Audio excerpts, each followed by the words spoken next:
We are live. Sweet. A little early, actually, so that's pretty cool. I've got Devin will be on this side, JT on this side when I bring them in. They've been fishing for almost an hour, so just a few more minutes, 4 more minutes, and I'll bring them in. They're at Mystery Hour. I have not been able to watch them because I've been getting ready all morning because I am leaving. This will get over at 2, and our plan is to leave the house at 2:30 to head to Fort Madison for our captain's meeting. So lots going on today. What's up, Stone? If you're watching this, again, something I want to explain is make sure you watch it on YouTube. If you're going to watch it all day, you're going to watch it on a TV or you're near a TV, because that is going to be your best bet. But I've got my notepad ready on the fish they catch. We'll add them up. We'll put them down below, and you can see right here how many fish they catch, how many pounds they have. And it's really simple. We're going to start right at 9, but every fish they have from 8 to 9 a.m. Goes in their mystery live well. Ooh, it looks like one of them might be hooked up. And then from 9 to 2, every pound, every ounce counts. So that's going to be super important to net your fish, get those fish in the boat. And we had a lot of big things coming. I'm super excited. Like I said, there's a bunch going on this weekend. Obviously, the 1v1 today with Devin and JT. The Leonard Ford Memorial Tournament in Montrose, Iowa is going on, which is in the same pool as Fort Madison, but it's a big pool. So we'll be there in Fort Madison this afternoon, and a big tournament tomorrow. We'll have over probably 70 boats for our Fort Madison tournament. Last year we had 52. So things are growing, things are moving. And but I'm super excited about this. Watch it on YouTube. This will be the first time I've done this on my desktop. So here in a little bit, I will slip downstairs to my living room just to put it up on the big screen to see what that looks like. Because right now I'm on a 27-inch screen, but it's all kind of sucked down with all my other stuff I'm doing. I got Canva pulled up in one screen. So if you see me looking, which you won't see me because you'll mainly just see those two guys today, but I'll be doing Canva, bringing it back in here, changing the fish and all that stuff. So pretty awesome. Shoot us some comments throughout the day. Let us know what you think of this event, how this is playing out. The bracket style system. It's pretty cool. And the biggest thing, I guess, is where can it go from here as it's growing? And I'm super excited about it. Like it's really fun. And we got a couple more coming up this month, and then we're gonna take the 16 down to the Elite 8, which is pretty cool. Unfortunately, I did not make it. And unfortunately, one of these two will not make it either today. But super fun. And this is all brought to you by Sea Arc Boats, Rippin' Lips Fishing. If you want to be a sponsor or help put this 1V on or be a part of it, let us know. And then a lot of anglers have been asking, hey, how do I become part of this bracket system? Liz and I have been talking a lot about that of, with the next bracket, how do we choose people? There's a lot of variables that go in that, but the number one thing is obviously the support of Twisted Cat. Are you fishing the tournaments? Are you helping how you can or being a part of Twisted Cat? So that's kind of the number one thing that we're looking for. Maybe it's even going to be we pick out of the top 50 this year for the next bracket, but time will tell. Shoot us comments. Enjoy. And without further ado, let's bring these two into the stage. JT, can you hear me? You're live. I can hear you. What's up, everybody? Just made a move right here after Mystery Hour. Just now getting set back up. All right. We'll bring Devin in. All right, you both are in, both in your correct spots. How's your morning been for both of you? Well, it's not been boring. I'll put it that way. What about you, JT? You go first. It's not been boring, but I just moved. If that tells you anything. Devin, what about you? I didn't hear JT. Can you hear me, Alex? Can you hear me? Yeah, I can hear you. Devin, can you hear me? You just Yes, can't hear hear JT? I can't hear JT. Let's see. Fish on. Fish on. How's I hear him your now. morning been, Devin? You hear him now? Yeah, I Lost can it. hear him now. Over there hooked up, it sounds like. No, I think he was hooked up. Lost alone. You know,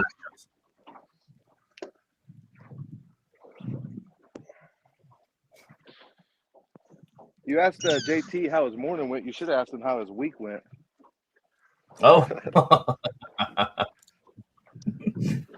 So JT, we've been hearing reports that you've been there since last Saturday. You've been on that lake.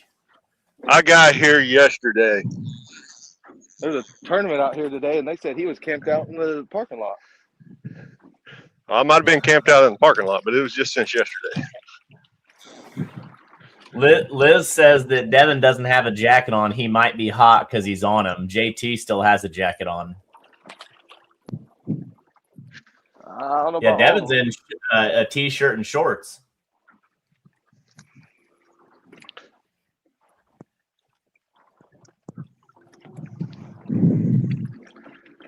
Yeah, it was a little chilly getting out here this morning, but got behind the old console. It's not too bad till that wind started picking up. But it was a rough ride. I don't know about you, JT, but Yeah, it was horrible. There's a north wind. There was some rollers out there earlier. It's calmed down a little. And there's a tournament going on this lake right now, correct? yeah. Yes, there is. I can see 1, 2, Yep, there's 3, a tournament 4, going on. 5, I don't know 6 how many boats. boats they ended up with. I bet they had at least 8 or 10 or something like that, from what I've seen. About 6 of them were out there.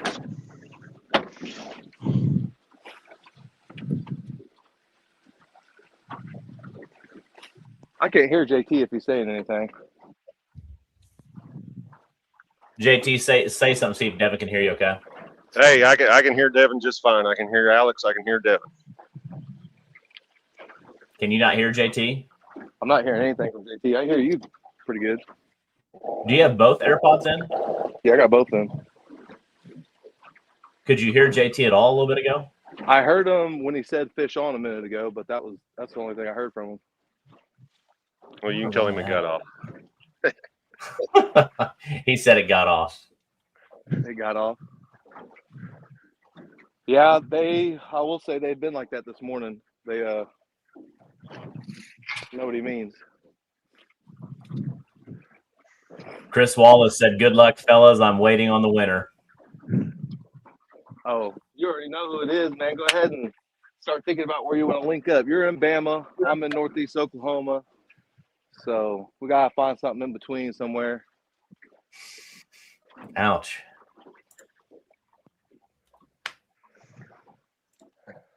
Kids nowadays. So looks like you both are doing some different techniques. It looks like JT, you're in some shallow water, anchored up or spot locked. I could step out of the boat and probably not get my JT boots on wet. anchor? Yeah, JT said he could step out of the boat and not get wet. Man. Devin, looks like you're dragging baits. Yeah, yes, sir, Dragon. It's a little bit. How deep the water? I'd like to be drifting, but this lake gets nasty pretty quick, and it's not super windy. It's just, but it gets super choppy pretty quick. So I just don't think I can slow down enough. So I'm just gonna have to drift, or I'm just gonna have to drag instead of drift, which is fine. Yeah, there's only like 5 or 6 mile an hour wind, but it was like 4-foot rollers out there in the middle of the lake. JT, what do we say our minimum is? 1 pound. 1 pound. I still can't hear him if he's responding. Yeah, I'm kind of curious why that is. Let me Devin, you might have to go out and back in. See Go if out and that back fixes in. it. Yeah, go out and back in, and that should fix it. BRB. Chelsea, they are fishing in Oologah Lake. I guess what's the town there? That's northeast North of Collinsville. Tulsa, but close to North Tulsa. Collins. Yeah, very close to Tulsa. Right where Devin lives. In Devin's backyard.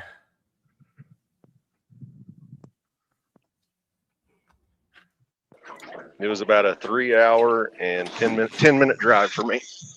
Oh Yeah. man, I'm Oh, missing yeah. fish. Can you hear JT now? Yeah, I can hear it now. I just missed the fish too. Missed that dang thing. JT hooked up over there? Well, he's been hooked up several times, and then it gets off. I don't know if he's hooked up into some grass or. Yeah, Might be a drum. I've already caught a couple of those. a couple drum. Ain't too bad a What's up, bait. Darren? Oh man, I gotta get ready to get in trouble here. A big float. All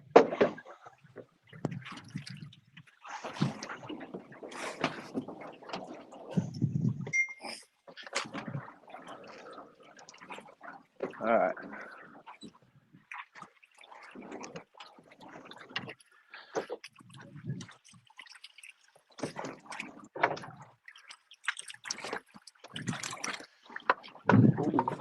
Now, this might be something you don't see me do very often, is anchor.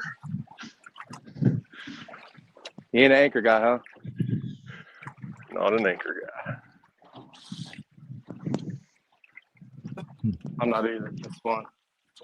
I used to be, and then I learned how to drift and drag, and I can't hardly stand an anchor now. I don't even have an anchor in my boat. Are you using spot lock, JT, or an anchor? I actually got an actual anchor down. That way I'm facing into the wind and then power bolt down on the back.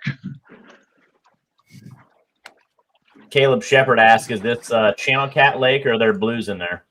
There's Blues. everything in this lake. Blues, channels, flatheads, paddlefish, just whatever. It's pretty abundant with everything here. Yeah. There's some big blues in here too. This is a pretty good lake in our area for big blues. How do you get There's the a- scales to lock? A lot of 60s and It'll lock and it just takes it, and you might have to maneuver it around. You see that? there's been a couple 507. 80s. Yep, got it. That's 5 pounds. That's 5 pounds 0.07 ounces. Yep, you're good. Yeah, what units are we using? Just straight pounds or pounds and ounces? Pounds and ounces. Make sure my Bubba's set up. Are you using the Bubba too, or what are you using? I got the Bubba Yeah. Pro. Yep. So do you guys think the end of the day, is this going to be something that's going to come down to ounces, or come down to like a lot of pounds between the difference? I've been beat more by like a pound in ounces than I have fish on. I think it's going to be a numbers game today. So with that, I think we're probably going to catch similar fish. So it's just going to see who gets into the right ones and gets the numbers. Yeah, it's interesting because you guys are both doing completely different techniques. You know, JT is in some really shallow water. 2 fish on. 3 fish on. Three Three fish fish on. on. Let's see. 3 fish. I currently got 3 on. Oh, man. They got to be a pound. I can't tell if he's using stink bait. Chicken livers. I think chicken is the only thing I don't have in the boat.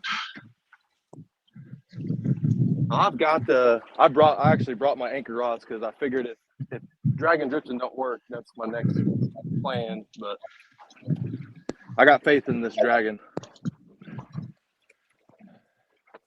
Which pole was this fish on? Oh, fish on. There's gonna be a lot of action today. Oh, did he come off? I think he came Got off. another one. Oh, got this rod going down. What if you think that forget one which came off. rod the fish was on? This one stayed. Another one It's came interesting. off. You guys don't know which rods got fish. Yeah. Currently. I was doubled up, but I lost that one. I think he's off. This guy's on.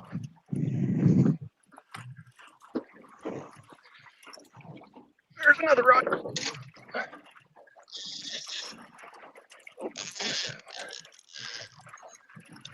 I'm going to be working my Canva subscription out today. I hope you got your pencil sharpener handy.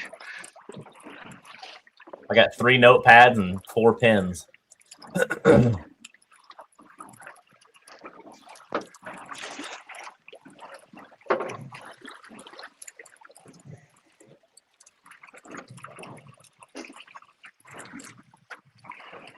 So they got a 1 pound minimum today.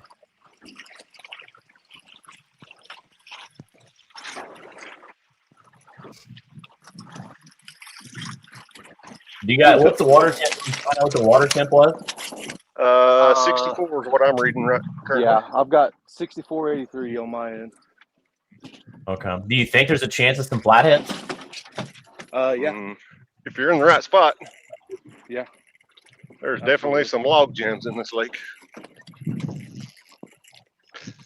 I've caught flatheads dragging in this lake.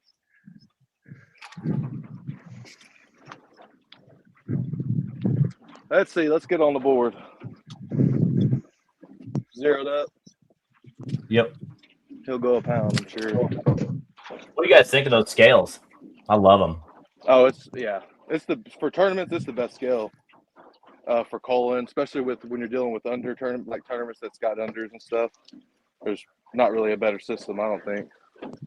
I've got the little floater cull tags that comes with it. And, come on, sucker.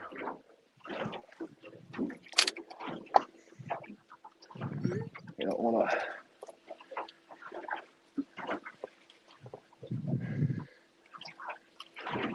Sure opened his mouth for that bait, but he don't want to open it now. Let's see. Settle up, settle up.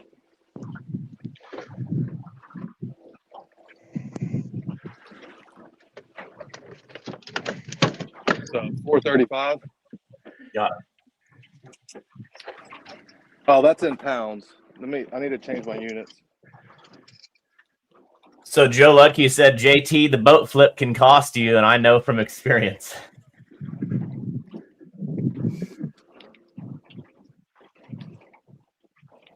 Oops.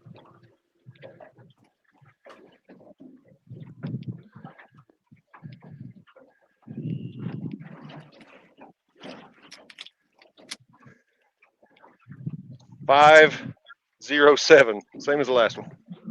Got it. I think we're going to see a lot of the same fish. What do you think big fish will be today? Man, I'm thinking my big fish is going to be about 18 pounds, speaking for myself. Unless you just get lucky.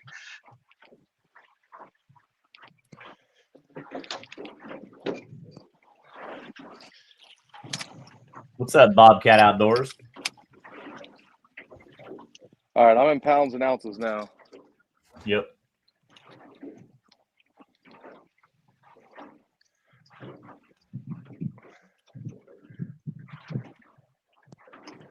$6.03. Got it. 6.03.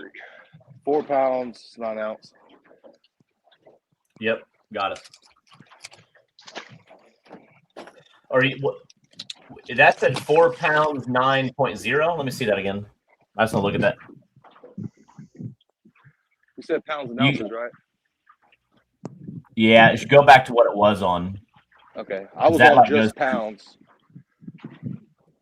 I'd have to get my scale to look at it. Actually, I have my scale up here. I'm gonna get it in just Mine a second. says ounces at the side of it. Pounds. Yeah. Pounds, colon, ounces.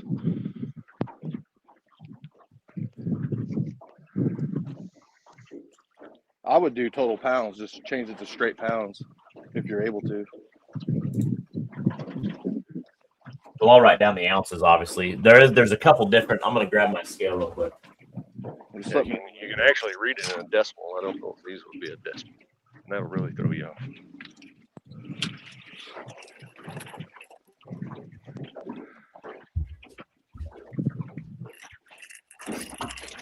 How many? So Brandon of those did you land? He is way. How many of those did you lay in that triple up you just got? Two out of.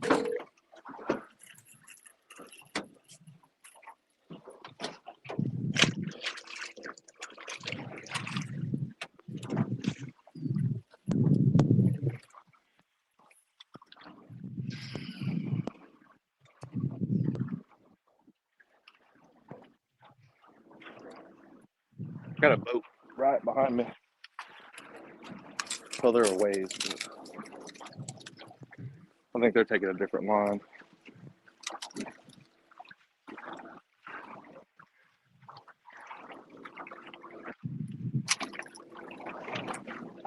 Guess I better check this bait. I'd like to see this fish because that was a pretty decent sized bait. I don't remember which rod's got bites on. JT Cassie just said, I thought you just had 3 on. I think you still have a fish on one that you ain't found yet. May do it. I'll wait for it to swim around and wrap everything up.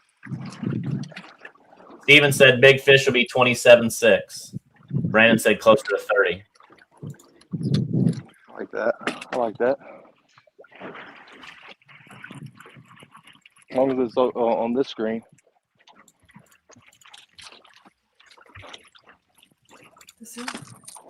He busted that bait up.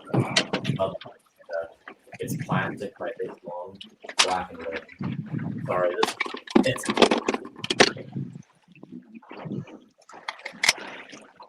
Darren wants to talk about baits. Can you guys start with JT? What's your baits you're using? Are you using small, big? Give us a little challenge with bait.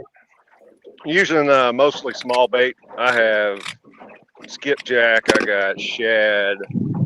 I have crappie. I have sand bass. I think he even got a carp in there. What do you think's the best bait? If you don't right have now, one. I really couldn't tell. The best bait right now is whatever seems to go in front of the fish.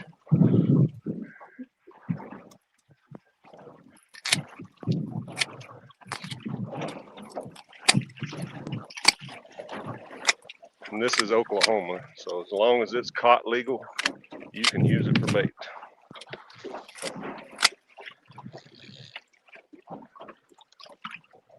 Devin, what about what's your bait of choice?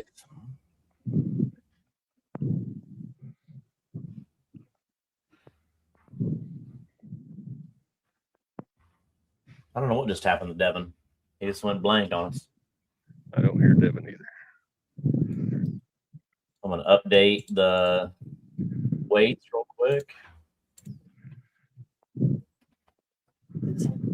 Oh. No. No, Mom. Call me when you get down there, and I'll tell you what it is. Huh? Just call me when you get down there. My bad. Yeah, but just call me. FaceTime. No, just take that. Just FaceTime me when you get down there. There you are. What happened? Did your phone fall? No, someone called me. Oh. FaceTime. My baby FaceTime me actually. Oh. All right, so then I'll let you kind of talk about what your baits and stuff. Bait, about the same. I've got crappie, sand bass. I've got a little bit of shad. I could say for me, the shad hasn't been producing very well. So far, the crappie has been the best performer for me. And like JT said, here in Oklahoma, as long as you catch it rod and reel, you can use it for bait. So I didn't get the free fish, but after work yesterday, I went over to Keystone and grabbed me a couple crappie. That's what's different. Kind of explain that, like, tournament fishing. That's what's different in Oklahoma is you guys can have a lot more bait options. I mean, you go to like Arkansas or some of these other states, you can't use that kind of bait. Yeah, here, as long as so you still have to follow your like creel limit. So like for example, crappie, you can only have 37 crappie a person. So you couldn't have 40 bait crappie in your cooler, if that makes sense, which I don't know why you'd need that much anyway, but as long as you catch it rod and reel and you're within the creel limit, you're good to use it.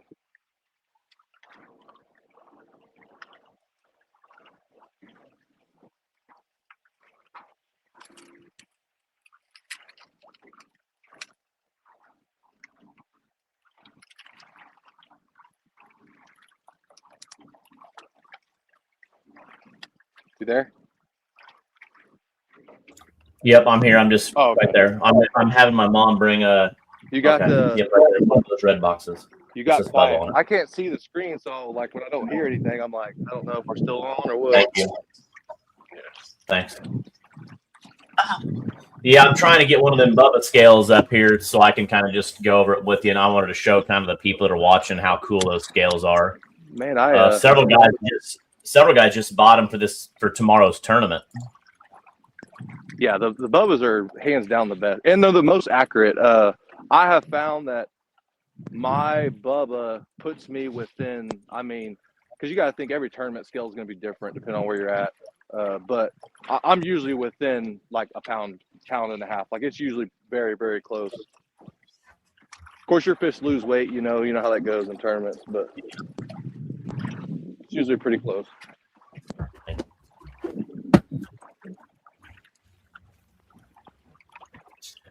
They need to make a catfish edition though, because I think the one I got only goes like 65 pounds. So some of them. I think they make hitters. one that goes to 110 Oh, or do they? 125 or something. It's pretty expensive though. Bubba does? I think. Don't hold me to that. Well, they don't make one like this. I mean, what's nice about what's also nice is they have a hook, so you can take the little plastic grip off, and these things are a beast.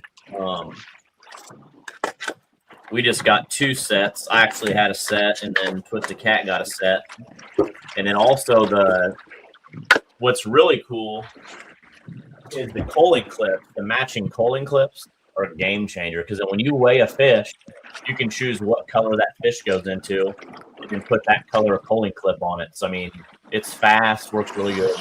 Yeah, and it tells you. See, like this is the culling clips, and then it automatically you set your bag limit. So whether it's a 3-fish limit, 5-fish limit, and it'll automatically cull for you. So it'll tell you like red tag, whatever. You don't have to pay attention really to the actual weights because it tracks all that for you. Pretty nice. Okay, so right now Devin's got 1 fish for 435, and JT's got 3 for 1617. But what is underneath their feet? That's going to be the question at the end of the day.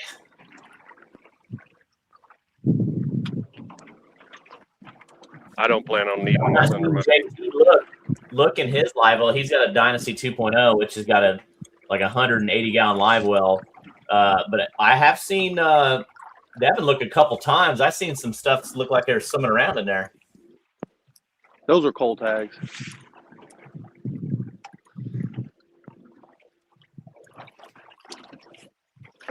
Lisa said, What good did luck, say? guys. He don't plan on eating no mystery fish. That's what I said. Man.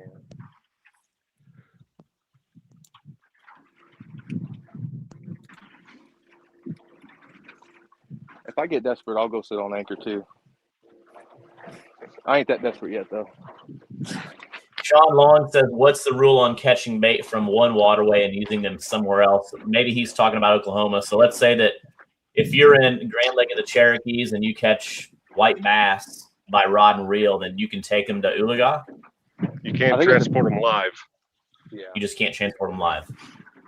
Water's what the concern is. Can you so if you catch them live in Oologah, you can use them live. Yeah. When Twisted Cat has Oklahoma tournaments, a lot of guys out there, I always go, what in the world are they doing out there? And they're catching those sand bass. So yeah, and those sand bass, I mean, they're great baits here. There's a lot of debris. I might get in trouble dragging though. There's a lot of debris. Anyway, sand bass is really good bait here, and there's no limit on them. So I mean, you can go just hammer fest on them, and a lot of guys here, they're have bait tough. tanks They at don't come home. off. A lot of guys here have bait tanks at home, so they'll go hammer a bunch of sand bass, and they may take 20, 30, 40 home and put them in their live wells, so that they've got fresh bait, for tournaments and stuff. yeah. But I can't come there and just buy bait from you. No, you can't. Yeah, because you can't sell. You can't sell sell game fish. Game fish. What if I take you out to lunch? Then you could let me have 5 or 10. Sure. Yeah, maybe. I don't know. Bait's kind of a prized possession. Because at the end of the day, when it comes to tournaments, man, if you don't have the right bait and you don't have, like, if you don't have the bait that you're confident in and you don't have enough of it, you're just not gonna have a good day fishing because you got to have bait. Yeah. Jeffrey Hub says, how does the big drop in water levels from 17.5 down to where it is affect the fishing? Guess I don't understand that. Like if you're going from deep water to shallow or shallow. I think water maybe to he's shallow asking, did that lake drop or have a drop recently? No, the I don't lake's know how up much right it's now. dropped lately. It's like 3 foot high. Yeah, it looks high, JT, where you're at up in them weeds. That's probably normally ground or no water where you're at right now, isn't it? I can see tire tracks on Satscan. Oh wow. Dang, he's dialed in that well, huh? I didn't even see you. I mean, I seen you, but I don't see you. That makes sense. Well, you seen him in that video you posted the other day. Oh yeah, oh yeah. I had spies on the water, man. I already knew what was going on.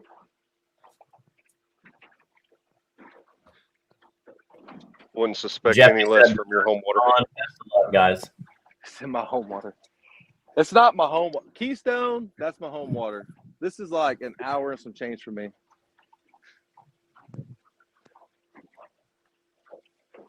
I started fishing it this winter.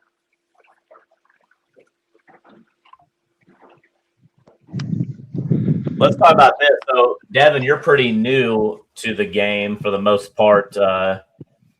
Kind of how did you get started? When did you get started? Kind of give us a little background, how old you are and where you're from and all that. Yeah, so I'm 27. Well, I'll be 28. My birthday's only 11.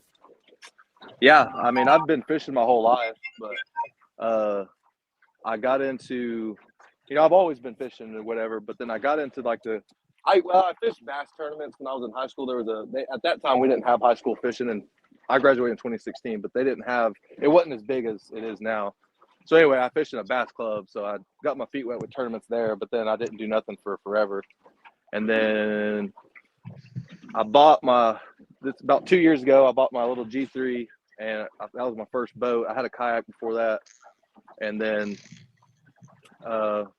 started trying to figure it out. Matter of fact, today on the way here, I was on my phone, and I had a memory. A year ago today, I had my old G3. I was running 4 rods, and I was dragging, but I was dragging with like coin sinkers because I didn't know no better. I was I just always heard dragging's good, so that's what I did, and I didn't have anything else, so I just had coin sinkers and just dragging across the sand. Anyway, that's how little I knew, really. And then just started watching a lot of videos, just spending a lot of time on the water. I mean, nearly every day, because I live so close to Keystone. And then buddy Andy Allen, I met him at a tackle show.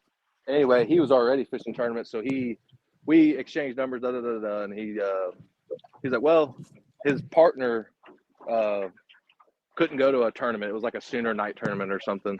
So anyway, he calls me, and I had just pulled an all-nighter on the river it was like 7 a.m. I'm driving home because I pulled an all-nighter on the river.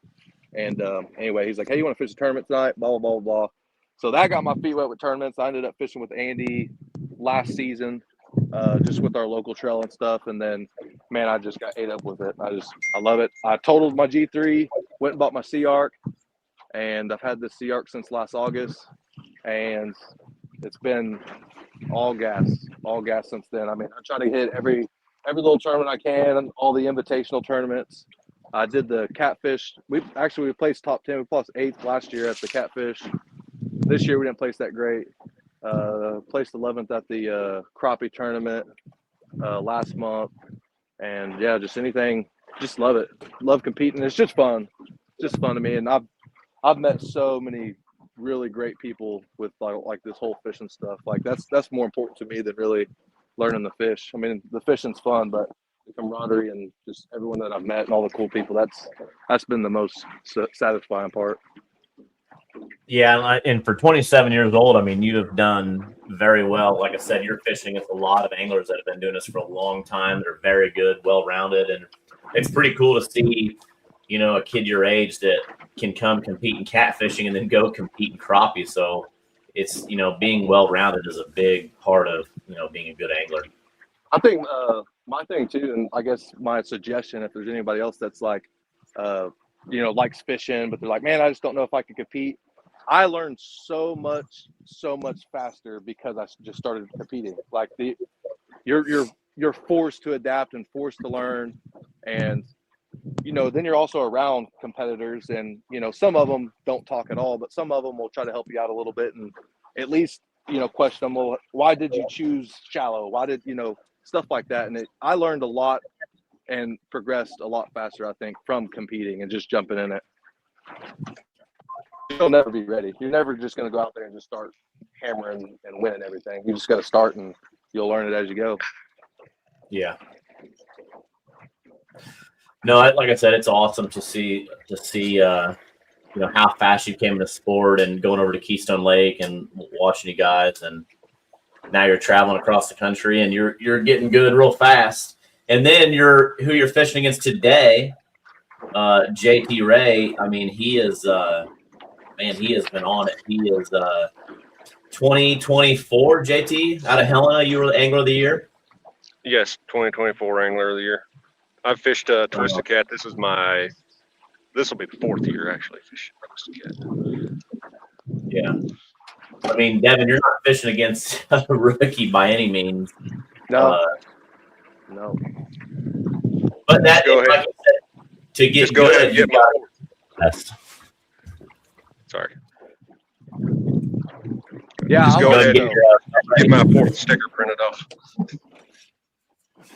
It's early in the season, man. It's super early. I think, you know, somebody was calling me last night about the points, and, you know, we always make Twisted Cat. The goal is it's super tough to get in. It's the toughest thing to be a part of is making it to the championship. And JT, this being your 4th year, I think you can probably attest that each year is getting tougher, especially that we've dropped some tournaments, and now you've got a lot of, I mean, our first tournament was 100 boats. Our second tournament was 62 boats.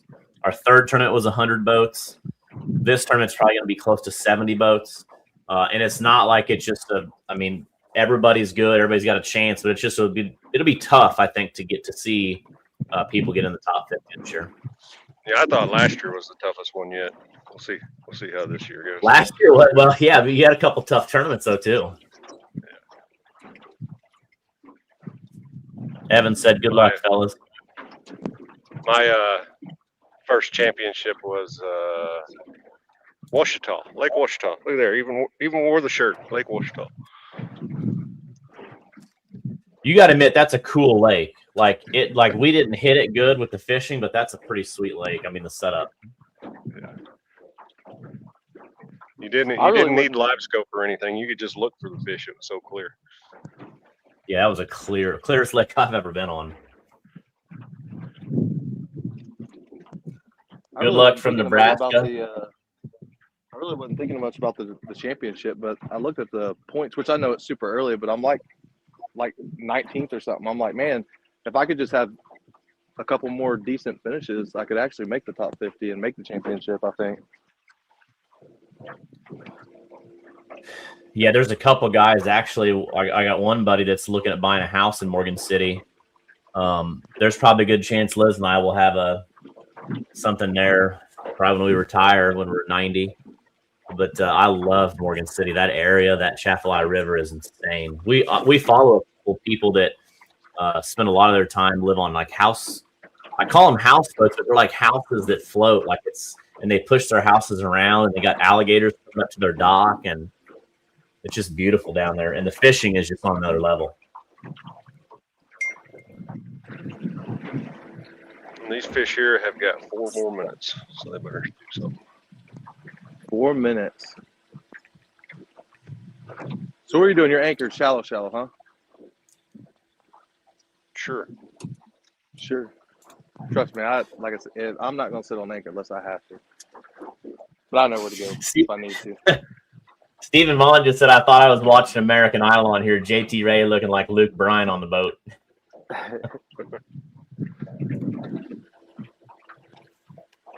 Oh, man. Yeah. Stephen, you can watch on you. If you're going to watch this all day and you're not, I mean, if you're at work watching this on your phone, I mean, we're not going to tell your boss or anything. We like that. But the best way to watch it if you're at home is on your TV on YouTube. Yeah, that's how I did it last weekend. It doesn't tie up your phone. I just streamed my phone to the YouTube and just watched it on the big screen, and then I was able to walk around the house and just do whatever I wanted to do. Listen to it, watch it. Campbell says, I see Devin's taking it easy on JT to start out. It's just a start.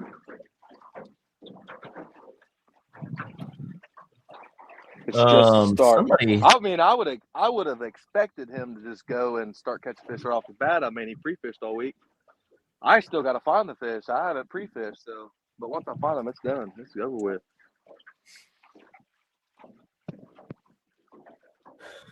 Mystery hour. I've been walking around the boat, just practicing my championship walk. You know, with that big old belt. Yeah, I've got to get the belt. Will be here probably in another week or two. Ooh. Fish up. The belt is awesome too, by the way. I'll tell you what, I'll let you clean the belt when it's over. Oh, is that right? Oh. Hey, that fish don't count. Didn't you say 4-minute timer? You're gone. Yeah, it turned into 10 minutes. Yeah. Now Andy Allen's in. He said, I'm out here smoking meats and got my big screen going on YouTube, waiting on Devin to pull the upset.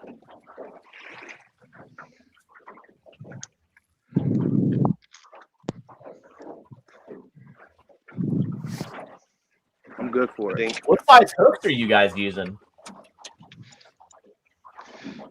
That there is on the 8-aught Dragon Master. Golly, you gotta see this rig here in a little bit. Once you get your stuff back, and you gotta show us one of these crazy rigs, man. He got 6, 8, 10 hooks on a rig there, Devin. Dang. Almost like he's dragging trot lines. I heard he had a trot line out.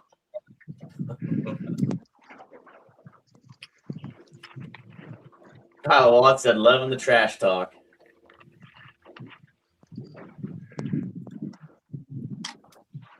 Fudd said he said that this is all the competition I'm gonna have. I'm not worried about the next round. Man, didn't y'all catch like 5 fish in 8 hours? We caught that in 30 minutes. What's up, Gordon? Also, Fudd, ain't Wheeler your home water? And didn't you catch 1 fish at the Sea Arc tournament? Oh, ouch. Ouch. 2 pounds, 14 ounces. Yep, got it. All right, we're changing. Yeah. 5 pound limit now. And Jackson didn't. Jackson got the old goose egg.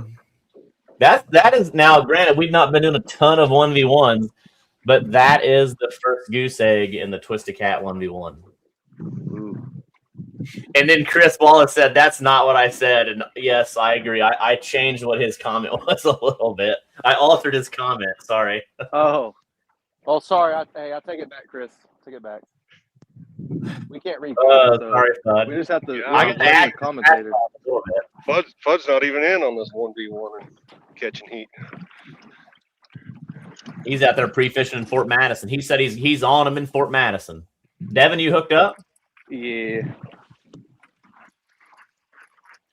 He sticks. They've been kind of finicky on me, man. They'll kind of short strike in and hooking up the best.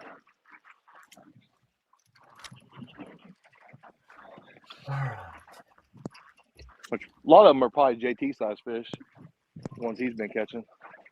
Not really too worried about them. Until I have to. At some point, I'll have to go catch some dinks.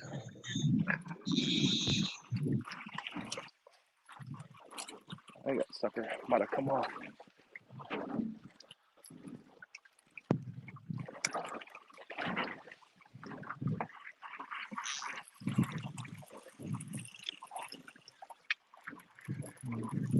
Did it come on? No, he's still there.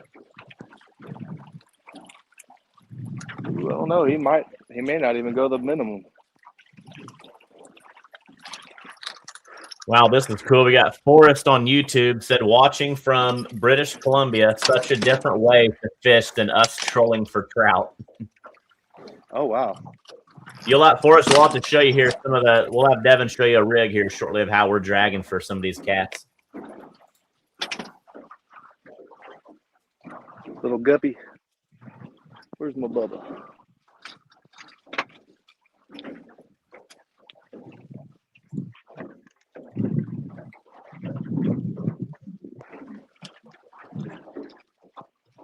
I didn't see it. Sorry. I was in another screen. It's zero. I was just showing you zeros. Yep.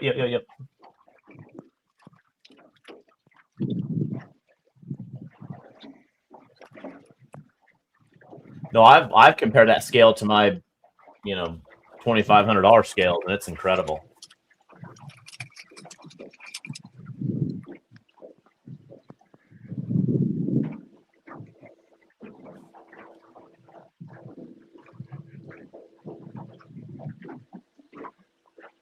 It's 3 pounds, 10.5 ounces. Yeah, so you need to change yours to the pounds and ounces instead of like pounds, ounces and ounces or something like that. What do you mean?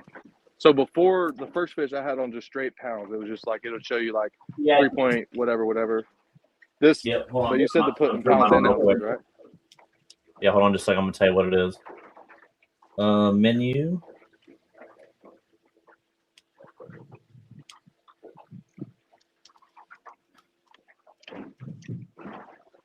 So for units, it's just going to be 0.00 pounds. Yeah, so just pounds. Like the unit. Yes, you have it on. I think you have it on 00 pounds, 0.0 ounces. So just go to 0.00 pounds.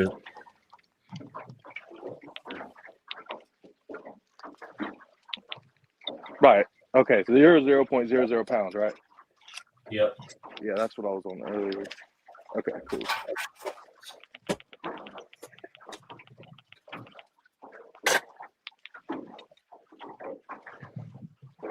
Let me tear. Gordon, these are Bubba scales. They're called the Bubba Pros. I'll share a link in the description, but they're nice because especially they have a culling clip system with matching colors. I mean, it's sharp. Gold Delp said, "Come on, Devin, I got a signed 50 on this." Oh yeah, you'll get it. You better go ahead and stick it in the mail. Oh, You get it. You get it. Watch.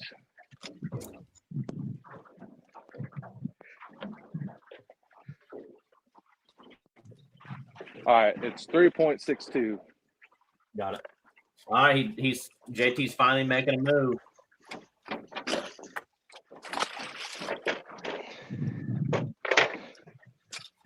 Cole, why were you being cheap, bro? You should have put 1,000 on it.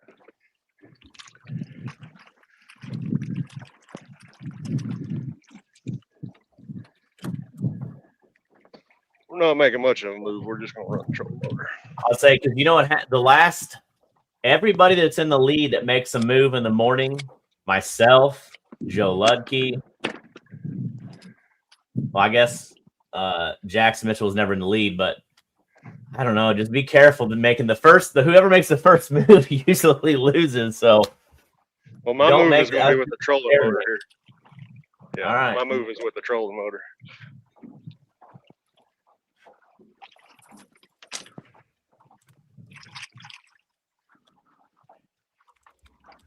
All right, you want to see a rig, Alex? Yeah, so I've got a couple guys that are asking. I got one guy from British Columbia on YouTube is asking, they troll for trout. They'd love to see kind of what you're doing. Obviously, when you get a minute, don't miss a fish. No, that was a log.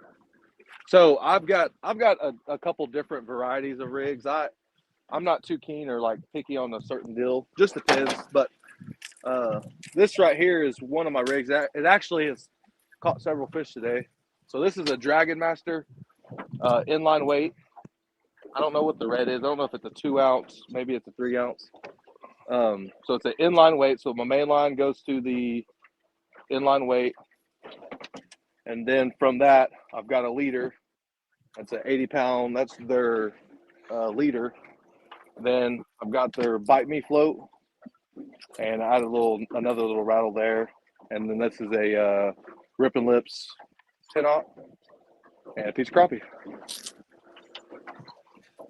Do you And then I'm running I'm running alpha board planer boards. So you just this board is going to be a this side board. So I usually like to cast out a little bit, give myself some extra line, clip it on, let it out. The farther you let it out, the farther it goes out, and keeps your baits all spread out, and you can cover a lot of water instead of just anchoring and just throwing on certain stuff, or if you're drifting without planer boards, I can spread a 50-yard stretch, and I mean whatever you want to do really.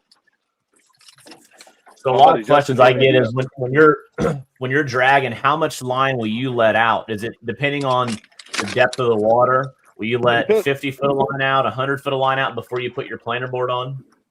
So for me, it depends on how deep I'm fishing. And if I'm going to be fishing, if I know I'm going to be fishing the same, like if I'm fishing a flat and I know it's the same depth, then it's not as, like, I don't really let a whole lot extra out. I mean, I usually just cast it out, give it a couple rod lengths. I'll show you in a second if I didn't have a bird's nest. But in shallow water, like if I'm a little bit shallower, I like to get it out a little bit farther. I just feel like, in the shallow water, you potentially could be spooking the fish more. But the farther away you can get, I think they're going to circle back to it, or more likely to.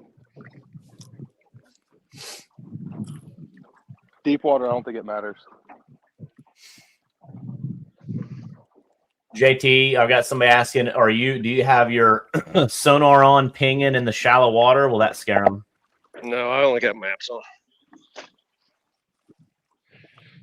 So I'm not fancy. I know a lot of guys do shut their transducers off when they're shallow. I haven't. I don't know that I've ever seen it make a difference, but again, I'm newbie, so maybe that's why I don't catch a bunch of big fish in shallow water. I don't know. Yeah, I got pinging disabled currently right at the moment. To me, that ping can't be no louder though than the waves smacking the boat, the trolling motor, coming out of the water and splashing. I mean, I just don't feel like. I feel like there's so many other noises. Now, well, I mean, some of the guys, I know some people that use those, what are them fish things that make noise in your boat, call the fish in. Yeah, like the hydro waves, or you're saying like thumpers and stuff, splashers and thumpers? Like the thumpers, the old thumpers. I would have lost it if we got on here and JT's got a thumper going in his boat. I've heard guys doing good on thumpers with like channel cat and stuff. I don't know.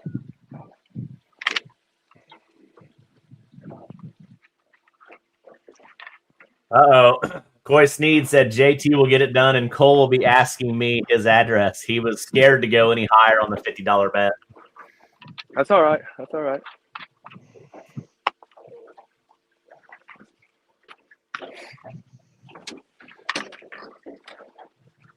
I would have bet on JT too if I'd known he was pre-fishing all week before yesterday.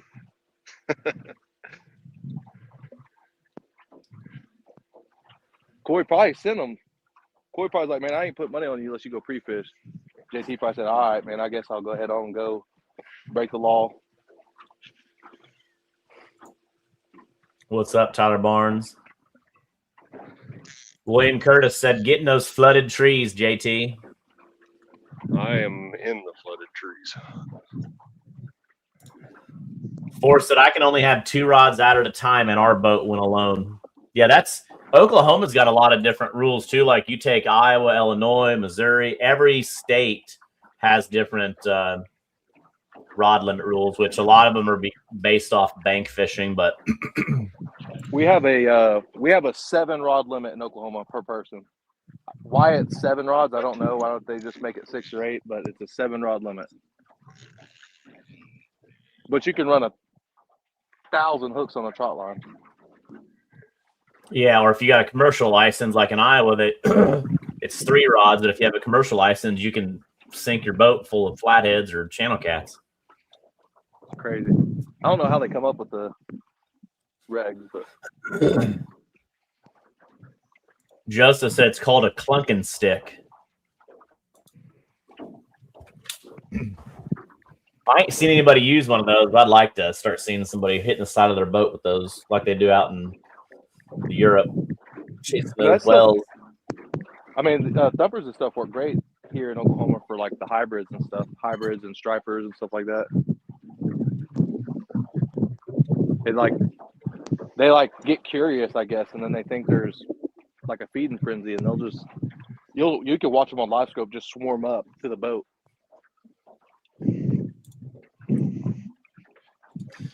Yeah, Nashville Cats said those are great for hybrid stripers.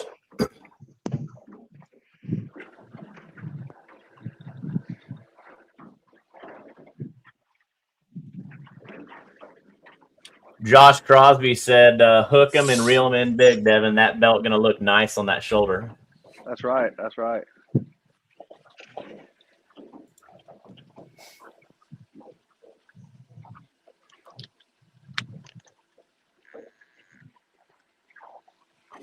Grant said, has anybody paid up on their bets from last week? I think J.R. Hall, we have not heard from J.R. Hall lately. Hopefully he's doing okay.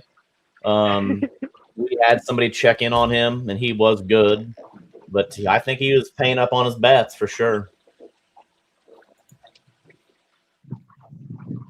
This is early, so we got JT Ray, 4 fish for 18.31.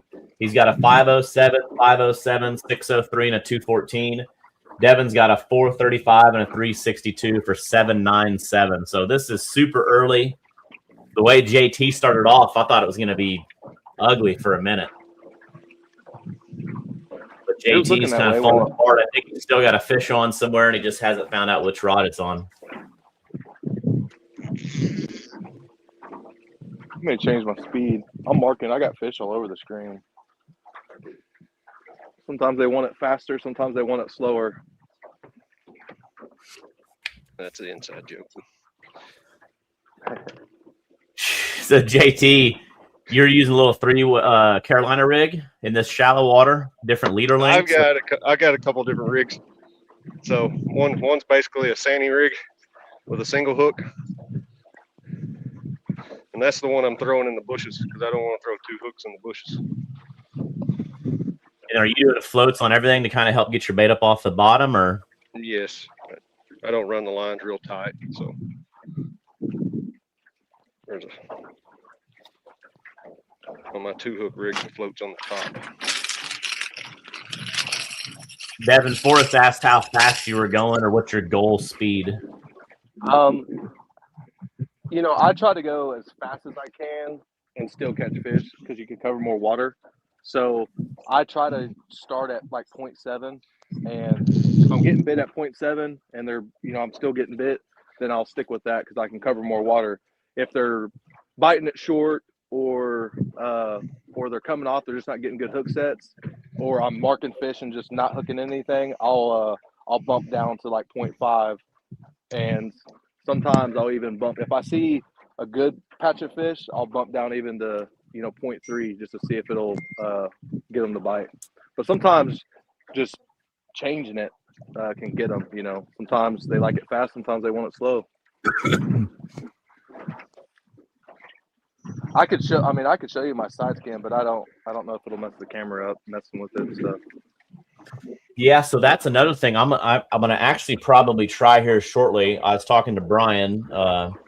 Actually, Brian just messaged. He said, I've got Devin in the end, dragging over anchor all day. So, Brian, this is something we talked about. Brian is going to get us set up, do a one. I don't know if we're going to call it the 1v1 special or the 1v1 live scope edition, but we're going to get a couple guys, some of them Texas hammers, to do a 1v1 where we can go into their Garmin Active Captain and pull their screen, what they're seeing. Man, them boys, Now they don't get to fit, yeah, but it's going to be cool to be able to see that kind of firsthand. Being able to watch these guys on live scope, have it on. Imagine being at home on YouTube on your big screen, watching them catch some big flatheads on their live scope. That's gonna be pretty It'd be cool, So but I don't know that you'd get those guys to show you what they're doing. I think they're trying to keep that pretty. Oh, I think it's Brian can confirm it, but I think Brian's already talked to him and got it set up. Oh, okay, that's cool then. Yeah, I'd watch that for sure. I've caught catfish on live scope on accident. You know, just I'll be crappie fishing, see a big fish, and catch them on a jig. I've caught a few like that, but you know, I can't say I can go out live scope them either.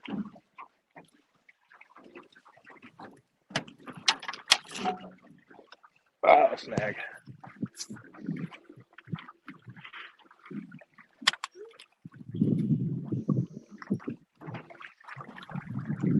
Another snag here. Cat Daddy said, "This is interesting. I didn't realize this was a thing. Just subscribed and will be tuning in for these every chance I get." Hey, thanks, man. This is something we just started. This is, I think, number 4 or 5. We do a lot of the stuff on Facebook, the posting, but when we do the live, we do the live on Facebook and YouTube. I think JT's hooked up. Devin, you were snagged? Yeah, I had a snag.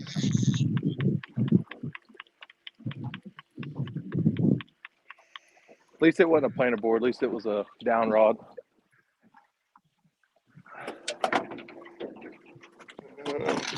Not very big, but we're going to net him because he's hooked on the whisker. JT, if you didn't listen earlier, I said Joe Lutke. You can't not net those fish sometimes, man. Today, the way it's looking, every ounce is going to count. You lose a 5-6 pound fish, that could kill you at the end of the day.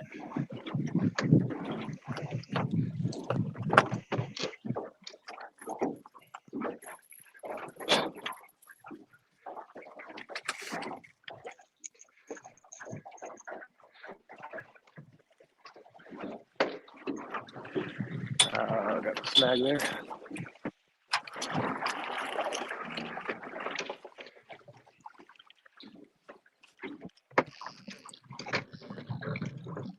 Oh, dang it. Oh, come on.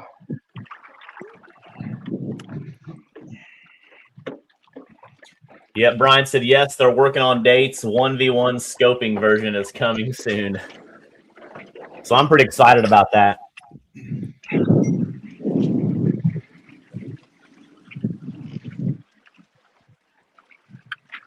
So that one's just a basic Sandy with a Livingston lure. Livingston. That's like live scope right there.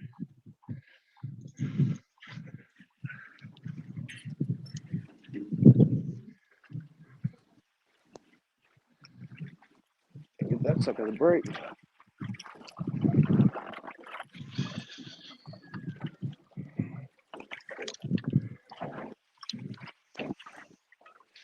There we go. Hopefully I get the board back. And no.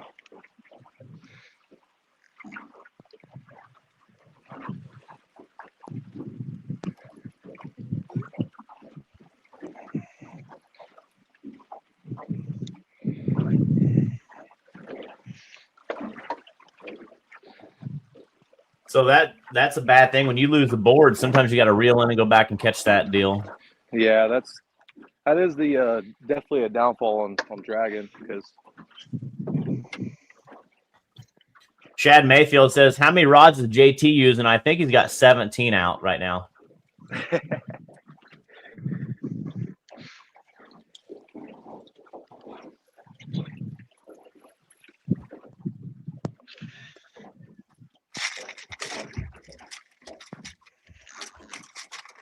yeah, I think I got another spare board, so I'll try to go back and get it later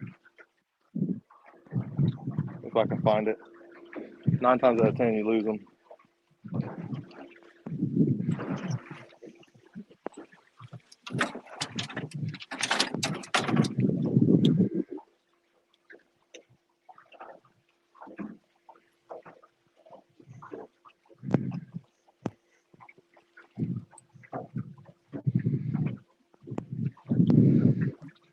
314.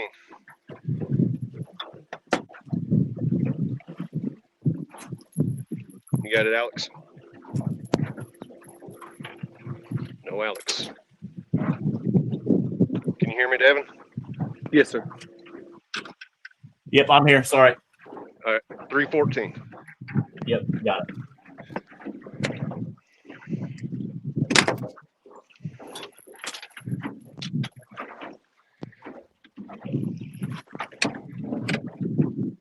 Cole said, Devin, please do not make me give Coy more money. I've lost enough to him over the last 2 years. Don't worry, buddy. We got a long day ahead. He's going to run out of worms here. He is on his second jar of worms right now. He's on his second jar right now. And by the time he finishes some worms, by the time he go and dig up some more, it's going to be about time to hang it up.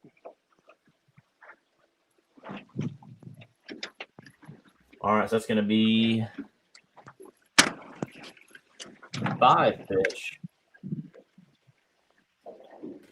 So even though I'm writing this down, Liz is actually, you can tell she knew I didn't say anything, so she's the official scorekeeper.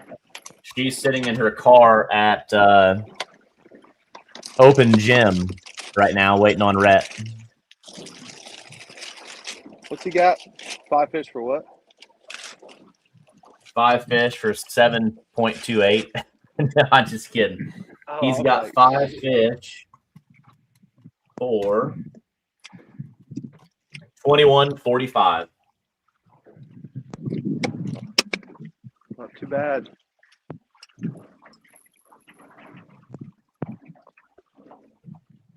You got 2 for 7.97. You just need to get a couple in the water. I ain't worried. We're gonna do it. Watch. I ain't worried. Mike says, what times are lines out of the water? 2 o'clock. They got to pull them out. 2 o'clock. Nashville Cats said, get the red locking clips. Almost every time a rig breaks off, I get the board back. What clips are you using? Yeah. You're talking to me? Yeah.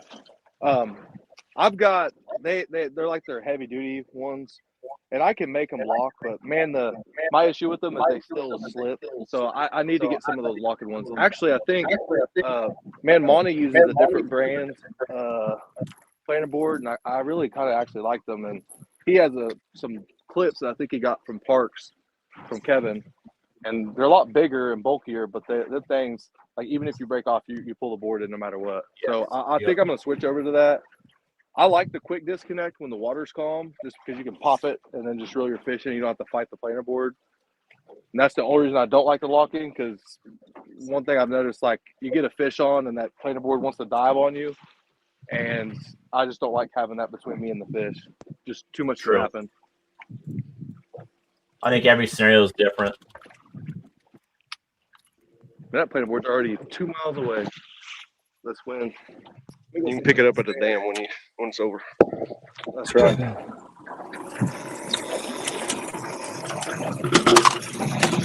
I've got extras in here.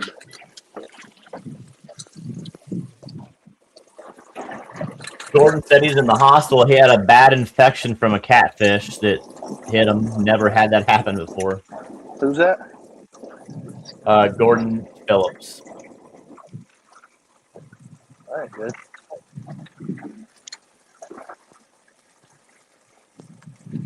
How many rods are you using, JT? I have 7 in the water currently. How many rods you got rigged up? It's like if you got a break off, you're ready to throw another one in.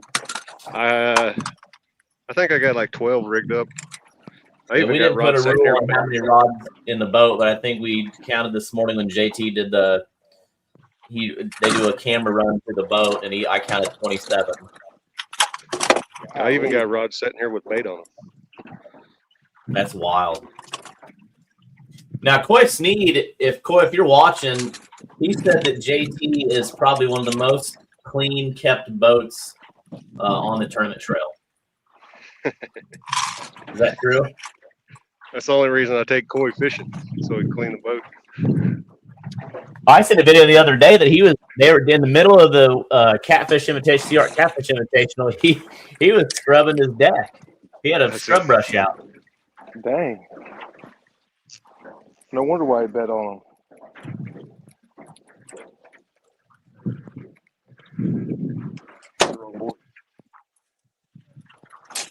All right, the leaderboard is getting updated. Come on, Devin. Get her going. I know it. I know it. I know it.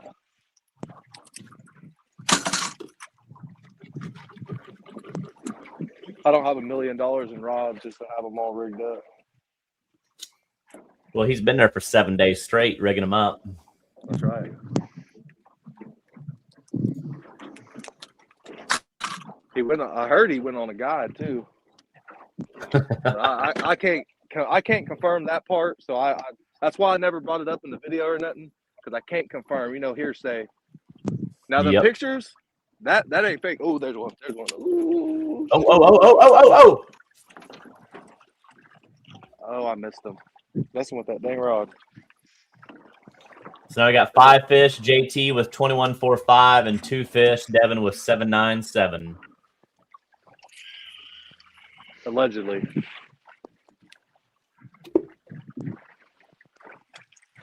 You still don't know what's in the box. Oh, that's where it gets wild. Trust me, I know from experience. Robert said I got to get a monthly tetanus shot because of fishing with JT. I guarantee it. Is his boat nasty? I can't say nothing though. My boat, yeah, it's seen some days.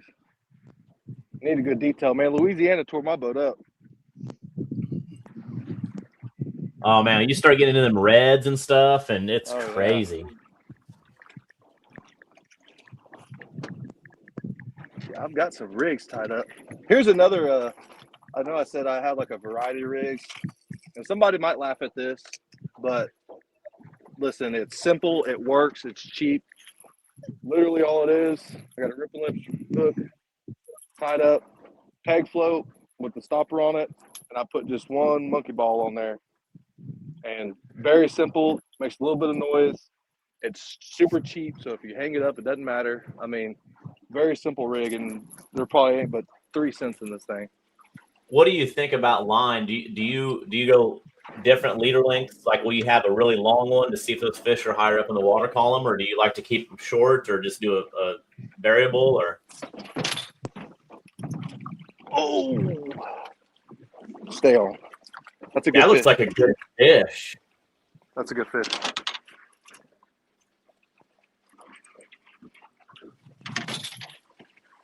I'm laughing so hard because I can't say anything, but if you're watching, I know you're laughing too with us.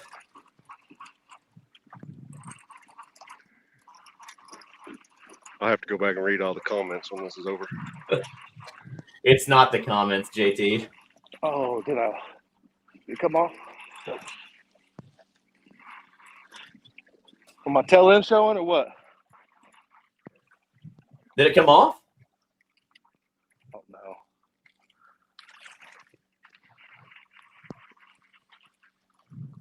Is it still on? Yeah. I think so. Brian said if they don't, we got to make that a thing. If they don't holler fish on, it's a 5-pound penalty when hooked up. But I think Devin said fish on. Oh, you heard me. I said, oh.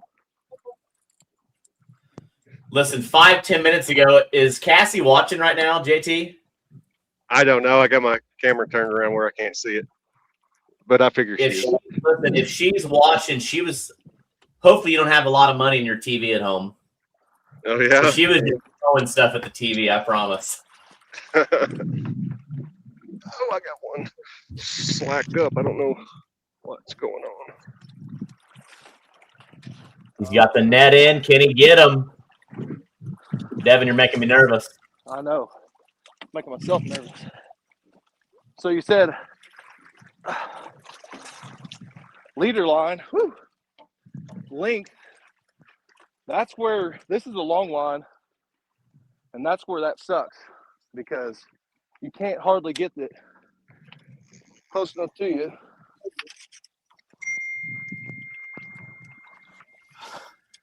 Oh my, that's a good fish. He ain't bad. He'll eat.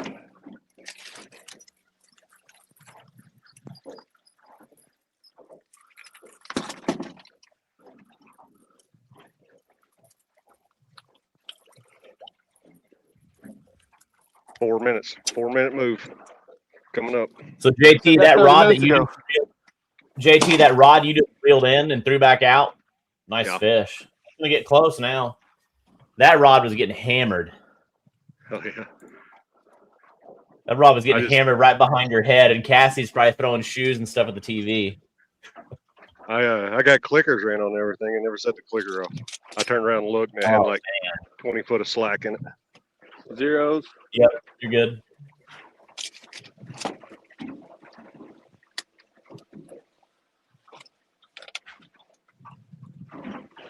About what I thought. 1644. All right, I got it. What was it? 1644. 1644. That's going to close the gap. Oh, pretty fish, y'all. Yeah, show He's them. got spawning show me marks that. on him. See those spawning marks Yeah. where he got bit? Back in the drink.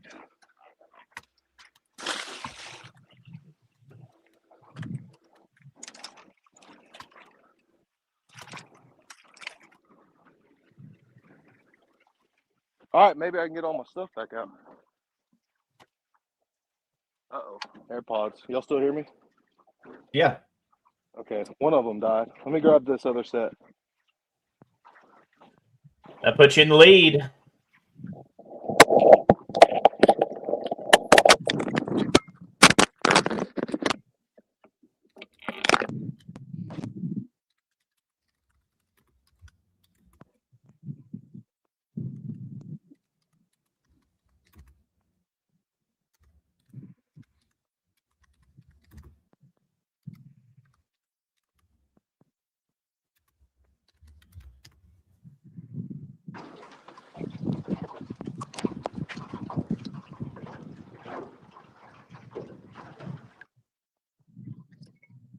All right, can y'all hear me? Hear you. All right, I put my other AirPods in.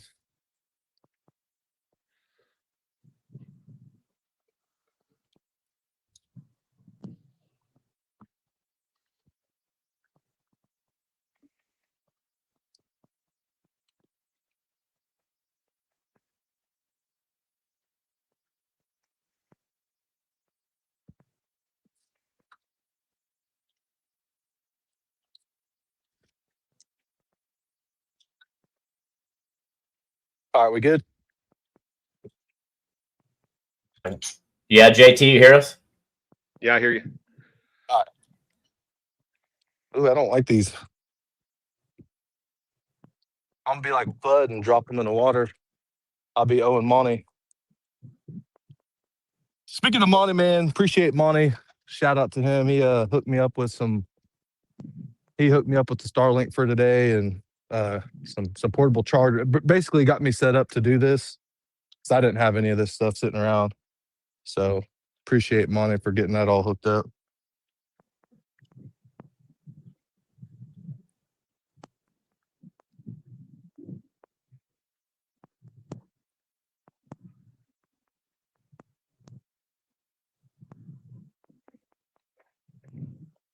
It's that time.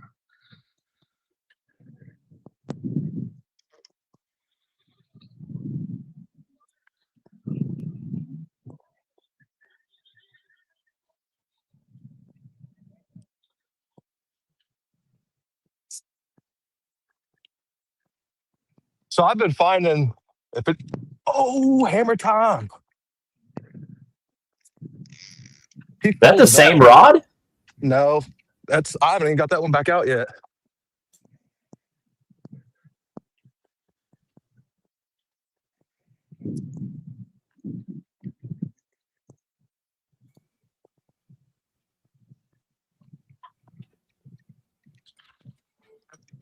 Don't lose them. No, it's tough by yourself. Come on, what makes this challenging?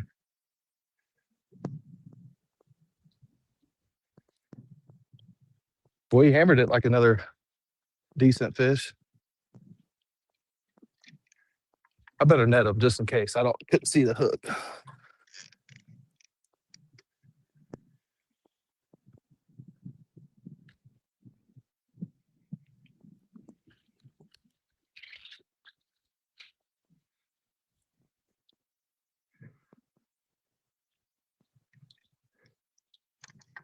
Yeah, that was a good call.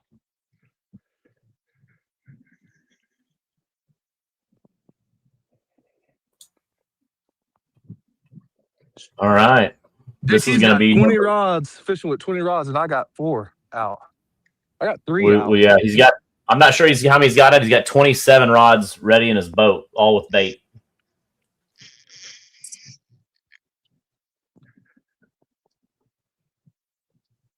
He's talking. I don't know if y'all can hear that.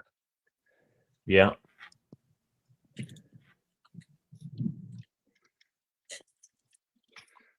All right, number 4. Zeros.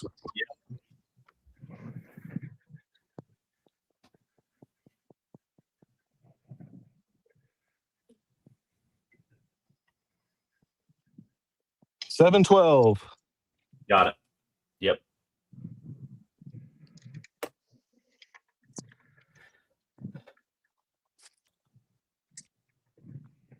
Okay. We got a mess Looks here. like JT's making a move.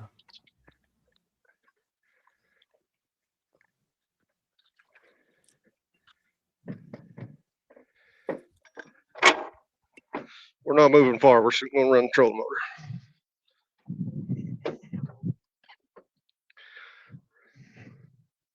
Man, I seen JT this morning at the boat ramp. Looked like his old fingernails were all chewed up. I wonder if he'd been nervous all week or what.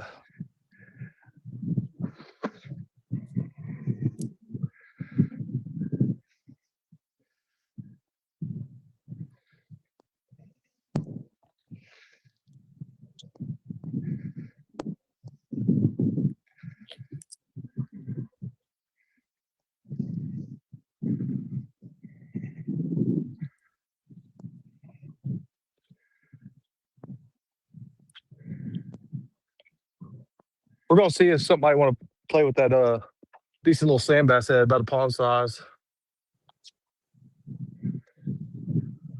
They hammered that crappie head. That thing's all beat up. He's time to get retired.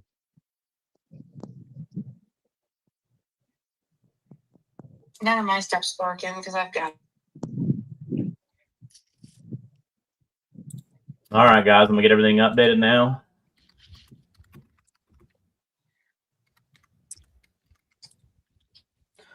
So you just made another move to some more shallow water, JT?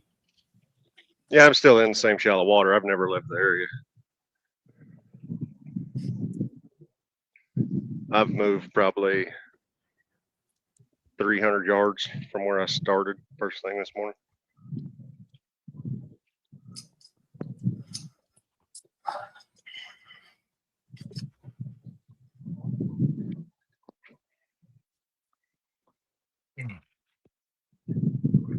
Oh, JT, you hear me, JT?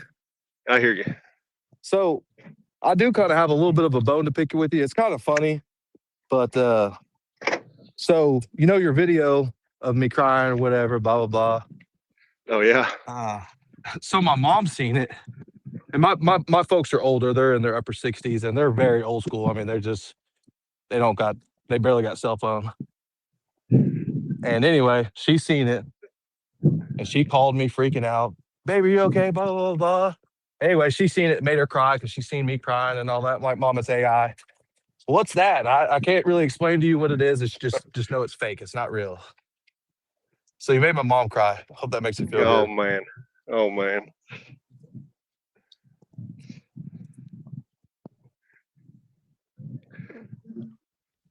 We'll shoot the real crying video here about 2 o'clock. Oh, is that right? I don't see that coming. Wow, that was deep.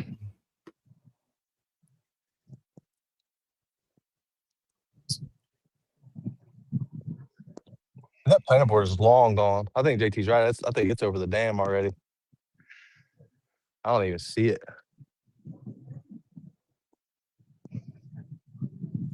Cat Daddy said, can I get a rundown on how this works as far as mystery fish? And is there a fish limit? So this is from 8 to 9 a.m. They got to fish behind the cameras, nobody watching them. They were in the background. I got them all live. And then from 9 to 2, they get to fish live and catch as many fish as they can. Every pound mount, every fish counts. And then at 2 o'clock, lines out of the water, and then we weigh whatever they caught from 8 to 9 gets added, and that is a game changer. How much am I behind? I just am getting ready to add it all up right now. Not much.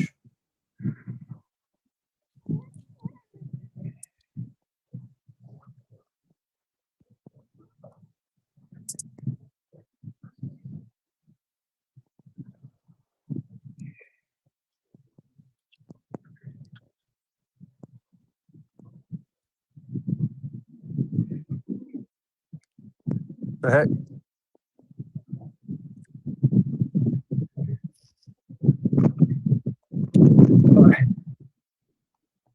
Go.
Y'all still there? Yes, yep. I'm just Okay. take a quick phone call about the tournament. Hold on just 1 second. No, you're good. It gets quiet, and I don't know. And my phone just fell off the top ropes. So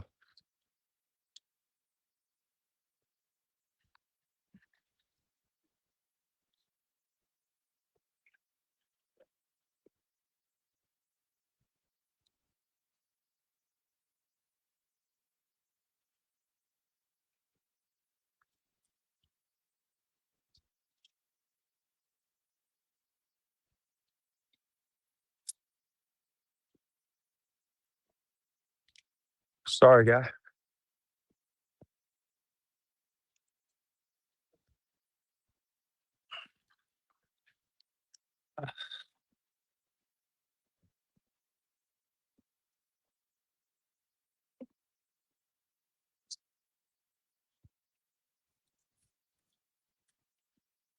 Got zeros, Alex.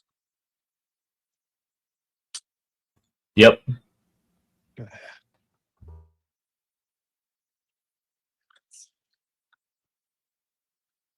Come on, something. That's all.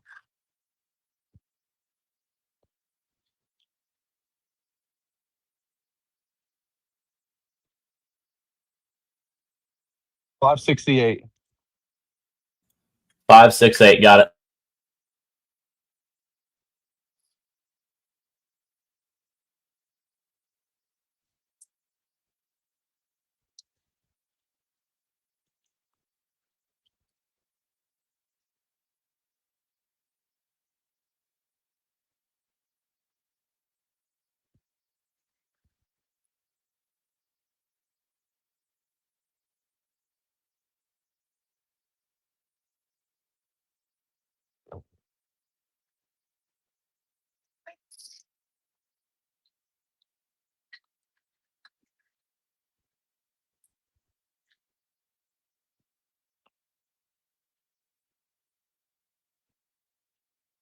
Just put that one out there.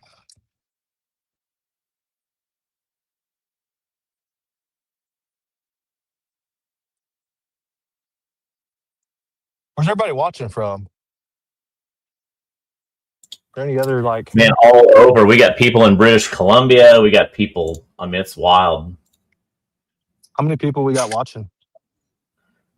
It varies from 176 to 202 right now. Oh wow, nice. The YouTube's really picked up a lot.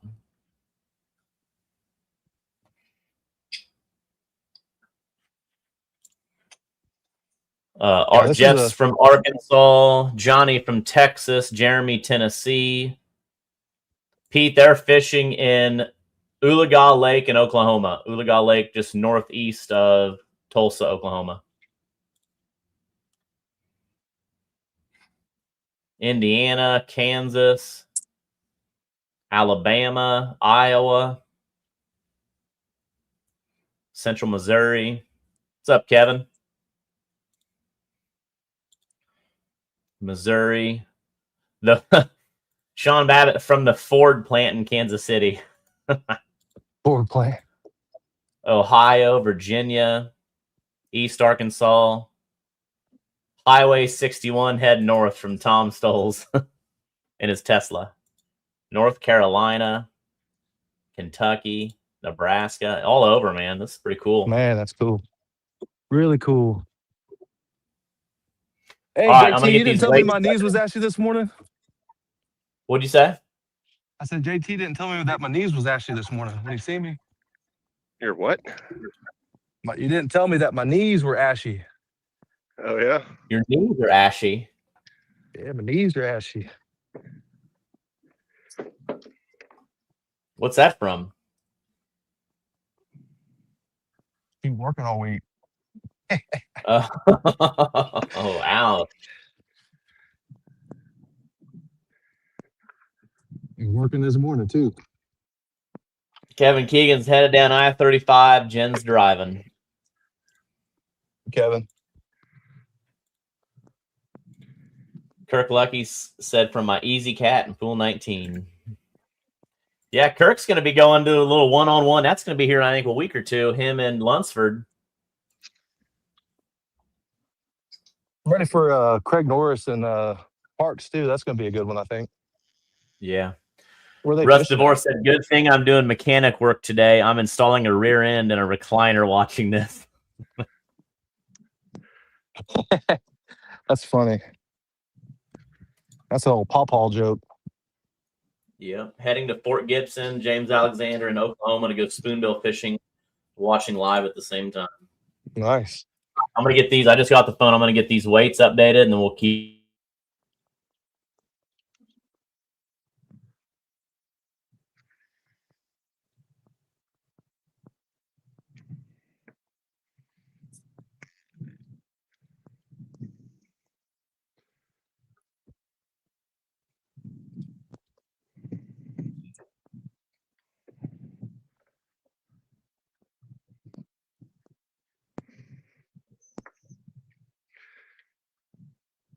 See some tournament guys making moves already.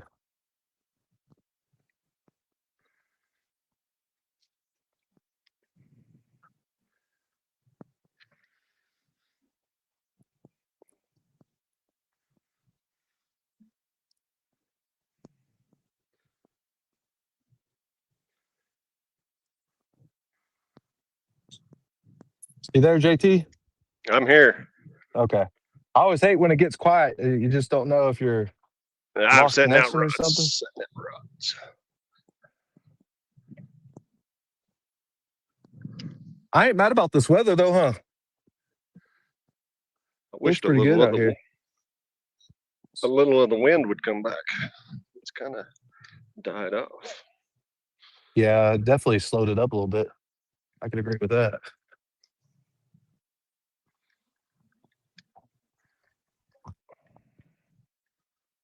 Can agree with that.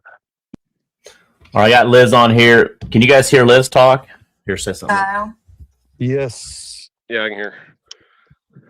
Hello, friend. They asked if you have any words of wisdom. On Lake Oologah, I do not.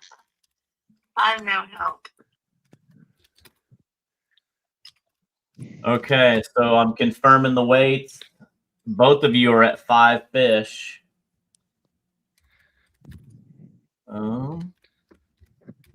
Did you get my last one? Yes. Your last one was 5, 6, 8.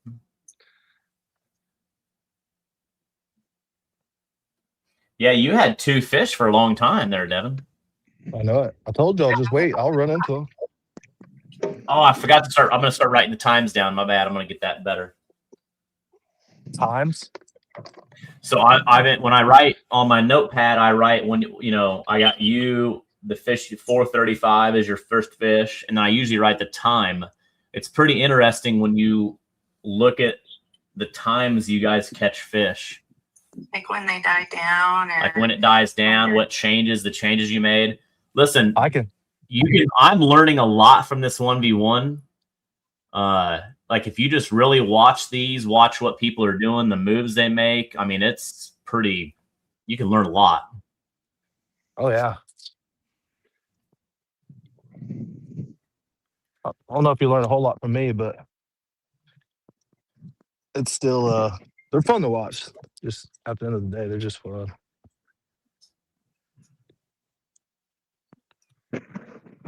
Okay, so are you ready for this breakdown? I got 5 fish. Devin Little for 37.21 had a 4.35, 3.62, 16.44, 7.12, 5.68.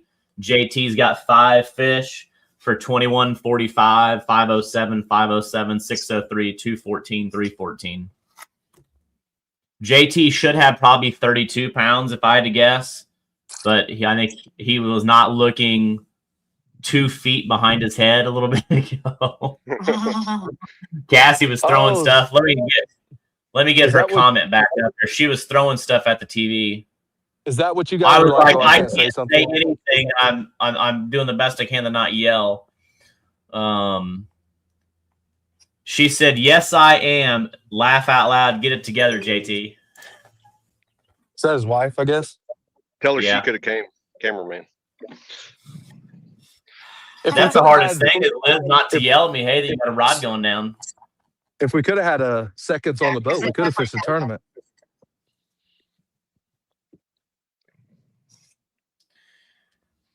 Team Catman driving to STL today to watch the Cardinals. This will keep me occupied and make the drive go faster. Go, Devin. Richard said they crappie tournament or bassman. No, this is catfish. I'm on the same lake. Fishing a tournament, or are they just out here? Are you fishing a tournament or just out here? Bryce Martin said, shout out from Arkansas on YouTube. My name is Brayce. Check him out on YouTube. Thanks for watching. Brandon Atkins said, JT playing in the nursery. Uh-oh, JT just took his sweatshirt off. It's about to get on. It's getting hot. It's warming up out here. The wind's died down.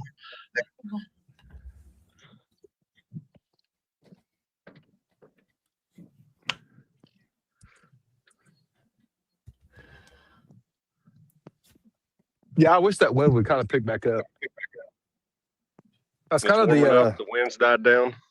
The wind is like a blessing and a curse because as fishermen, it's always either too much wind or not enough, and when it's like perfect wind, it doesn't last long. But that's just Oklahoma. So, Devin, let me ask you this. You're fishing kind of the way you're fishing. You're not going to probably pick up a lot of smaller fish, probably a little bit less fish and catching, than fishing some shallow water. Is you're kind of trying to target some of those bigger fish? Like, obviously, that 16-pound fish was huge. Is that your goal? Yeah. So my game plan, super shallow, like what JT's fishing, was on my game plan. But I wanted to try this first. And the reason why I wanted to try this first is because, like, the week has gotten a little bit cooler, like the last couple days leading up to this.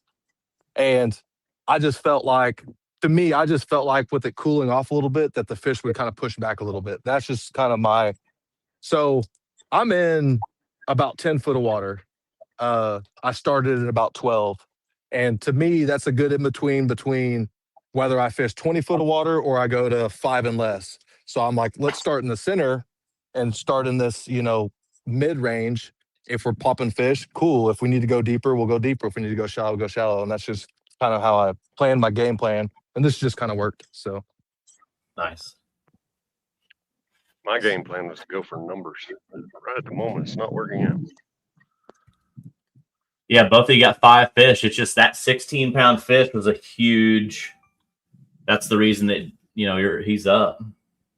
well, that 16 ain't nothing. Devin's checking that live well again. Kyle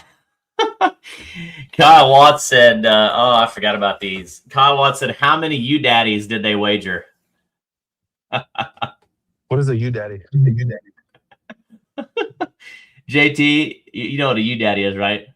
You're going to have to fill me in on that one, I guess. Oh, Kyle, these guys don't have no idea, do they? U-daddy? So U-daddy means if I bet Devin 5 U-daddies, then I can when I ask Devin, and correct me if I'm wrong, Kyle, when I ask Devin a question, like who's the best fisherman in the world, he's got to say U-daddy. Oh, no, we didn't do none of them. We didn't do none of them.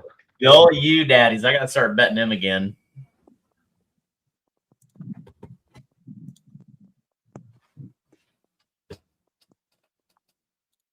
Liz, you know what a U-daddy is, don't you? Well, I just learned what it is, and that's weird. I should have bet. I should have bet some you mamas.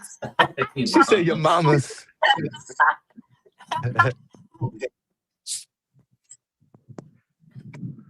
He said that's correct. Atkins says, oh my God, they don't know. That's funny.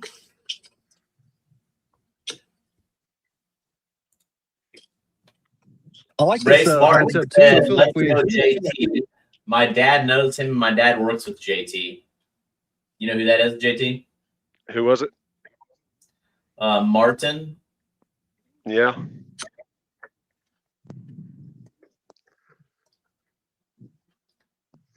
Bud says I fish with Matter Daddies.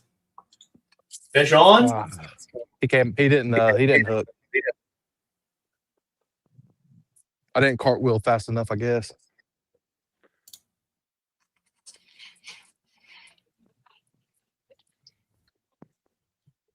Marcus said no. Farrell said no need for that, Liz. Alex already knows.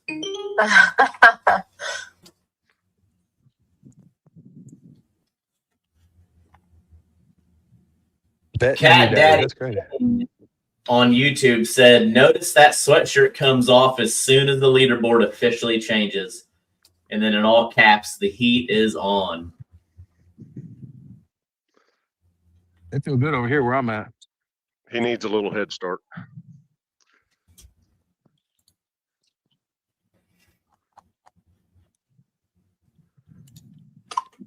I got my head start this morning. Ooh, doggy. Liz, you're in Nauvoo right now? I am. Yeah, they got about 20 minutes left. You should go drive down by the river and see if you see anybody fishing in flats. Wait, how are you guys? Isn't there a tournament? Like, how are you guys doing this and not traveling? Well, so the is it not far from the house? Yeah, it's about 40 minutes from our house. It's the pool above us, Mississippi. So we'll leave literally though right after this. The truck is hooked up. We're borrowing my parents' Tahoe's hooked up to our boat, and we are. I mean, minutes after this is over, we're running to the vehicles to leave. But this is super nice. Like, this is being able to do this from home on the desktop. This is so much easier than a laptop. Because I have two 27-inch screens side by side with my DSLR. So it's just the audio and everything is just really clean that I can do, add things up. The truck doesn't have to be an office. The truck office is not as great as this office. We go to too, but man, JT could wave that white flag pretty early, so that'd work out too for y'all. Go ahead and all get down there. Wow. Nobody's waved the white flag yet, man. Everybody takes it to the end. You got to. And you never know. I mean, you can things can change quick, you know.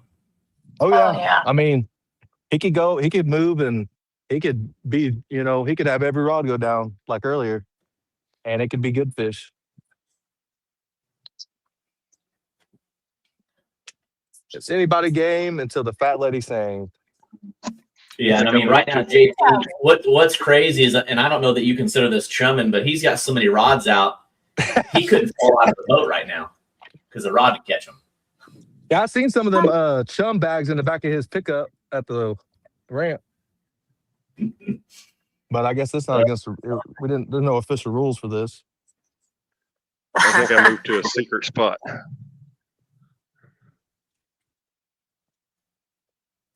You said your fish moved to a secret spot? I'm in a secret spot right at the moment. Oh, so secret the fish don't know about? Exactly.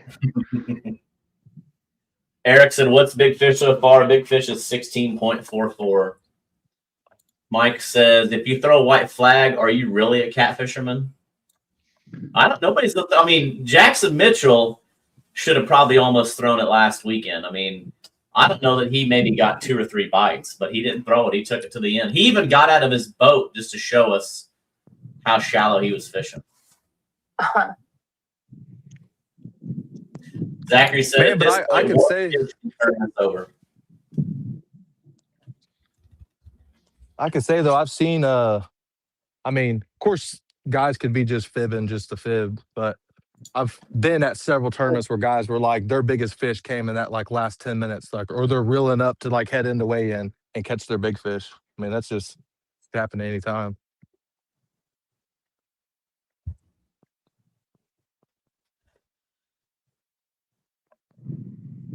So JT, what is your game plan? Is it to stay shallow all day? Do you think those fish are kind of move out with the sun coming up, or? I'm going to stay. I'm going to give this another 11, 12. I'm going to give this another hour and a half. That's my game plan right now. Because usually you're kind of you like to drag usually. Yeah, I just thought I could do better on numbers. There's fish.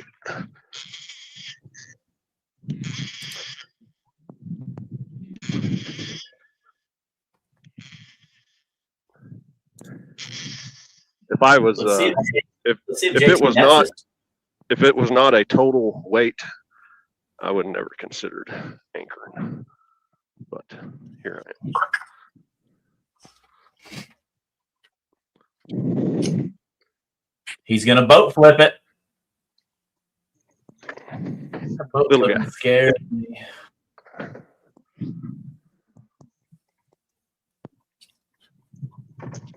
I think he's just barely over the minimum. We'll see.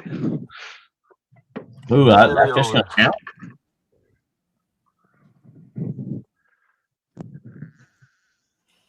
Did you put no, you didn't put a limit on weight on this, did you? No. 1 pound. 1 pound. Oh, 1 pound? Fish on. I forgot the fish on. He's got 2, but he's gonna need a lot more of the size like this. JT ain't gonna have no clickers left. He keeps reeling them with the clicker on. Let's see what these got. That one looked a little bit better. A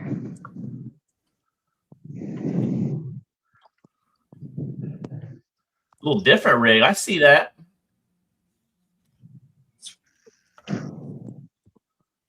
I don't know, Devin, how many hooks can you have on a rig? He's got 7. I think it was 6 or 7 hooks. I counted when he threw that out. God, dog. He just throwing a trot line out there on a rod and reel. He's got 3. He just caught those 2 fish he just caught was on the 1 rod. We had some old Monty caught a double up on a dragon setup, like a double hook rig over in Bama. It was kind of cool. Thought he had a giant though. When you have 2 decent unders hooked up at the same time. Yeah.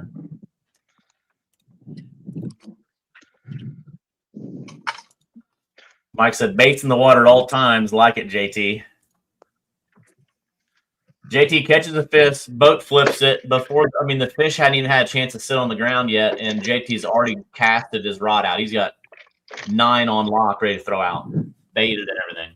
He's got just like a conveyor belt. Yeah, Coy can't even watch because he sees all the blood bait dripping all over this boat.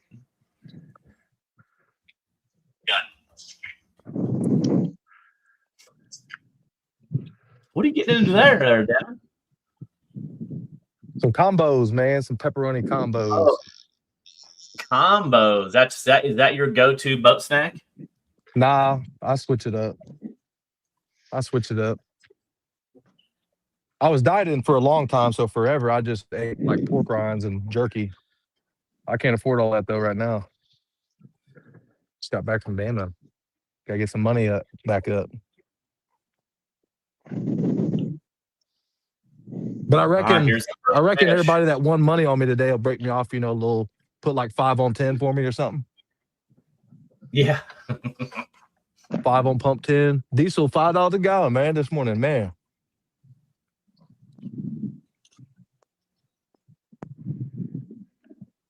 Hey, if you hold the scales sideways, it weighs less.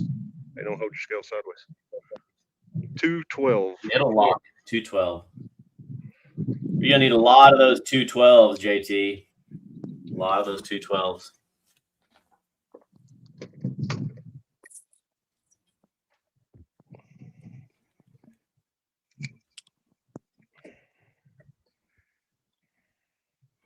Zach said those combos will catch channel cats all day long if you use a bass hook.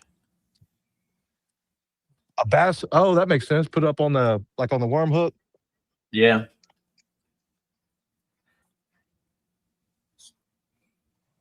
Next time y'all come down here, you need to bring Rhett to go paddle fishing with me. That'd be fun. I want to. Yes, we want to. I was just talking about that. I think he'd like that. It'd be fun.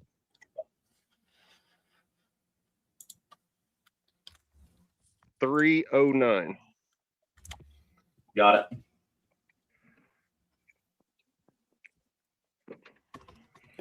All right, let's add this up.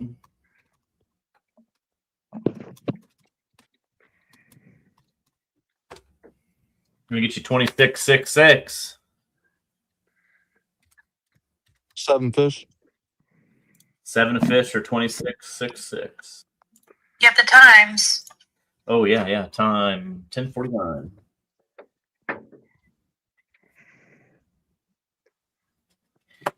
See, you could be here in the office, and I could be downstairs watching it on the big screen.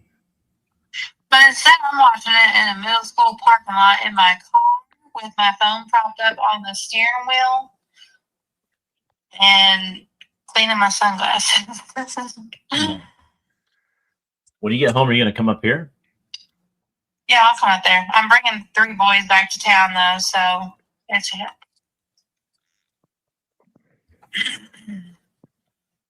All right. Download that.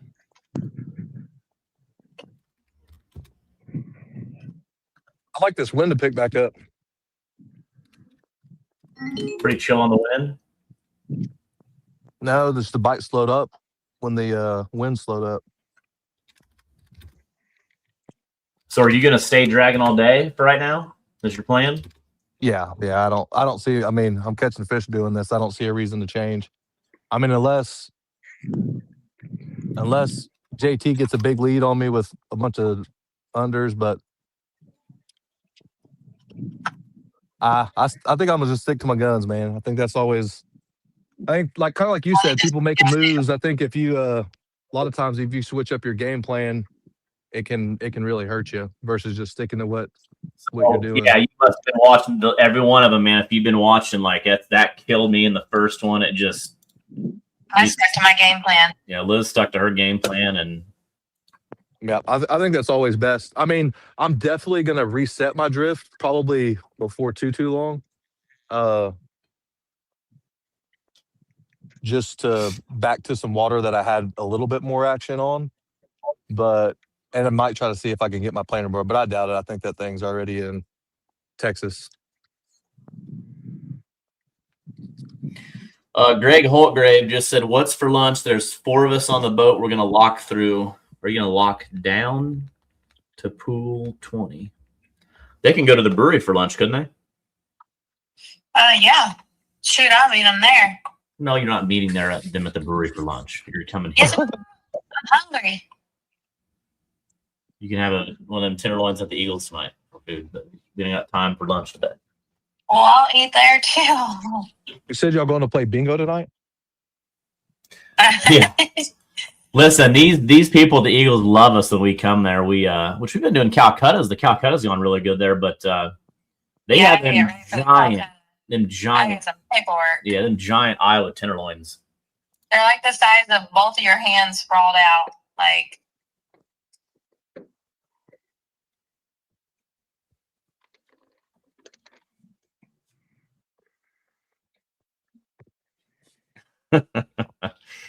Adam said that's cute. Alex trying to tell Liz what she is going to do. that's cute. Yeah, she's going to come sit next to me when she gets home. That's right. Eat. Oh.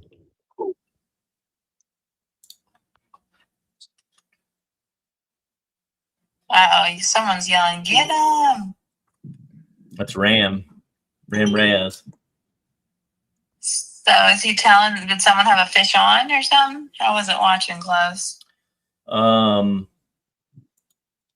I mean, I Possibility? think, yeah.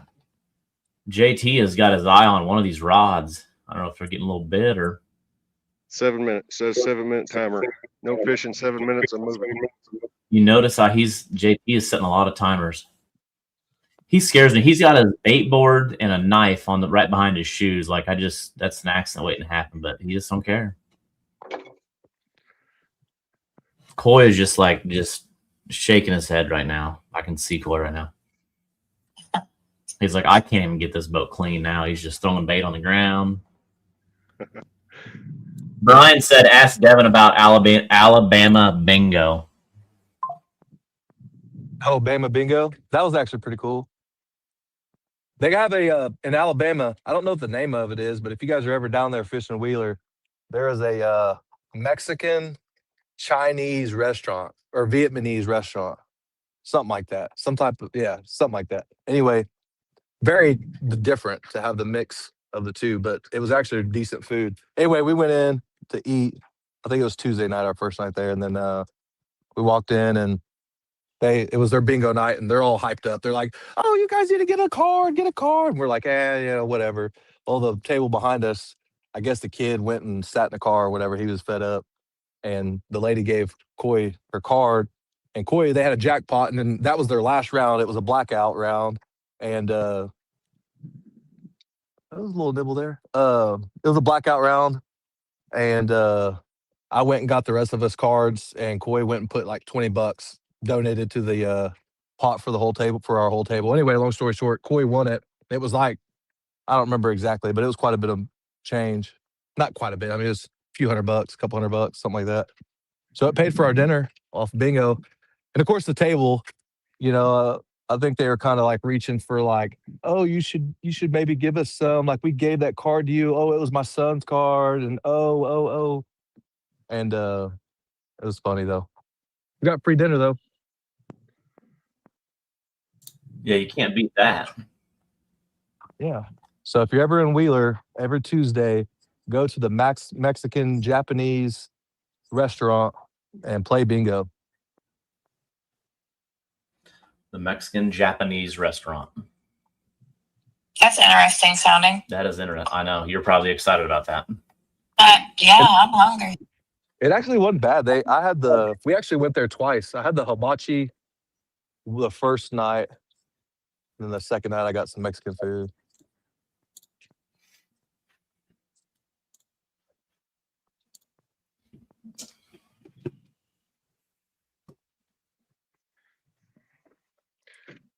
And that Tip the wait was $90.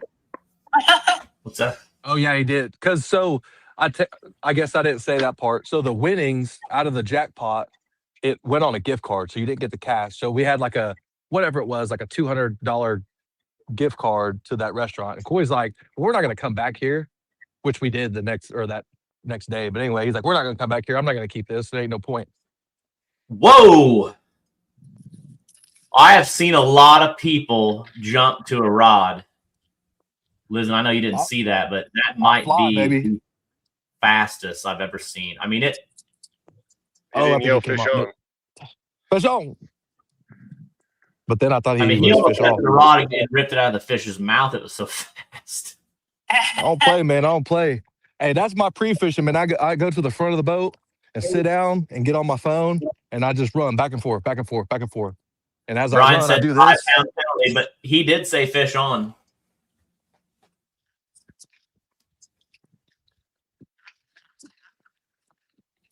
You know, I move faster than I speak, man. You got to give me a second. Yeah, he another fish. Fish on. So everybody watching, how cool is this? They're both fishing different scenarios and they caught a fish at the same time. That's wild. Oh, mine come off. Oh, Mine didn't. So at 10:57, they both got hooked up. I wish that would have been on camera. That fish come out of the water like a bass.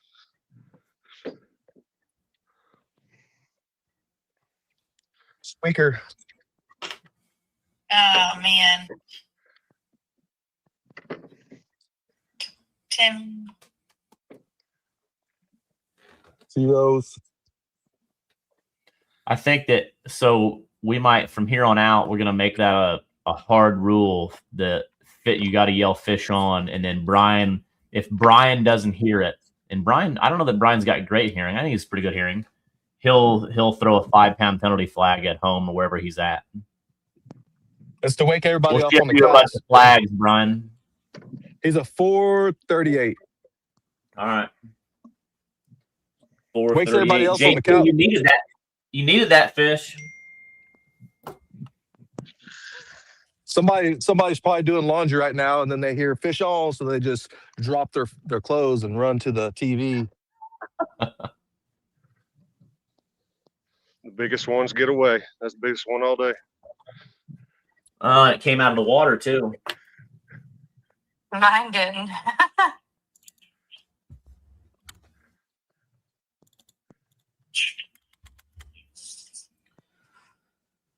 Okay. Definitely needed that fish. You had you a good one or what? It's probably a 5 or 6 pounder. Oh, you talking like you lost the 30?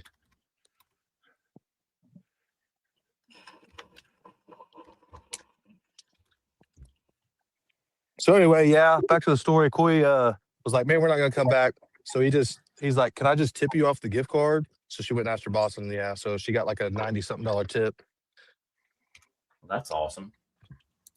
And then we went like the next day. We're like, man, you could have paid for dinner again.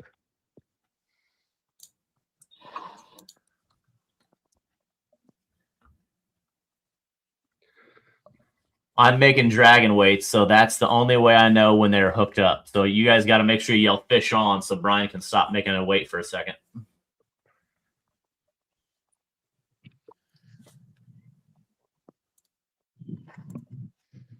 Must save fish on. Okay, updated score. JT Ray, 7 fish for 26.66. Devin just caught his 6th fish for 41.59 with a difference of 14 pounds. So we got 14-pound difference right now. A lot of time left. We got 3 hours left. 3 hours. A lot can change.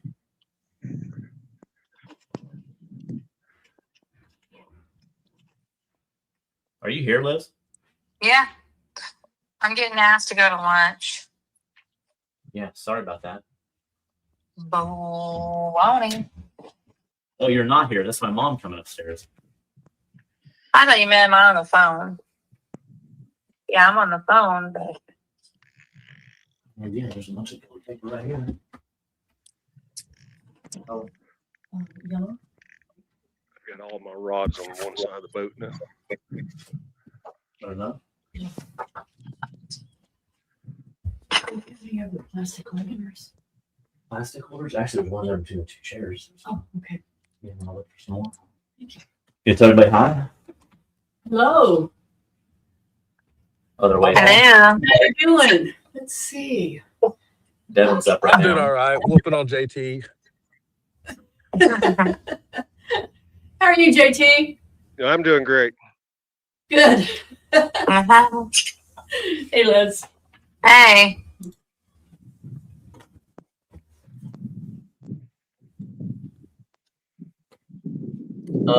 Sammy Mitchell said watching. Dylan said here, piggy. Huh? Grant said should do some 20 boat solo angler tournaments with cameras in every boat. Yeah, it's not bad. It's just It the can thing get you to that. really gotta have. That would Oh, be them fish look good in there. It can get to that. You just got to have Starlink. So both these guys, JT's got Starlink on his boat. Devin's got Starlink on his boat. They're using their phones. They're using good audio. So, I mean, this is a really good stream so far. I don't know how it looks from back home or wherever you're watching, but it looks pretty good. It looks good. When you don't have the Starlink or good mics, it's just, it's like a headache to watch. Yeah. Then you got to turn it off. how's the wind in the mics? That's the only thing I was worried about. Can't even tell. I us ain't what really it can't even is. tell.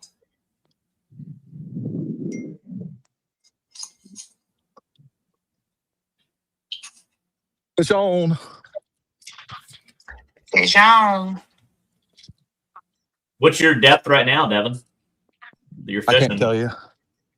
I'm in 8 foot. Kyle said great audio and footage. One of the clearest I've watched. Looks great here. I'm excited to put it on the TV to see what it looks like, bud. Or what are you at right now? Huh? Are you on your way home yet? No, they're not even outside yet. Well, tell them it's 11:04. We got things to do. Yeah.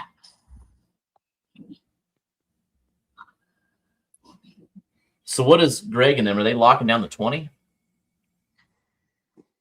Well, I said that they could. The brewery doesn't have their docks out though, so I guess But they could beach it. They could beach it there. It'd be fine. Alex, I Yeah. will say I am liking these hooks. I've been having pretty good hookup ratios with these the red ones. But yeah, those are the 8/0s. It's looking like you are. All right, that was caught at 11:03. This guy's muddy. He's been in the silt.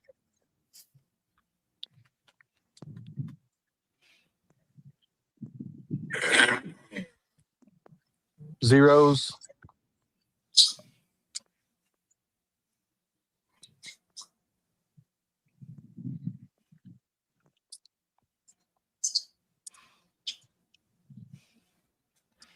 Give me 5. Give me 5. 493. 493, got it. Either of you guys doing fishing for freedom? I don't know if they are. When is that? And where is that? And what is it? That's south of me, May 29th. That's in Quincy, Illinois. Yeah, if you're on here, Is that like where you take? Is that like where you take veterans fishing or something? Yeah, we're trying to get back up to around 200 boats. We're about 18 or 20 boats short. So yeah. I'm gonna be personally calling people here soon. But it is an awesome event to be a part of. Yeah, definitely a good event. Yeah, I just got that email. I was gonna start calling some people too. Yeah, I will if I can. I've done a fair amount of travel this year with all the invitationals and all that other stuff. So we'll just have to kind of see how we pay. So at this event, just if you're watching, besides fuel, we pay for everything: hotel, every meal. We feed you, take good care of you. You get some boat snacks, a bucket of goodies. Yeah, a bucket of goodies, boat snacks. I mean, we could probably make that happen. As much food as you want.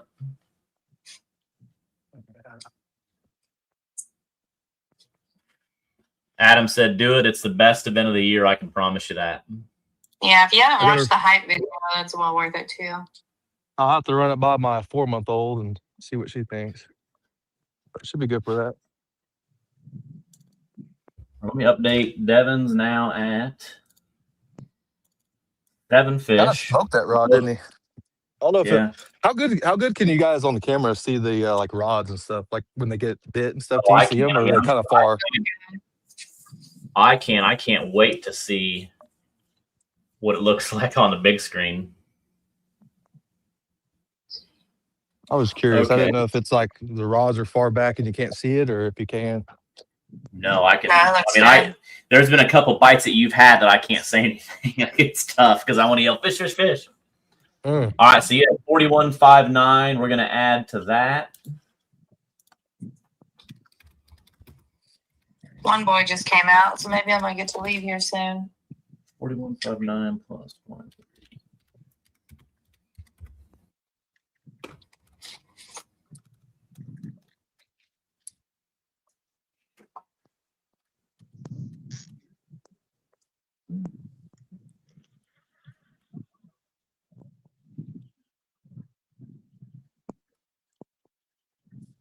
I just got like 16 text messages. If I put my phone on Do Not Disturb, does that mess up like the? I like- think that I'm not sure what that I don't think it I affects. think it just doesn't let calls or texts come through. It shouldn't mess with the live. See, I was gonna turn it on, but I was like, man, I don't know if it's gonna interfere with like the live or anything. So Yeah, I was I didn't do it during mine, but I just had mine on silent though because like our Ring camera was going off and all that. But yeah, and then by winning, I mean my phone was blowing up. And Excuse me, why do you throw that even in there? Because you don't talk about it enough. We I talk mean, about it get the plenty. first one done. We talk about it plenty.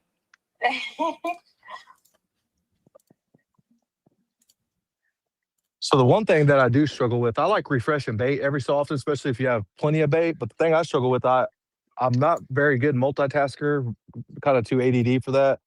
And I try to remember what baits have been out the longest that haven't had fish, so that, like, for example, let's say this one, if I were to know that hasn't been refreshed or had a fish, I would normally pull it in and refresh it. But it's always hard for me to remember,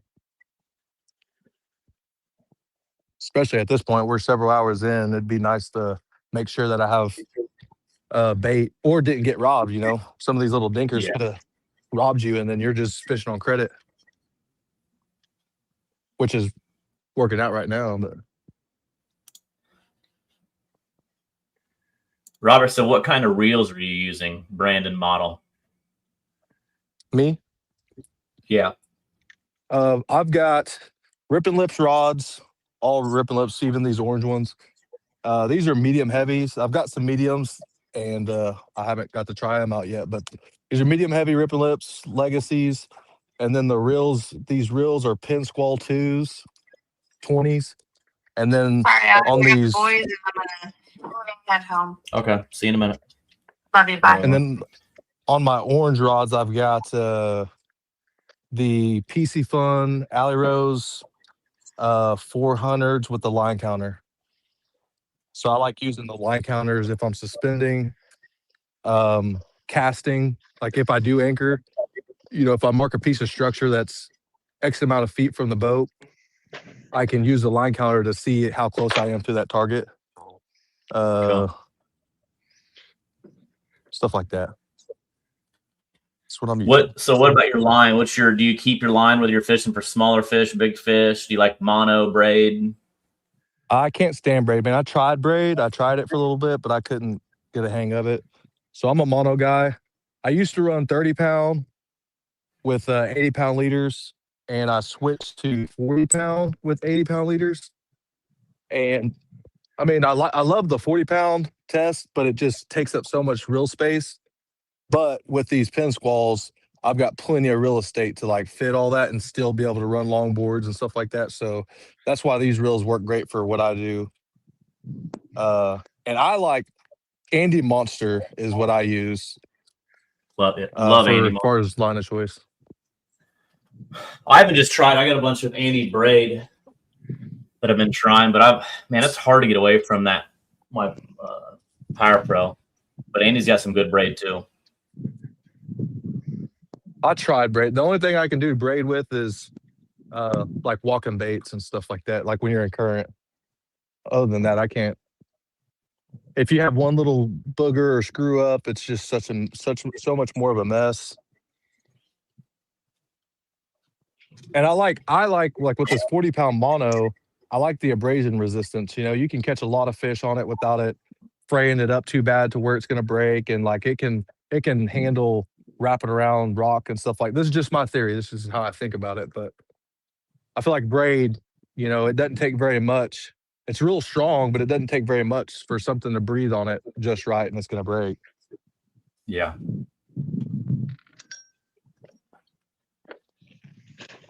Jeffrey Sell says, I just put this on my TV. Don't know why I waited. This is awesome.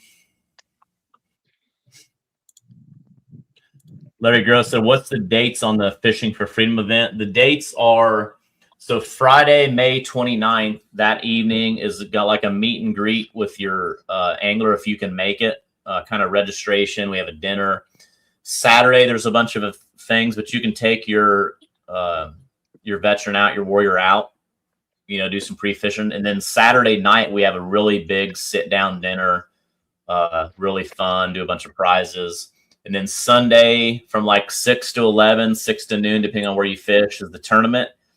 We have different locations, Mark Twain Lake, and then a lot of the Mississippi River from pool 19 to 24. And then once you weigh in your desired locations, like Liz and I help on the weigh-in up in Hamilton, which will weigh bass, crappie, catfish out of pool 19 and 20.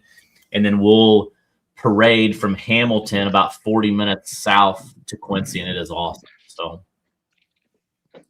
yeah, if you have any questions about the Fishing for Freedom event, it is super, super awesome. And it's in Quincy, Illinois, right on the Mississippi River. So right pretty much where Illinois, Iowa, and Missouri come together. If you're a warrior or an angler, if you're an angler that's going to take these warriors out, we pay for your hotel, pretty much every meal. We have meals for all the people. And it's a good cause, a good event, and it's super awesome. Make sure you watch I'll probably play the video this afternoon, maybe when we get done, to kind of showcase what that looks like. Gilbert says, what's everyone guess on total weight that it'll take for this to win? I say 100-pound total weight. What do you two think it's going to take for total weight? 140. Oh my. Woo! Ooh. What do you think, Devin? What JT said, 140? Yeah. I think it's going to be about that range, about 140, 150. Your bite will kind of heat up a little bit as the day progresses. I think if the wind picks back up, yeah. Which a lot of times in the afternoon, the wind will pick up. Brian said braid has less drag in the water when dragging for a wider spread. I can see that. Russ said all I use is Andy Braid. Steve Jones says, where is this located? Steve, this is Oologah Lake in Oklahoma. The best way, if you don't know where that's at, is northeast of Tulsa. How far would it be from Tulsa?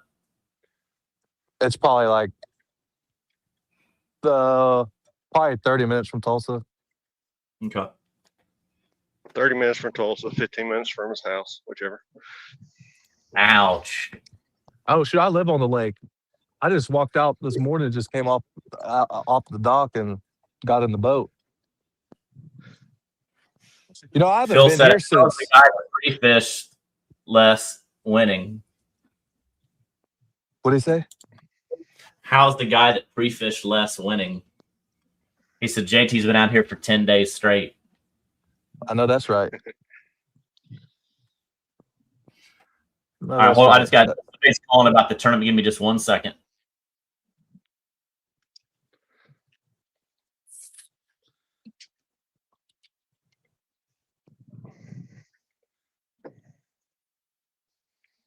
It's muddy water.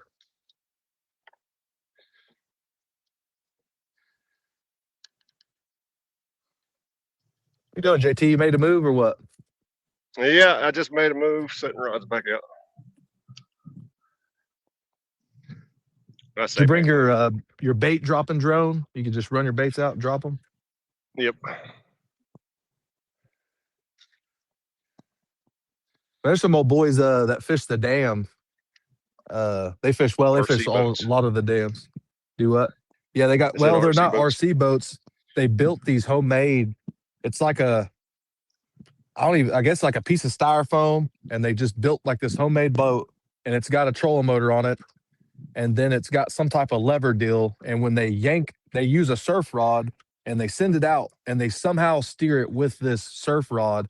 But then when they yank the surf rod, it disconnects the ground and shuts the trolling motor off, and they just reel it back in. But then boys hammer them because they can get right up on that dam and drop baits wherever they want it. I've seen that several times. Most of the lakes around here have a limit how close you can get in a boat. Yeah, yeah. I wish we could get up there on them. I don't know that I would, but it'd be nice if we could.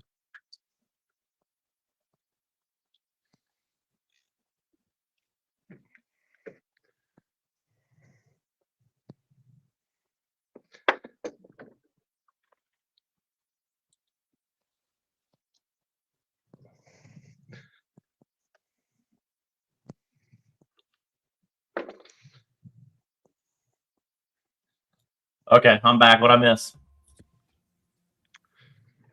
You ain't missed much. About 3/4 of a move that I make. Okay. I'm trying to decide if I want to keep rolling or if I want to reset. I haven't decided yet. And I don't know. The moves. The problem is sometimes on the moves they just take so long, but resetting could be big if if you think you were catching those fish. There is some reason behind those fish you caught. I mean, you caught a fit. Your last two were caught at 11:03 and 10:57. It's 11:18 now. What's scary is JT. I don't think's checked his live well. I don't know if it looks. Maybe it's empty. I mean, I got a 115-gallon live well. It's running water out of the side of the boat, so why should I have to check it? I don't know. Well, I'm running pumps, but I'm also trying to conserve battery. I don't know how much that Starlink eats up. Oh, that Starlink doesn't eat up nothing. Oh, really? Yeah. You never answered me. I asked you about it. You never said anything back. So I was like, well, we're just going to wing it. I do need, I'd like to get, I've got a 125 amp hour that I run all my electronics and boat loads on. And I want to upgrade it for one of those newer 236s or whatever they are, Pro Guide. Yeah, I mean, you're on normal streaming, you're at 2 to 3 amps. So you can go for a little while. I have everything running off of a 235. Pretty much everything in the boat. Do you run your electronics on a separate battery than like your pumps and stuff? Mine's on the same battery. Everything's on the same battery. Okay. I know some people separate it, like they don't want their electronics on. They don't want their electronics, I guess they say interference and stuff. I've never really noticed that. I even got my live scope on my same battery as, the pumps and stuff. And when the pumps kick on, I never see no interference on live scope or nothing.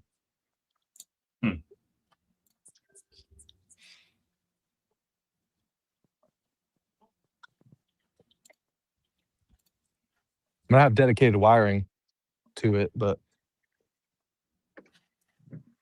John Hill is asking both of you. He says, Devin and JT, what is your favorite kind of water to fish? Big lakes, big rivers, small rivers? Give us your feedback on your favorite kind of water to fish, favorite place. I tend to do better on the big lakes. I mean, mainly because that's what I have around in this area. If I want to fish the biggest river we have is Arkansas River, which I do fish Arkansas River quite a bit. But as far as big river, my closest big river is 5 hours away. What about you, Devin? Me, I don't really know yet. I mean, like I say, I'm pretty new to this. It's like my second year really hitting it hard. So I don't really, I've never fished big river. Like I've never fished like, Mississippi or anything major like that. And our rivers, quote unquote rivers here, are lock-in dams. So they're like, unless they're flowing a lot of water, to me, they're just like fishing lakes. They're just little lakes between each other, unless they're flowing a ton of water. So, I mean, I got places that I like, but I can't really say whether I'm a river guy or lake guy. I say I have funner on the rivers, but I catch a lot less fish. Or I have more fun on the river, but I catch less fish. But I also catch bigger fish on the river. So lakes kind of get boring to me after a while. After you hit them, after you fish a lake so many times, it's kind of like okay. My favorite body of water so far is Wheeler, though, hands down. Yeah, Wheeler is awesome. That's my PB is still at Wheeler, 76 pounds. Speaking of PBs, JJ is asking what both of your PBs are. I got a. Go ahead. Go ahead, JT. I caught a fish that weighed 105 when it come over the rail. The official weight on it was 101. Was that was at Perryville, wasn't it? Yeah, it came from St. Louis. From St. Louis. That's a big blue. What about Flathead? 52. That's a giant flathead. And I caught it in a tournament. Not one of your tournaments, but I caught it during the tournament. What about a channel cat? Probably around that 15, 16 mark. I don't really know. That's a giant deal. 15, 16 pounds. I caught it at Ouachita 3 years ago. I think I caught one weighed 16 pounds. What's your PBs, Devin? Blue is 50. Flathead is 38. And channel, I've never really caught one big enough to weigh it. I mean, if I had to guess, probably 12 pounds for a channel.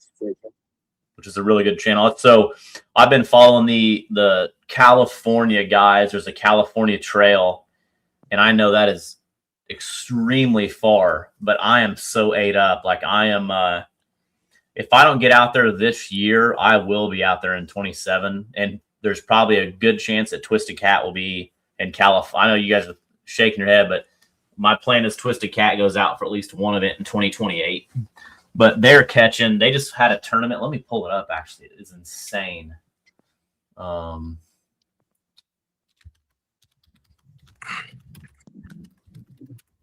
I think Big Fish was 29 pounds. It's a mean channel cat. Yeah, but if you look at their weights here, I'm going to pull their final results. So it was a 2-day tournament. Day one, the first place team had 71 pounds. Second place, 61, 62, 65, 64, 67. I mean, just insane weights. Let's see what Big Fish. I mean, these are toads, man.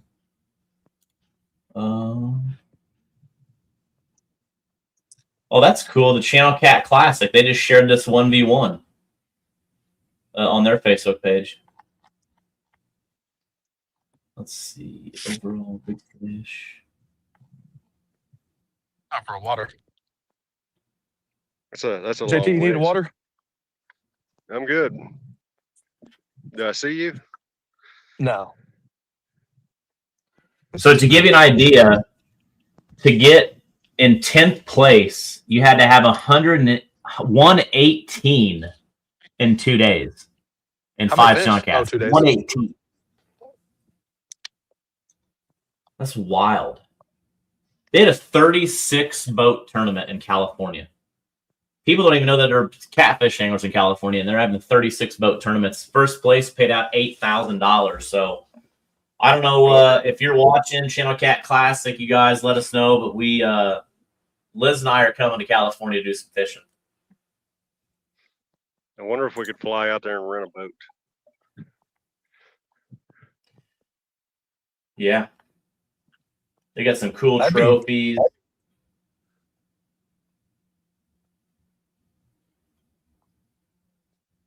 That'd be tough fishing a tournament from some like a rented boat though. I don't know if I would be down for that. You know, like when you're not in your boat, you just feel out of place. Like you just feel like you don't have all your stuff, or it's just not set up how you like it. I agree. I think that is a big key.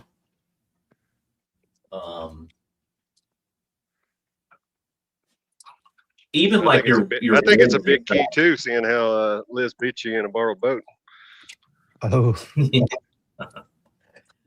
well, I don't have technically. I've got I'm running Project X right now, so it's not dialed in, kind of like I'm used to. You know, we had the Dynasty really dialed in, but I think, and again, jumping on a boat where you got to like take all your gear because you know where all your stuff's at. You just know, kind of like a fishing partner. You know, when you have the right fishing partner, it really, you guys just click together. Who gets the net? You don't have to even talk sometimes. You know what I mean? so that's been my toughest thing is finding like I fish with several guys, like fish tournaments with several guys, but like finding a solid like me and this guy, we fish together, we go to every tournament together. It's really tough finding that. I mean, everyone that's local to me are kind of already clicked up with their own guys, and then I've got people that could fish with me, but I'd kind of have to do all the work, and then if I'm going to do that, just take one of the kiddos or something. Yeah. JJ is also asking, do you guys ever use gizzard shad or American shad? Yep. All the time. I've had shad out today, and I ain't caught a single fish on shad today. That's it. Gilbert said, what baits are being used? And I think it's just, you guys got a mixture of baits, right? Yeah, I got a ton of bait. I think I got just shad and skipjack out right now. But my best bite today I am surprised that you guys don't.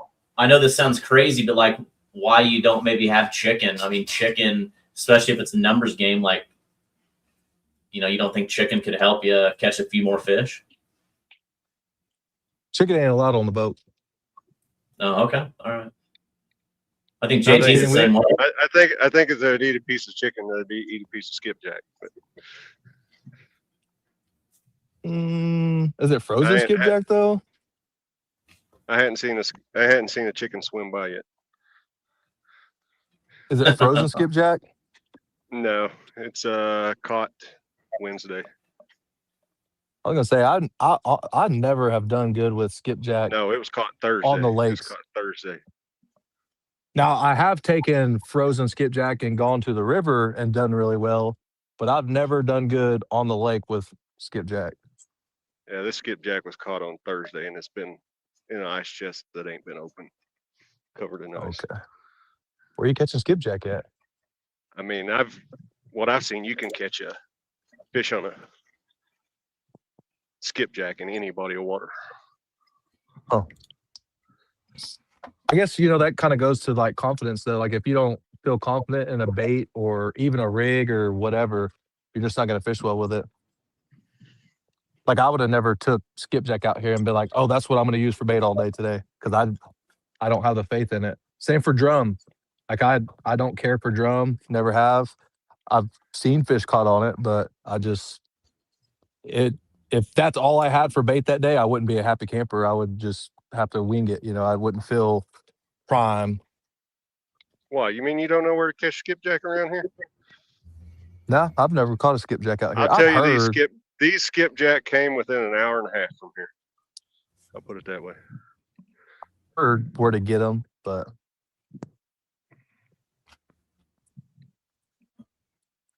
I'm also not, like I say, I'm not going to drive an hour and a half to catch some skipjack when I have faith in crappie and stuff that I can go 20 minutes and catch a limit and have enough. Yeah, I think that's also key is being able to, if as long as you're confident with your rig, your gear, and your bait, but I'm kind of with you guys where it's like, if a fish isn't going to strike a fresh piece of bait, but they're going to go after chicken, or if they're not going to bite a head, but they're going to bite a side piece. I don't know. I think the fish is going to bite whatever. That's why, like on the Livingston lures, I think that if those fish aren't hungry, it can at least attract a strike bite. And I've seen that, especially in the last couple of years, Liz and I traveling, just sometimes the bite's finicky, and just that lure making noise can attract a strike bite. And I think with the way the water is right now, this time of year, they're going to bite. If they're hungry, they're going to bite whatever's in front of them. So is there any current in that lake right now? No. Oh yeah. Know where I'm You at. said, yeah, but there's like 8,000 coming in and another 8,000 or something going out. I mean, that's going to create some current, even if it's not fillable. Yeah, JT is in. He's in about 6.5 inches of water right now. I can see his bait off to the side of his boat floating. You see his Sandy Cooper, I can see like my his- floats, but it ain't working, so it doesn't matter. Keep looking at my watch. About time to move. So right now, JT is down. Let's see, 46.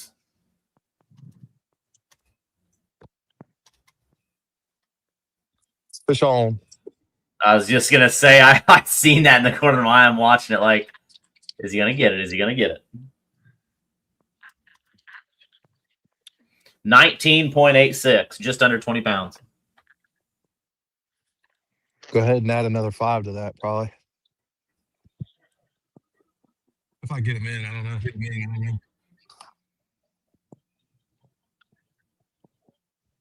How many rods are you using, Devin? I've got 6 rods out.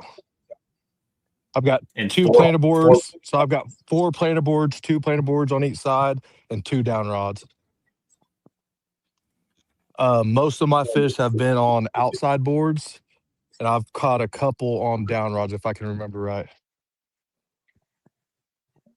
So 11:30. So it's been exactly 30 minutes since you caught your last fish. JT's last hookup was at 10:57, 35 minutes ago.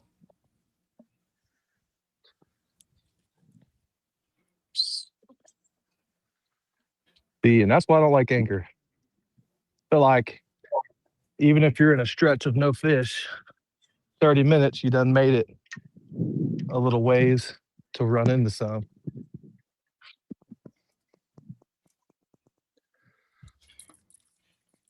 Get in here. There you go. If I'm down if I'm down 30 plus pounds at 12:15, I'll start dragging.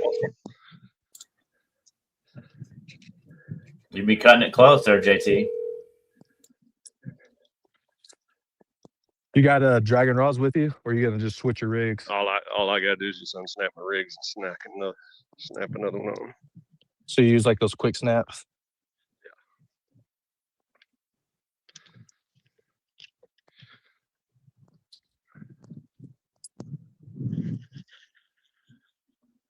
I can tell you these fish about got the paint wore off these hooks.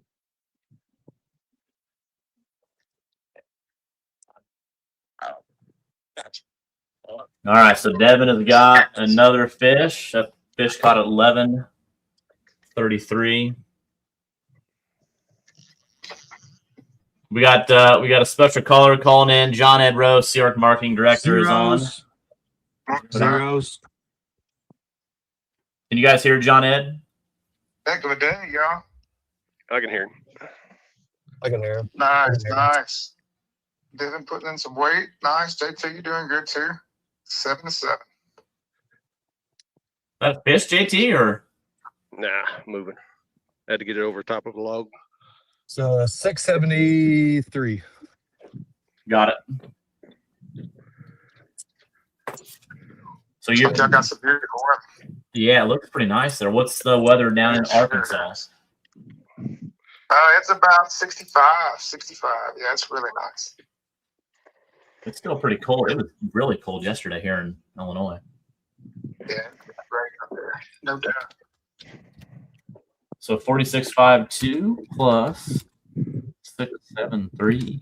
And it looks like JT's making a move. He's got his binoculars out, Devin. What's that mean? That means he's about to get them boards out and come ride beside me. You got any buoys and rope? Tie 'em up. I That's all turned right. my side imaging on for the first time today. So I tried that with Liz. I went right next to her, and that still didn't help. She got a fish right in front of me.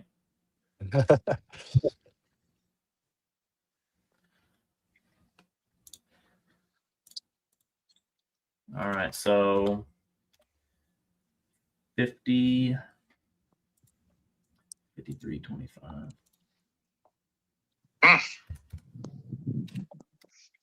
What do you got going on this weekend, John Ed? Man, just catching up on a little work and rest, and it's actually nice to just sit down for a little bit. It's been wild this past couple of weeks, but I know you know how that goes. You've been going nonstop all year.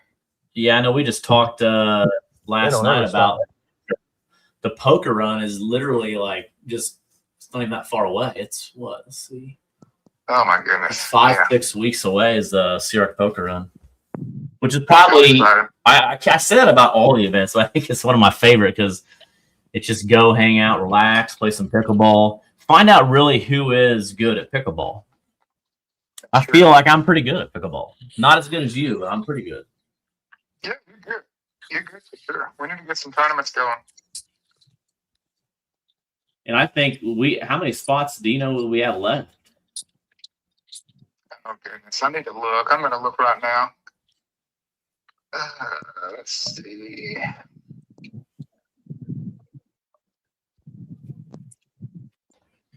It's creeping up on 50.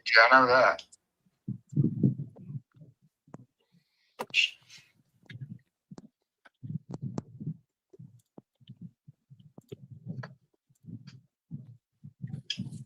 All right, the scoreboard is updating.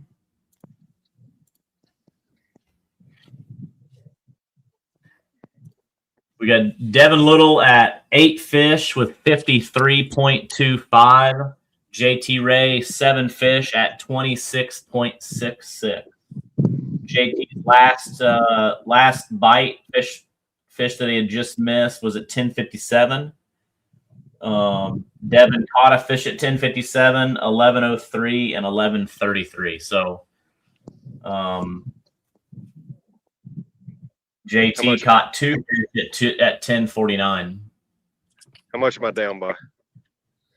About 26 pounds, 27 pounds. I mean, that can be 1 or 2 fish, you know.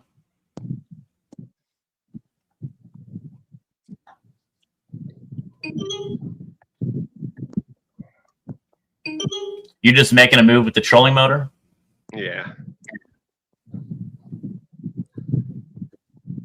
So yeah, John Ed, we're once this is over, Liz and I are heading up to Fort Madison for our captain's meeting, and then gonna have a big event tomorrow. Man, should be a really good event. Channel Cat tournament, maybe some flathead. But that's awesome. Where are y'all? 70 boats, something like that. Yeah, we're just under 70, but we'll have some sign up tonight, so it's gonna be a really good turnout. Fishing's pretty good. I've been getting a bunch of pictures and videos from people up there pre-fishing. That's exciting. Need to, which I think you tried to do this before, but like the 1v1s like within the tournament itself and getting like a couple guys that are live during the tournament. Yeah, I've almost, like I said, I've got 2 Starlink minis. I'm gonna try to put on some boats this weekend. Just find the, you know what I mean? Now it's a little bit easier to kind of get people hooked up and stuff, but no, this is. I've moved out of the 2 foot of water. I'm moving to the 3 foot of water. Oh gosh, so you're just moving to 3 foot? Are you going to start dragging or just still spot lock? No, we're not going to start dragging unless I'm quite a bit behind till at least probably 12:30. Wow. What do you think in the comments? Do you think that basically he's saying if he's so far behind, he's just going to pull a Hail Mary and throw some boards out and see what happens. Jeff Helm just said my broke back butt would spank you guys in some pickleball. I mean, I'll throw 500. I mean, John Ed, if Jeff, you pick a partner against me and John Ed, I'll throw 500 on it. I mean, that's how.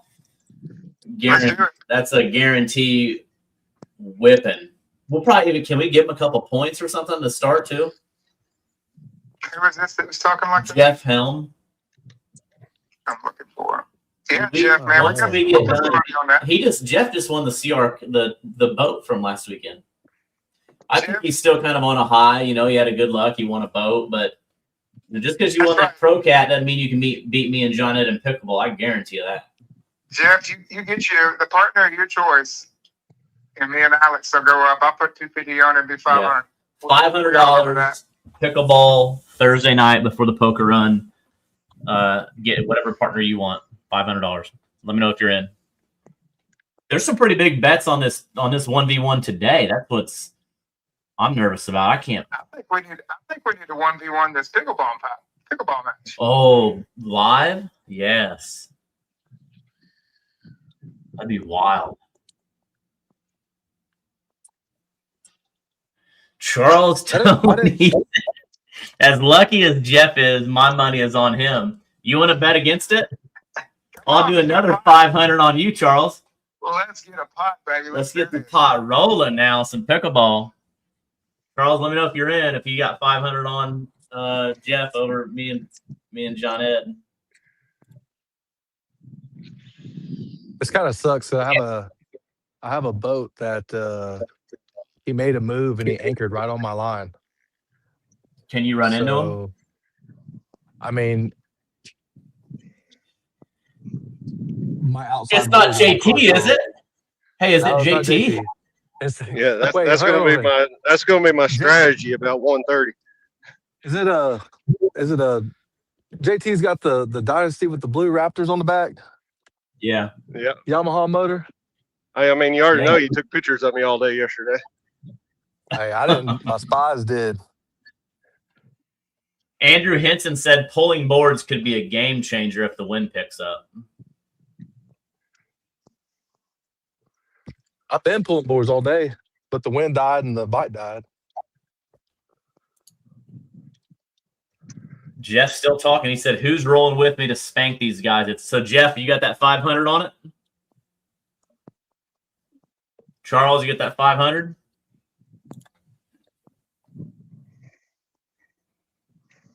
They don't know that how good a pickleball you are and that I am, John Ed. That's right. Mike Masters said, just dropped in. Where you at?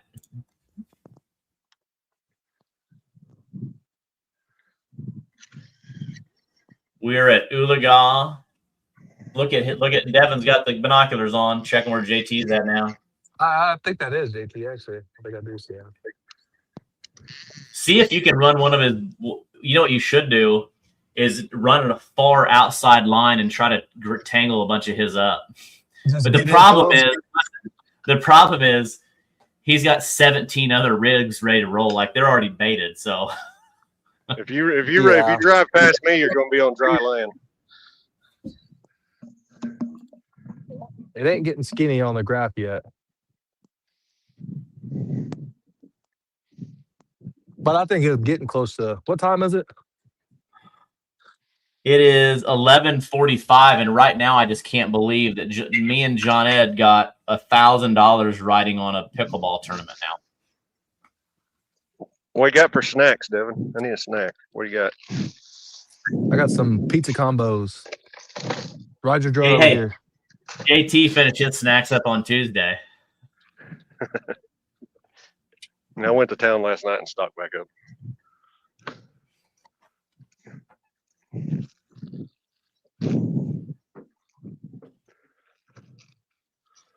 All right, how many people are like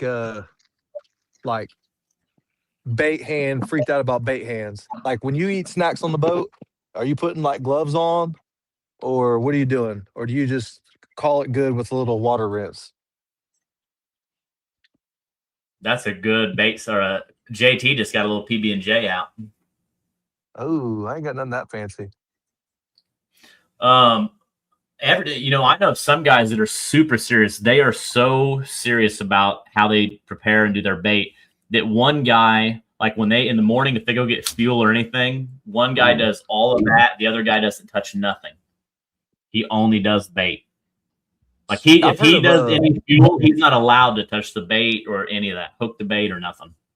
I've heard guys like that, like partners, where one of the partners smokes cigarettes, and he won't let them touch the bait because he thinks the cigarette smoke gonna get on the bait. That's actually not a bad idea.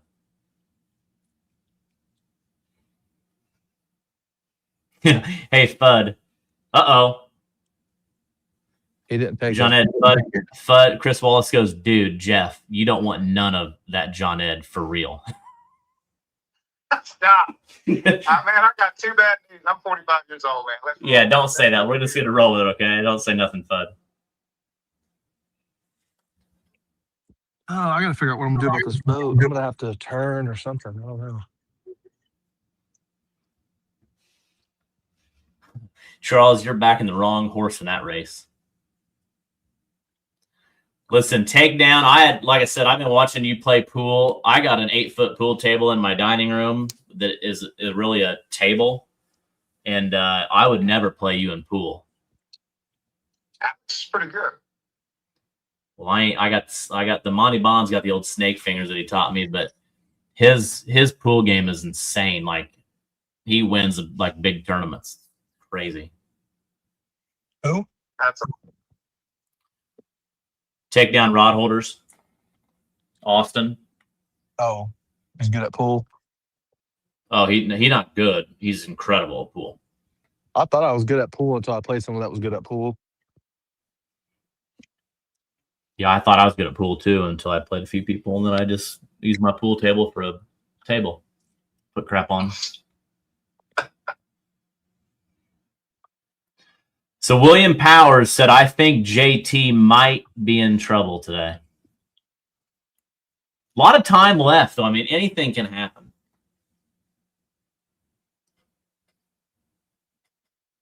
Yeah, I didn't see as much money or bets go in this round than the last round, because man, that would have really been sickening for a lot of people.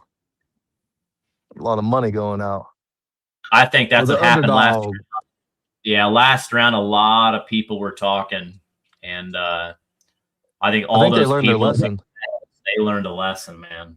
I think they learned a They lesson. They're like, we ain't gonna talk about this old Devin dude. I don't know who he is, but Hey, Alex. Yeah, We are at 42 boats. There's only 8 spots left. 8 spots left for the CR Poker Run. That is June 19th and 20th. Yep, 19th and 20th. Well, the 18th is the Thursday. So Thursday night, the 18th is the pickleball, the meeting, and the hangout. It's not mandatory. You can bring your boat in. Then Friday, remember, it's Juneteenth, June 19th, baby. We're going to celebrate Juneteenth at the Poker Run, and the 20th will be Beach Day. Yes, sir. So Andrew just said one of these guys needs to move to the flats with the 50s and 80s that are there. Wow, Andrew, where are those flats at? Because I'm on my way. Somebody catches a 50, and this thing is going to go one way or the other for sure. Oh, what you got there, Devin? He's thinking about it. The 50 would end. Oh, I got that 50 and 80. If somebody catches a 50, the other guy just can get. Are you hung up? Or grill up and go home. He's hung up. Devin's acting like FUD. He's not sure if it's a hang up or. Nah, I know.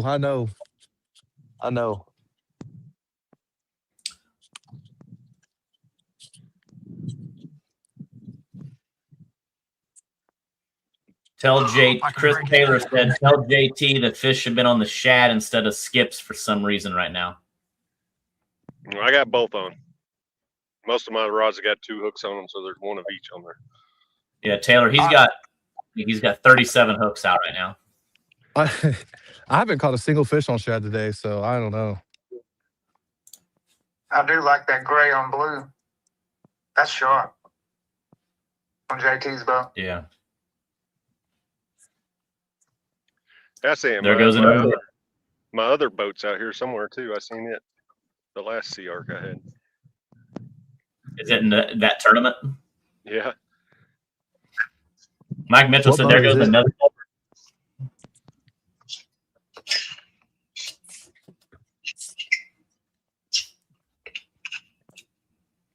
Yeah, Zachary said, I said that about an hour ago. One giant busts this open. Yeah, one somebody catches a 40 and it's going to make or break this event.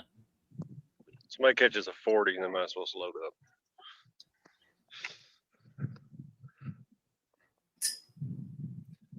Bud said you better leave my name out of your mouth before I will Smith you.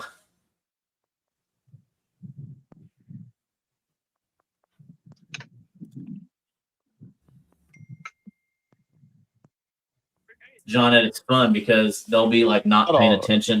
What's that? Yep. I'm getting ready to reset. You're all right. Yeah, yes, sir. Yeah. No, you're all right. No, I'm getting ready to reset anyway. No, you're okay. They've been watching you live, Devin, and they're trying to win this tournament. Yeah, well, I don't think he realized whenever he reset that it was kind of on my line. But like I say, I'm getting ready to reset anyway. I need JT to get that 40 so I win $100. There's another $100 bet. Ouch. Bud is talking some smack now. He said, I've caught more weight than these guys combined here at Fort Madison fishing for champions. Wow. Wouldn't believe that like I seen last weekend. Yeah. I'm not sure if there's going to be worse trash talk on this one or the next one between Fudd and whoever wins this.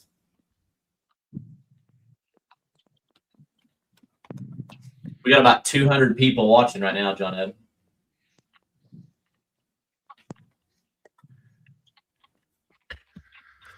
I know what's happened. I'm watching the rods. I think if I sit down and turn my back to them.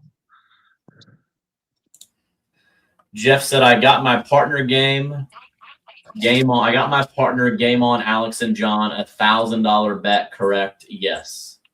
Let's do it. Are we gonna win? Are we gonna put? Is this 2v2 on? Yeah, we'll do a Twisted Cat Outdoors live pickleball between Jeff Helm and who's your partner, Jeff, and then John Ed and me for $1,000. That sounds good. JT, you ought to try old Wallace's fish whistle deal. Oh, no, you didn't. No, you didn't. It's probably might a good do thing good. I don't know what you're talking about. Oh gosh, I'm gonna see if Fudd will send me. Hey Fudd, if you're watching, please send me a Facebook message of your fish whistle, or call me and do it on the phone. But I want people that are watching to know, and do it for JT. Do this for JT. Do the fish whistle for JT. Donna, did you hear Fudd's fish whistle? No. I don't know how. Devin, how do you explain Fudd's fish whistle? I think it's unexplainable, man. It's just one of those things you have to experience. I can't wait. Liz, I'm going to be mad if you were at the brewery right now eating lunch. Don't be mad, get glad. Richard said, I've been known to blow on a fish whistle. So Jeff said his partner's name is Steve Gensler, master of pickleball. Just one sec.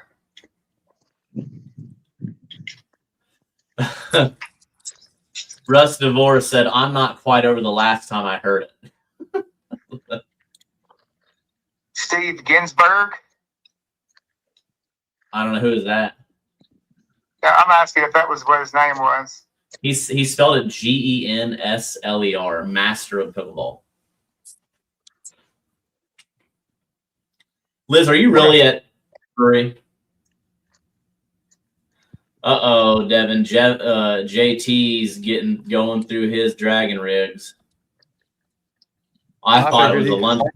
I thought it was like a sandwich bag, and it is nothing but rigs, man. Wow. I mean, to be honest with you, I wouldn't wait as long as he did. Yeah, I thought it was full of bologna sandwiches, and it is full of rigs. Wonder if Michael anybody from Vaughn, tournaments watching how they're doing. Michael Vaughn said, "Is the BJC outdoor kinfolk, Devin?" Come on. No, what's that? Michael Vaughn said, "Is that BJC Outdoors?" Talking about Brad Ken Yeah. Folk Devon. Oh, yeah. That's my boy, BJC. We're not blood, but we ain't kin. But that's my boy. But close. Ken in some other ways, yeah. That's my boy. Caleb, they stopped fishing at 2:00.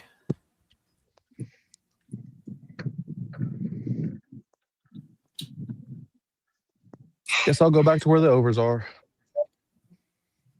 Kusa said JT needs to get out of that area. Well, I'm going to sit here until I re-rig my rods.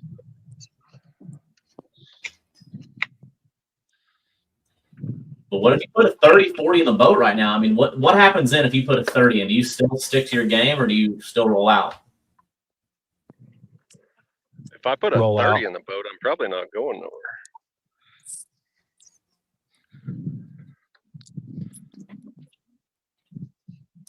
So we are down. The clock, the buzzer's about to hit. We are down to 2 hours. All right. Let me see. Let me get this.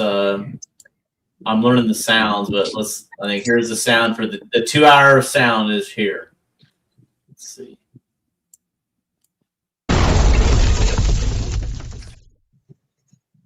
Explosion. I don't know what this. Let's see what this is. When JT catches a fish.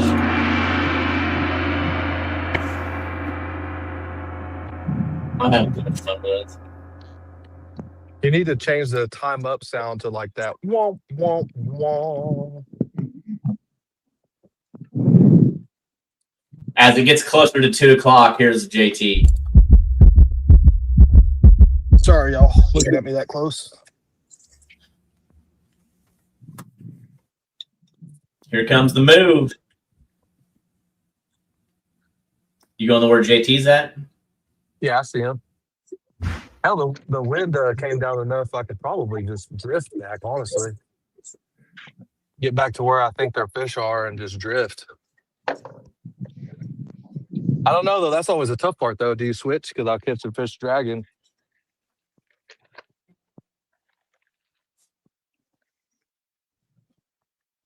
Get a little bit past this guy on anchor. Don't want to blow him out.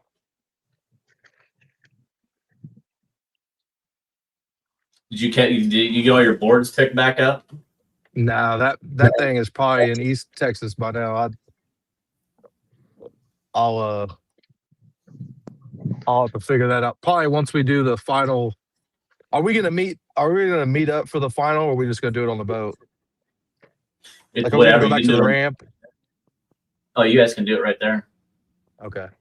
We'll do that, and then I'll search for it later before I go home.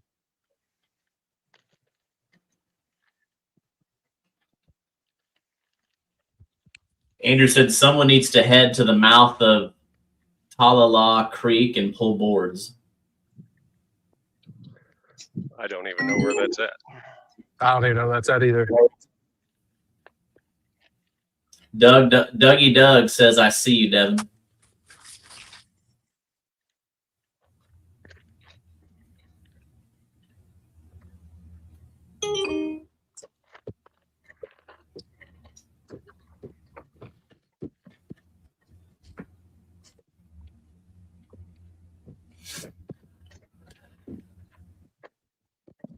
Rick Yeah, said JT isn't really frazzled. Maybe he already has the 30 in the live well from the first hour of blind fishing. It's 42 boats and 135 people already at Boca Run. Oh, wow. That's going to be a good crowd. Yeah. He said that we don't know him, but he's the owner of Bob Brady Dodge in Illinois. Check him out.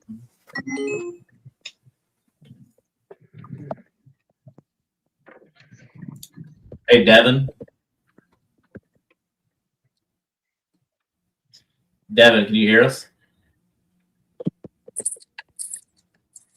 Hey, what? Can you hear us, Devin? I can hear you, but I can't really understand you. Too much background noise.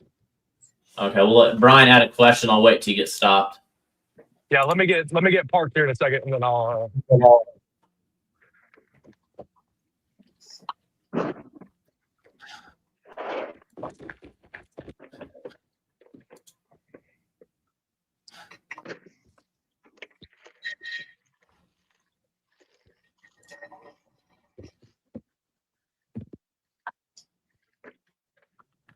Man, that's a long trip.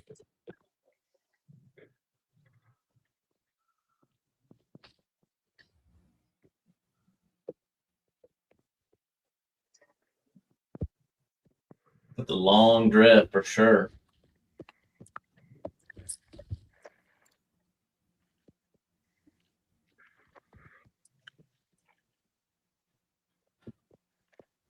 Well, a mistake I made is every rig I have has got 11/0 hook on it.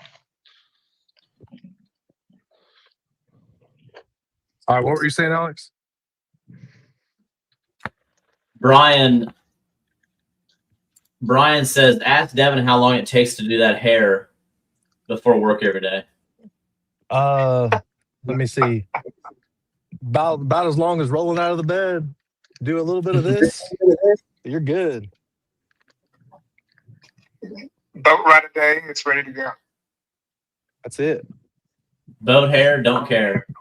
Dougie Doug says, Alex, will this 1v1 be an every year thing? Yes. Now our goal is to do 2 of them this year.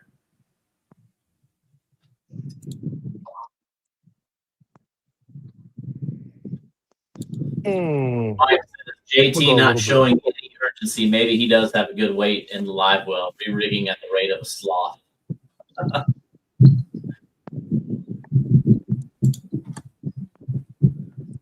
Yeah, Brian's shopping for a new hairdo. Brian's getting kind of a mullet kind of thing going. He's looking like a ZZ Top action. You just keep growing it out. Keep growing it out. Get you some Jerry curl, and you can get like me, man.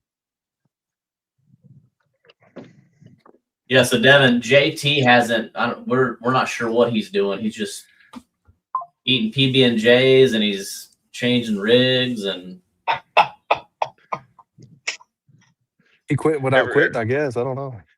That or he's got something crazy in the live well. Every dragon rig I have has a 11/0 hook. Looking for something. Ooh, that sucks. A little smaller. I mean, you was here for a week pre-fishing. You telling me you didn't go through your rigs?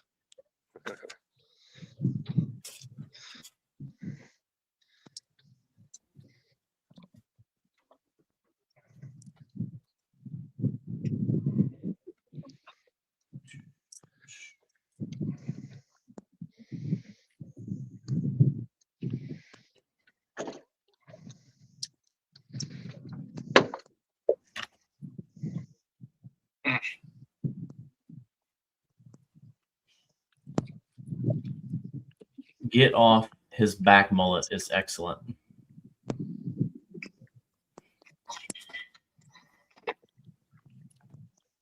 So it looks like JT, you're about to go to Dragon. It's 12:05, and we're down to under 2 hours. You're down about 20. That's all the time I need.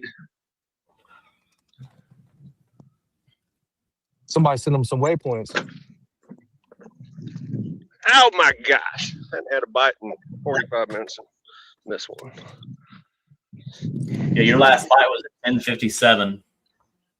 That's 12:05. What are you doing? You cutting that thing with scissors? Yeah, so these are just shears. And I like to trim the bait up, like cut the fins and stuff off. Like a little cut? All right. No, just cut the fins off just so it's a smoother profile. I don't know. And it's easier than just trying to saw with a knife.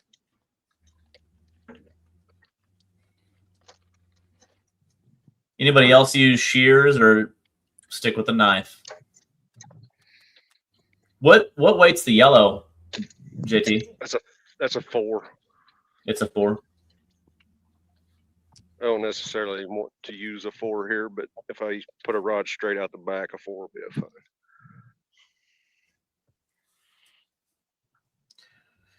Brandon asked, do you think adding rattles to the rig with a float is better than just having a float only to a rig? Man, you could go into a deep dive about rigs and Yeah. what works and what don't work, you know? It's just whatever you're comfortable with, really.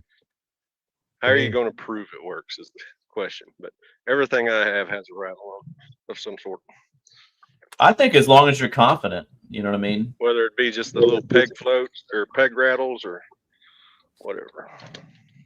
You know, I was going to pull out something crazy on you. Oh, no, don't do it. Hey, I was going to if I had to. I ain't have to yet, but if I get down Don't to do it, it.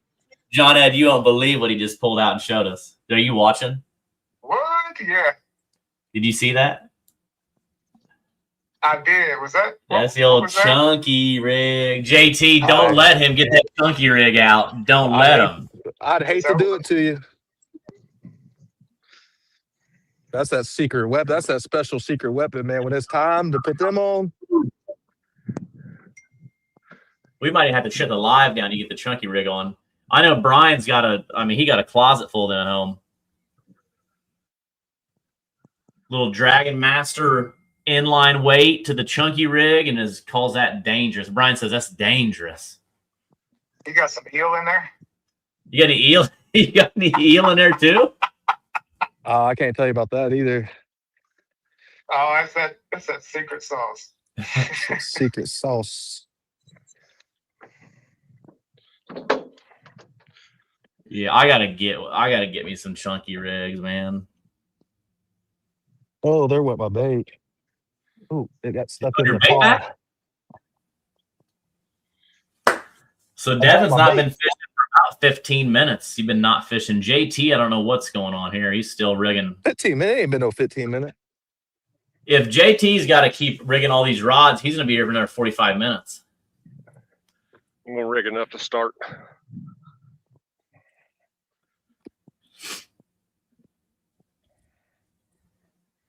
Liz should have been here an hour ago. I don't know where in the world she went. She's eating. She must have went to lunch. She done said the brewery lunch at the brewery is yummy. Devin, Ryan asked, what depth did you move to? Back out here, it's about 12 foot. I almost actually went deeper and just to try it. I mean, when you're this far ahead, you can kind of just do whatever you want just to see what happens.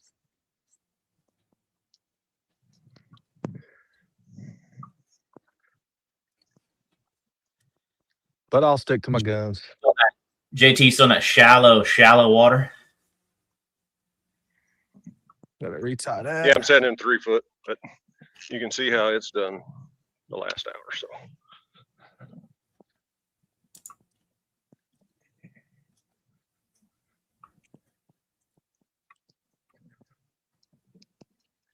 I mean, he must have had pretty good pre-fishing up there all week for him to stay up there all day, because I sure would have been gone by now. Ain't no way I would have stuck with it that long.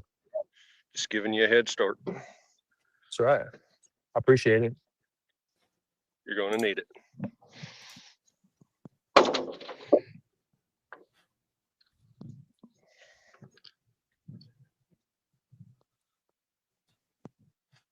What do I want to use?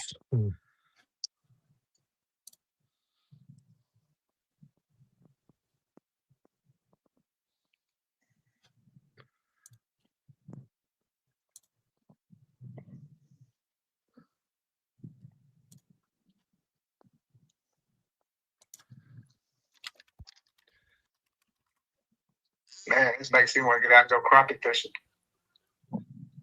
Yeah, I mean, it looks beautiful out there. It does.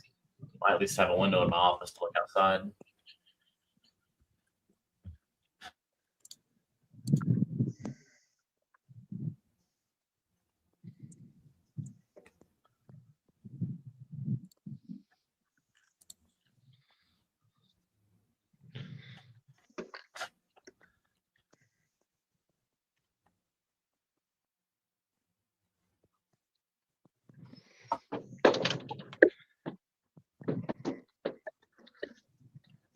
What about bringing a tournament to Old Hickory Lake in Tennessee? Yeah, that's actually it's on the list somewhere down the.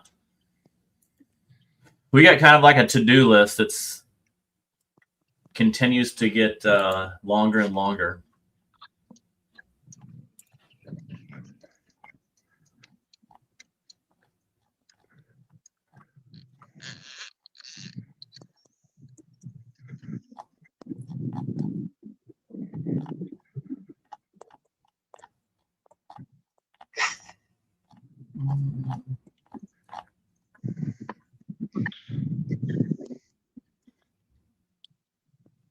How many boards do you have on the boat, Devin? If you lose a couple, you have some to replace them for now? Yeah, I've got like 3 more. I lost a few at Bama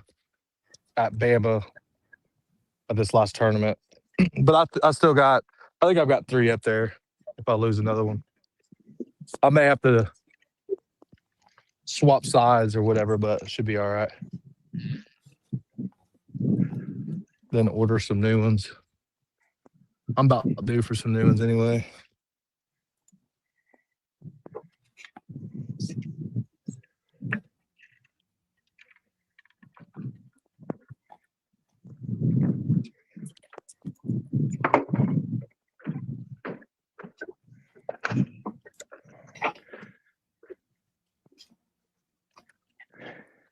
What boards you run, JT? I got all Parks planer boards. Parks. Yeah. I think I got about 22 of them on here. God, dog. I probably got 8 or 9 though. So this guy's running 22 planer boards with 27 rods. It's unreal what he's got going on. That's a heck of an operation, though. It's kind of impressive, really. I wish I Oh, could it see is. it. I'll have to go back and watch this later just to see it.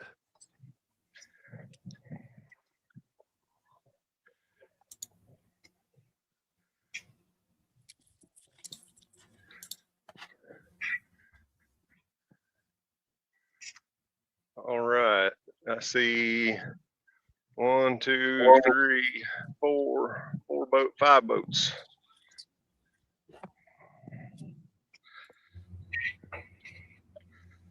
And that sucker went out there, didn't it? Okay. Got a retied down rod. We'll put this down rod over here.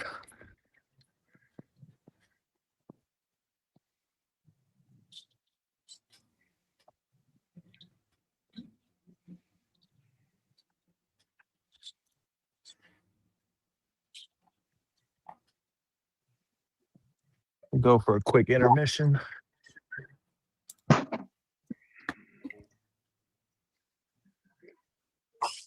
Yeah, I really didn't scoot back as far as I'd like to, but it'll be all right.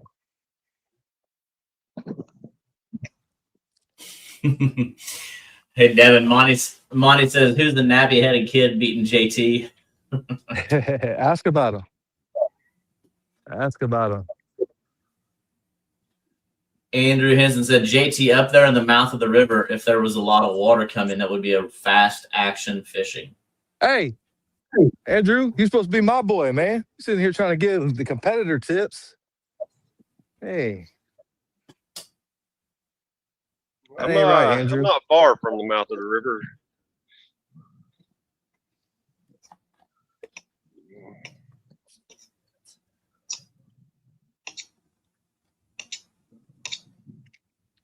I'm trying to get on a line where I don't have to take baits out before quitting time.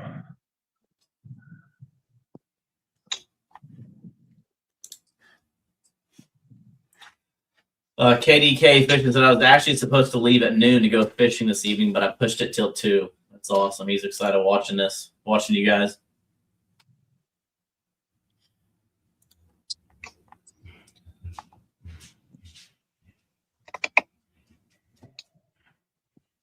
Ryan Lawrence wants to go against J.R. Hall. He said, come to Louisiana. Ryan said, why would it be in Louisiana? You ain't no good enough to fish anywhere else.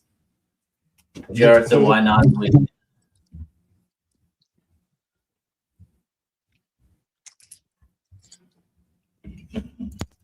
Guess who just rolled in?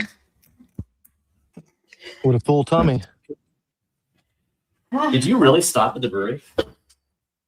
Maybe. With who? I did not stop at the brewery, but I brought some food. Alex, you having a twisted tea this morning? Yeah.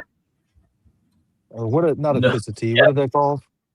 It's a nutrition. It's a Herbalife loaded tea. I'm about to get another one. I've already drank one. Loaded tea. Are Twisted those tea like good sounds for you good. to be drinking that much?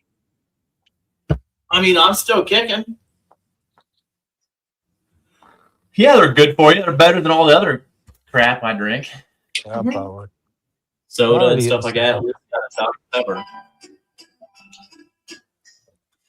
Robert Robinson is asking Devin what kind of tackle organizer he has on the back deck.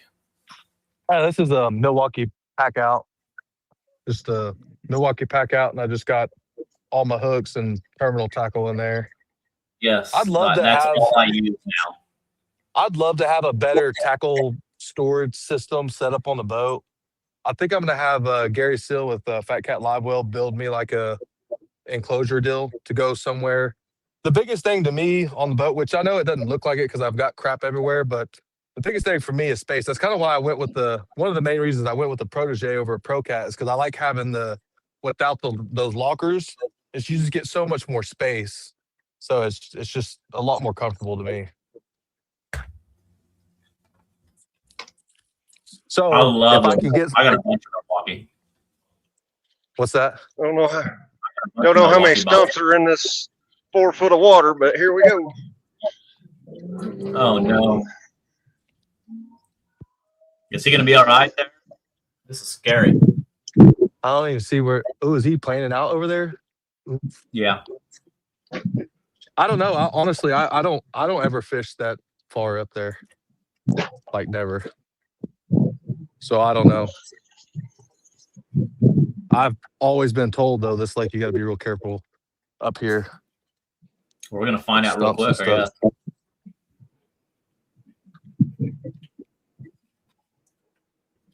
Okay, we're all back. We're all back in action. Final countdown.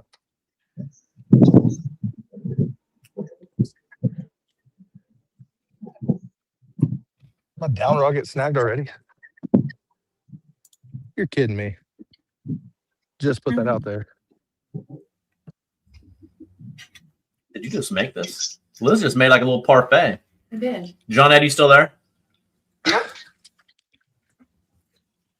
She over there cooking? I'm cooking. Did you hear that we have a $1,000 bet on pickleball? We do. Ooh. Me and John Ed are going against Jeff Helm and somebody for $1,000, Uh-huh. and I'm fine with that because I know how good John Ed is. For 1,000, boy, I'd be training. John Ed knows the rules at least. John Ed plays in a league. But he's going with. Yeah, I can. John Ed, I can hold myself. Can't He I? holds himself all the time. At pickleball, he plays very well. That was weird. But yeah, he's very good at pickleball. Very, very good. I'm glad you got that much faith. Yeah, he got around really well. Oh, that's great. Uh-huh. Now, Rhett's Brett's a baller. a baller, no doubt. I play weekends with him on any weekend at tournaments. Yeah, I wish we had that. J.R. Hall is asking Trevor paid up his debt last week, and J.R., we're actually pretty concerned over Trevor. We have not heard from him, not seen anything on social media. We are concerned about Trevor Justice. If anybody's heard or seen out of Trevor Justice, he's not paid debts, and he is MIA. He is missing in action. So if you're close to Trevor, check on him for us. Sometimes that happens with debts. Yeah, he was. I think his comment was, "I don't even know who FUD is," and we threw some money at that. He was excited, and he went ghost. Maybe I mean, he's drinking a ghost. He straight up, not drinking the ghost. He straight up ghosted us. Went ghost. He went ghost. Gotta If you be- see or gotta hear be from AI. Trevor, check us. Make sure he's doing good.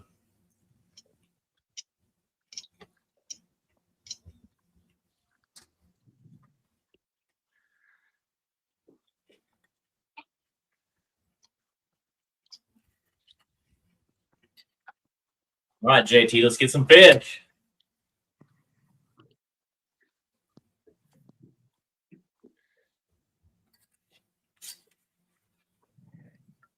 So we think 7 fish, 26.66, 8 fish, 53.25. That 16-pounder he caught was huge. I know, that's a kicker.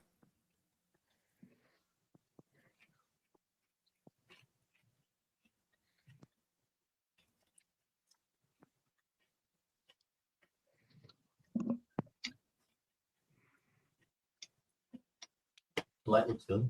Mm-hmm. I'm getting low voltage alarms. That's not good. I'm about to jump off, but I'm gonna be watching around the house. Low voltage All right. alarms. Keep the pickleball practicing going. Oh, I'm all over it. Can't wait. Jeff, can't wait to take your money, buddy. We'll see y'all soon. All right, see you, See John ya. Ed. See you guys. Bye. I'm gonna go ahead and hit you with the Patriot rig, man. It's time. It's time. Ooh, he's gonna hit you now with some crazy rigs, JT. Just don't let him get the. Here in a minute, you got to show Liz what you just pulled out. Watch me catch a donkey on it too. Am I eating this? Yeah, I said I was getting lunch. Why not get anything? You weren't hungry. You're right. I already gave you my buffet. I had a couple bites of it. A couple bites of it. There's like 2 left. When you left me a couple bites. How much weight Are are you- you? 25 pounds? You're gonna need. I just had it. You're gonna need more than 27 maybe or something like that. All right, fix and get that. What'd you say? You fixing to get it? Fixing to get it. Come on. Bring it.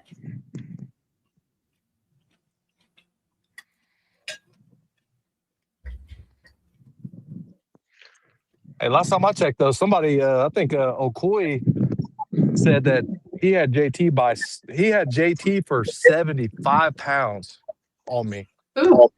Really? Let's see if that's 75. true. Oh, it's true. Go see the receipts. He You gonna said, call him? Let's just do better than that. Bring him on. so not only is he about to lose a bet, but he also like is severely going to lose because he put 75 pound lead. That's crazy. Hey, Coy, you're on live. What was the bet you had? Oh, I bet old Dell $50, signed $50 bill. That JT would beat him by how much? No, I just on JT straight up.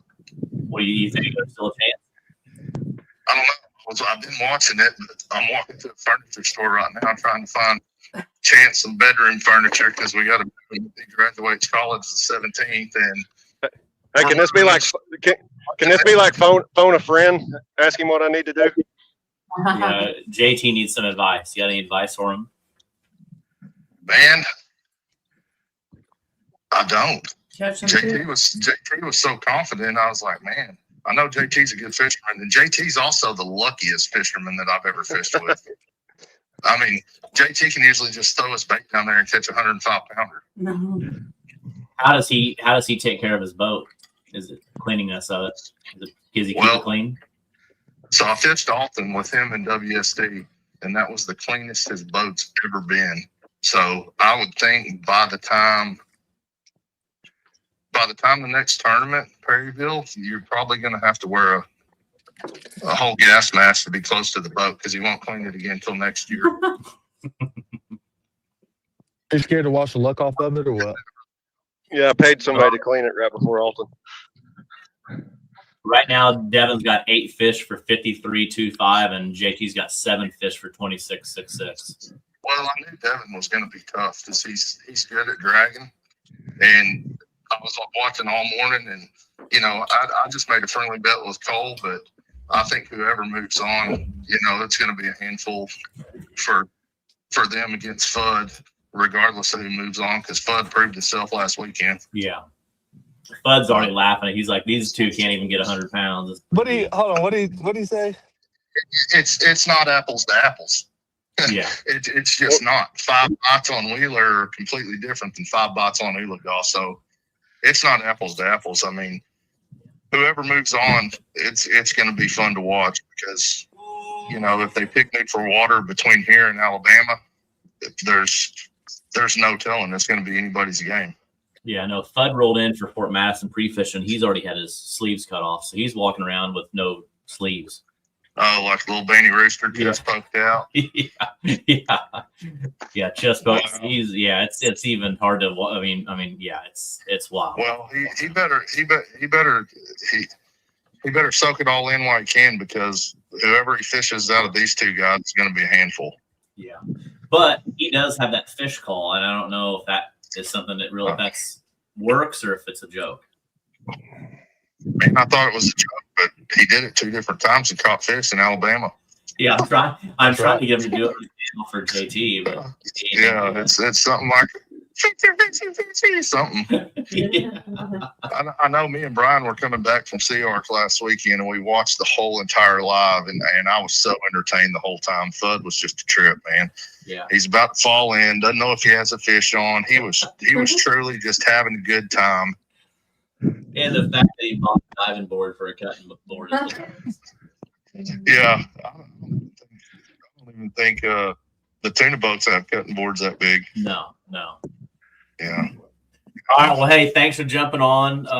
We'll see what we can do to help JT out. We're gonna probably give him 2 more phone calls, and hopefully that can help him. And maybe Fudd will do it. Yeah, phone a friend. Yeah. But I mean, bait's in the water. That's what counts. Yeah, bait's in the water. My wife texted me and told me to start dragging, so here I am. Oh, hey, earlier I was watching him getting bites, and he was just looking at the camera, like not even. I was like, "Oh my gosh, he's getting a bite right now." His wife was sewing shoes at the TV at home. I guarantee it. Well, he probably doesn't know what to do right now. I mean, like I said, JT's one of the luckiest fishermen I've ever met. I mean, he can pull up blind and catch fish. So he's probably scrambling a little bit right now, not knowing what to do, since this isn't the norm for him. Yeah. Plus, we don't know what this is in the live well. Yeah. Well, if I had to make a prediction, there's not much in it. Yeah. When he said about 30 pounds, I'm going to start dragging, I was like, oh, he's cooked. I mean, I wouldn't be worried if I had 10 5-pounders in the live well. True. But so that was a giveaway for me, and we'll see. I mean, like Devin said, he's been pre-fishing all week, supposedly. 7 days straight, he's been on the water. Yeah. But there is fish in the live well, I can tell you that much. Yeah. But we'll see. Well, I would make a drastic move. I don't know Uligal. I've never fished it, but I'd probably make a drastic move and go try to drag some baits through an area that I catch a couple 20, 30 pounders. Yeah. Yeah, because the 20 pounder changes the game. Yeah. It does for sure. But good luck to both of them, and they're both good fishermen, and it's interesting to watch for sure. But we'll talk to y'all later. All right. See you, Coy. Thanks for jumping on. We'll see you. All right, no problem. Bye. All right. Can you run this from there? I'll be right back. Excuse me? I guess I'll have to go get a little bite or something, a little snack. I'm giving you my parfait.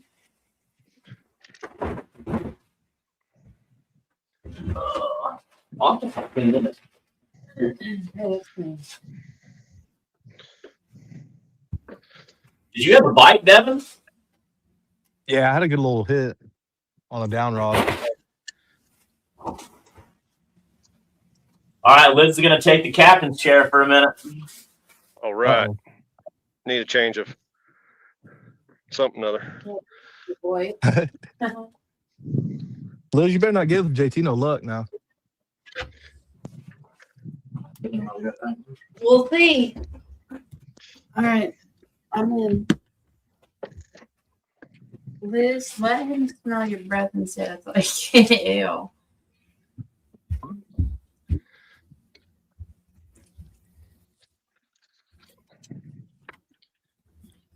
Bud, where are you at right now anyway?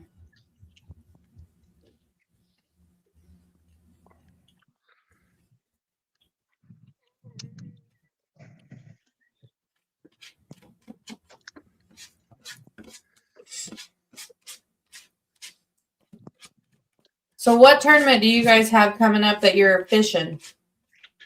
Any tournament? You probably won't see me till Perryville. I don't have much scheduled.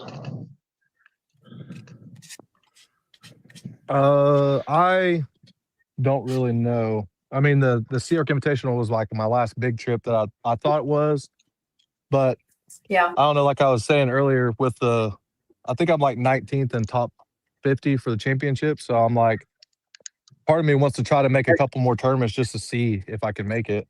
And it's possible I might fish with Monty at Perryville. We talked about it a little bit. Him and Mosley, maybe. Oh. Well, let me tell you, if you take Monty to Perryville, just make sure you keep him in the boat. Oh yeah. I heard you shot him in the water or something, or whatever. You Oh yeah. got a I'm freaking hit reverse on him or something and made him fall in, something like that. Yeah, something like Took him that. for a swim. I feel like You you're what? like me in the boat. Like, see a rod, and I beat Alex to it every time. Oh, I move. Don't. Yeah, if I see it, I move. Got to get to him, man. Sometimes, especially like kind of today, like these little short strikes, like you don't have but so long to try to get real down on them. And even then, if they don't have the hook, they don't have the hook. But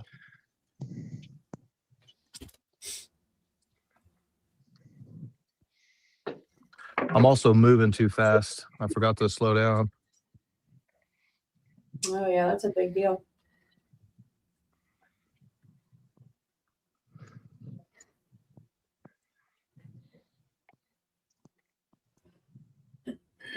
I'd like to come up there and fish one of those. Obviously, I can't fish the one this weekend, but I think there's one at the end of this month too, right? End of May, or no, August or something. When's the next one? We The have one in Iowa. this one, the Burlington. You're talking. So Yeah. that would When be is it? similar to this weekend. Burlington is August 9th, like the second weekend, I think, in August. Yeah. But yeah, it's a good like little channel cat live action, you know. It's fun. I don't know nothing about like targeting channel cat. Normally, we try to avoid channel cat here. Oh yeah.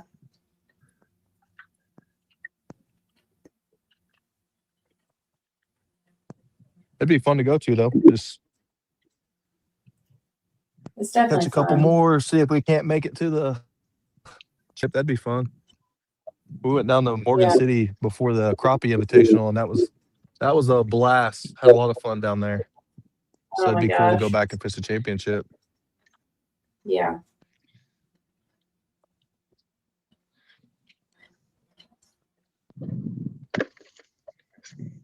Yeah, we'll probably go to Morgan City once this summer for fun.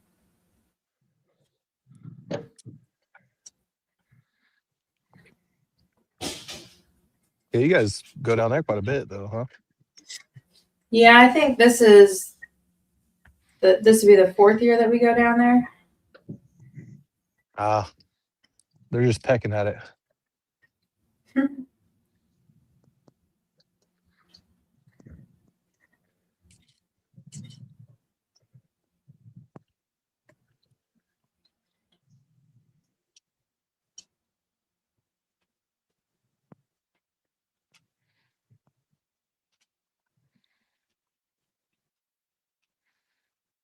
JT, you anchored all the way up and down that thing, and now you're going to try to drag it? I moved out in deeper water, out on the channel. From back here, it's hard to tell where you're at.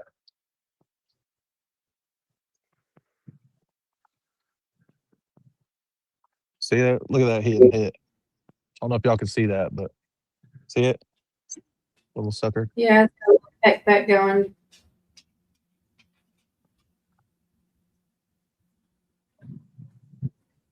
I'm gonna give this maybe 30 minutes. We'll see.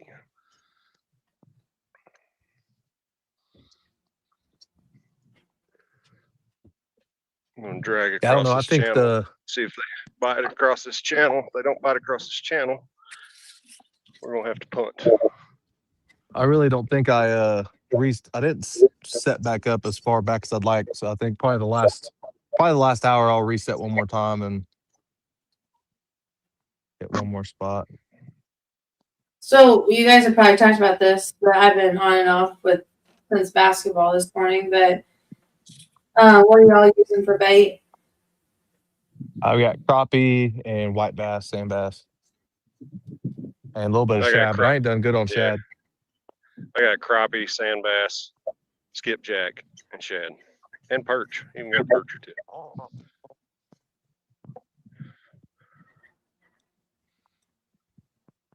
Man, I never do good for. I mean, in my time that I've been fishing, I never do good on brim here, like cut perch. I like live, I do, but for some reason the lakes up here doesn't really like it. At least for me, but I know people catch them all the time. Yeah, I fished a small little jackpot tournament several years ago and ended up winning it. And the only thing I could catch a fish on was a 2.5-inch live perch. Y'all see that?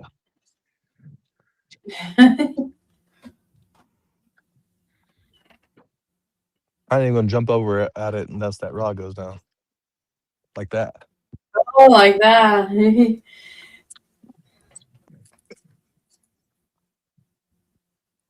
if I can catch up to him. Is he running at you? Or is he on? No, he did. No, he ran at me, and I don't think I didn't have enough to get him hooked. It's all right.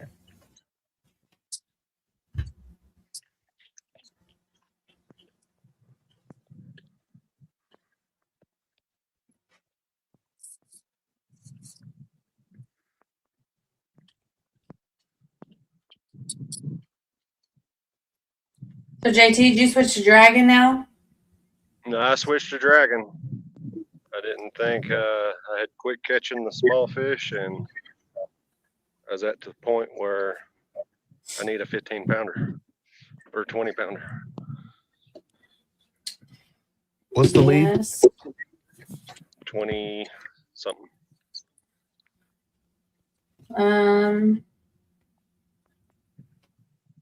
3.25 minus.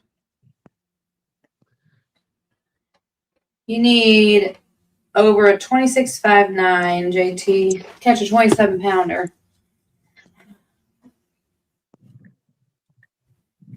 Had to move out here where anything's possible. This lake can be like that. What does that koi mean about out of your element? You're not a lake guy or what?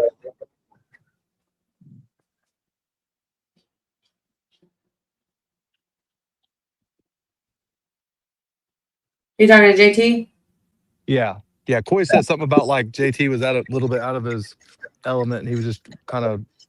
It's probably that or not anchor. your thing, or? That's probably like the first time he's ever seen me anchor. Oh, so he's just saying like that you were doing a little bit different than what you're used to. Gilbert's on the chat asking what size bait are you guys using? Bigger, smaller? What would you compare it to? I would consider mine pretty small. Medium for me. Yeah. Medium.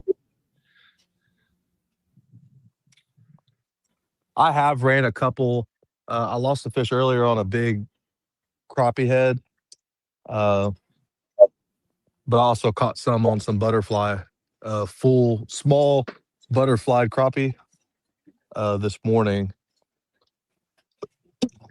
And so those are decent baits, but they're not big.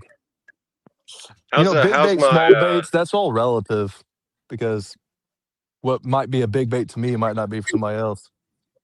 Yeah. How's the service? How's the Starlink look? Both strings are looking real good, real clear. You got a little like pixelated for a second, but it came back. I'm having power issues right at the moment. What'd you do? Forget to charge the boat or what? Well, I didn't charge it last night, but I didn't think I needed to.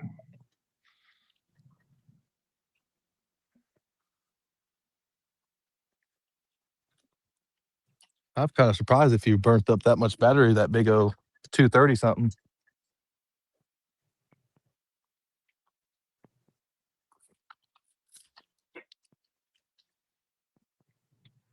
Yeah, I don't have a graph or anything at the moment. Uh-oh. I don't have a graph. I don't have pumps.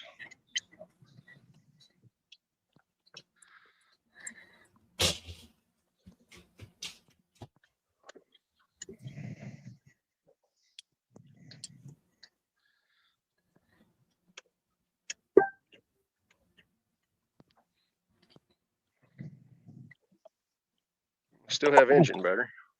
Still have trolling motor battery. Dude, I heard that. Fish on. Fish on Devin's side.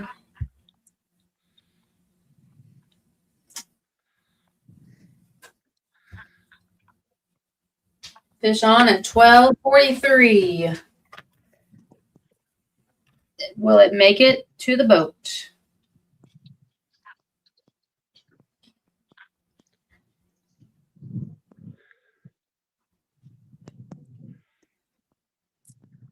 This is the hard part by yourself. You don't have nobody to switch rods Move over the for rod. you or nothing. It is too. He's grabbing the net. That's a smart move. Holding the net against the boat under the left arm. This is when you got to do it all yourself. Decent fish, too. Come there, sucker. Look at the tail splashing.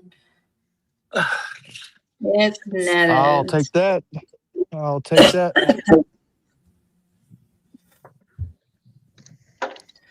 Devin, Rhett's rooting for you. He's got you in this Oh, yeah? 1v1. Yep. Heck yeah. That's my boy. I knew I liked him.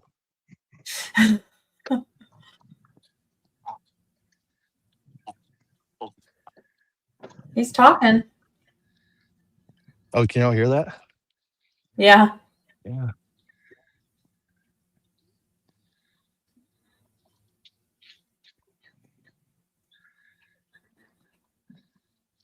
Decent little fish. Oh, That is. Hold on to him. That is a good one. look at all the spawn marks on him where he's getting bit. Yeah. All right, Bubba.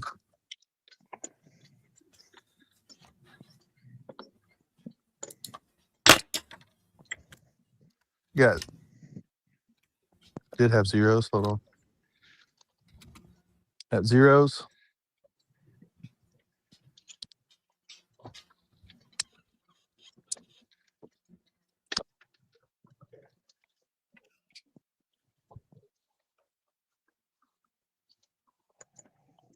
Uh, 1173. 1173. Got it. That's a good one.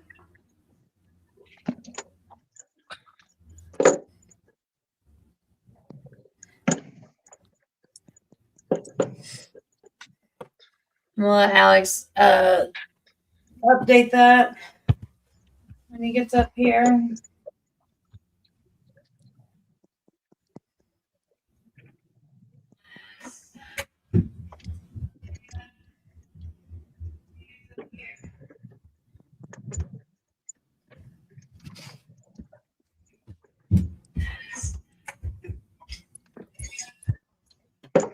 That's a pretty good little takedown, too. I didn't even see it. I just heard it hit the deal.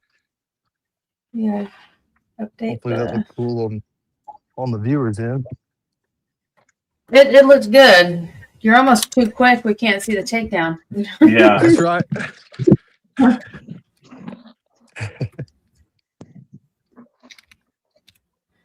GT's digging, trying to get things fixed up. Power Got issues. power issues. Power issues. No bueno. On trolling motor or what? Chiller motor I works. still have trolling motor. I've lost all electronics, lost all dash power. He went like kind of pixelated for about 30 seconds. Like he was like real. Oh, Boxy. Starlink. I don't know. 6498. It makes sense because Starlink actually lost power too.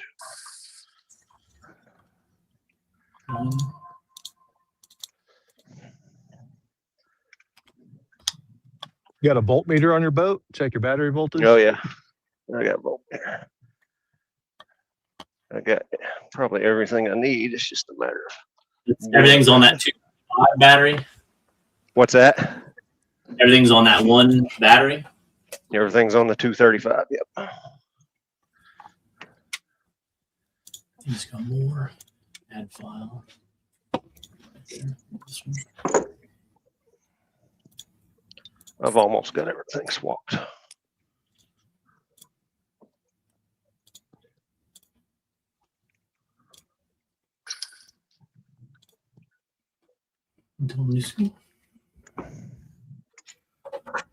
All right, leaderboard is updated. We've got JT with 7 fish at 26.66 and Devin with 9 fish at 64.98.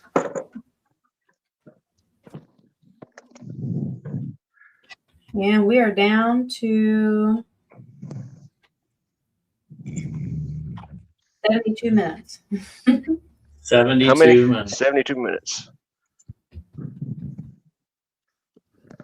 That's 1 or 2 fish, though. I mean, Oh, yeah. go both ways, though. I mean, look. She one's been older. Oh, yeah, she does. Fish on. Fish on. Still dragging? Are these long lines or on planer boards? The last one was on a long line. This one's on the planer board. Same side of the boat. Fish on at 12:49. Just 6 minutes from the last one. And he landed.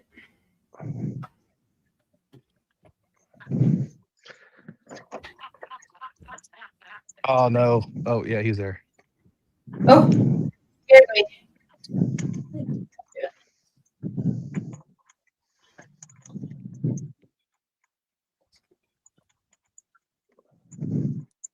Why?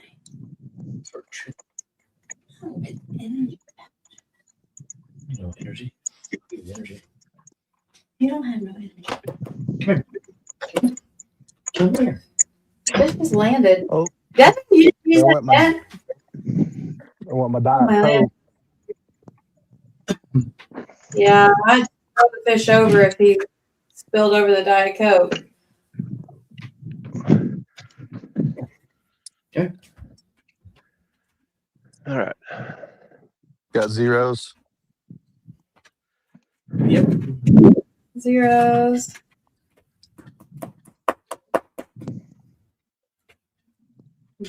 Got a 286? What? It's 553. Oh, okay. 5.53. Power back on, JT. Can you tell? Yeah, it's back on now. I swapped the batteries. Would you swap over to your crank battery or what? Yeah.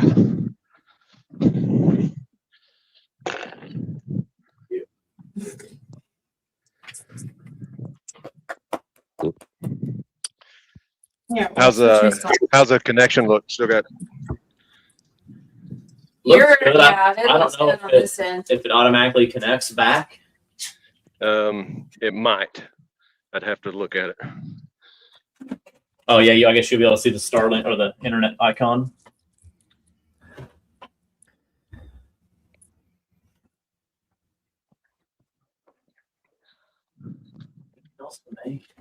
Camera good? Yeah. Yeah, it looks good. Is it all on the internet? Yeah, it's on. You want a parfait? I got a chicken patty. You got your steak? You make both of them? Oh yeah, yeah. Do that. One of each? And then turn the YouTube on. Tell Ruth to get the YouTube playing on the TV on, see what it looks like. Listen, Daddy wasn't much. Put her to bed. And in the meantime, I have all 3 rocks tangled. Take these. Lay down. Are you gonna be able to fix this? Oh yeah, I just literally got hooked.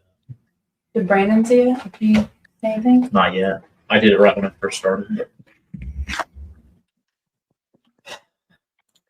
Caston Queen Lindsay said D is killing it. Jesse said very cool, y'all. Ohio here checking in. Dougie Doug said, okay, calm down, Devin. Let JT catch up. All gas, All gas, no brakes. no brakes. Calm down, come get me untangled. Kyle Watts asking where's the white flag. I'll have to take off my I thought he was underwear. gonna have to put the white flag if his electronics was dead. That or go ahead and weigh entry fish, and because live well wouldn't work. Tyler said Devin Little is doing awesome. Way to get it done. Hey, also, Gilbert, Alex, yeah, it's Lydell. Lydell. Yeah, you've always butchered I always kept meaning to tell you. I always forget. Why have you waited this long? I keep meaning to tell you, but then you'll say it on lives and stuff, and I'm like, man, I need to tell him, but I always forget. I like it the other way. Maybe it's better that I say it that way. It's just that one thing, Well, I mean, if you want to say it, but I figure at least that way anyone watching, they know. It's like Chuck Liddell, Chuck Liddell. Same way. Hey, Gilbert says, question that one rod Devin is catching fish on is a hot rod. I have watched live for the past couple hours, and it seems to bring in most of his fish. Is it the same rod, or are you different rig, or is it just that side of the boat? Well, I've caught quite a few fish on this side of the boat too, the port side. And I have like I said, I have a variety of rigs out there. I mean, I've got some Dragon Master setups out there. I've got some of these, like I said, these little cheap homemade ones that I made. I've got a variety out there, really. There's a lot of people on here wanting to know if you can show us that one special rig again. Oh, well, I put one on the hook already, or I lined one up already, but So see, Brian, I was gonna save those until later. No, these are the chunky, these are the Patriot rigs from Chunky Catfishing. Patriot rigs. So I got them in Bama. Yeah, Cole Delp and Brian St. Alma's got a couple of those I know stashed away in their boat. Gosh. Dude, he hammered that. Oh my goodness. That's a better fish, y'all. Planer board? Yeah, inside planer board, same side of the boat. It's a good fish too. It's probably the biggest fish today. So probably that's a hot side of the boat right there. Yeah, but on the graph, I'm not on the graph. There's nothing on this side of the boat that's anything particular. Like it's not like a ledge over here. Nothing. It's just, I guess that's just where they're at. I don't know. JT Andrews said time to toss some chunky rigs. I wished I had some right at the moment. I'd throw them.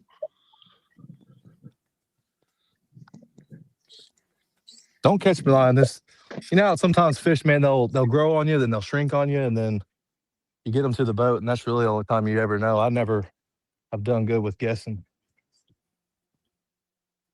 Well, especially depending on how that planer board comes in. If it sticks and you get a lot of weight dragging on that, dragging it sideways. Yeah, and these clips are about wore out, so the line sometimes will get stuck in the little nipple on there and doesn't come off real easy. So can be nerve-wracking. Try to keep them out of my down lines.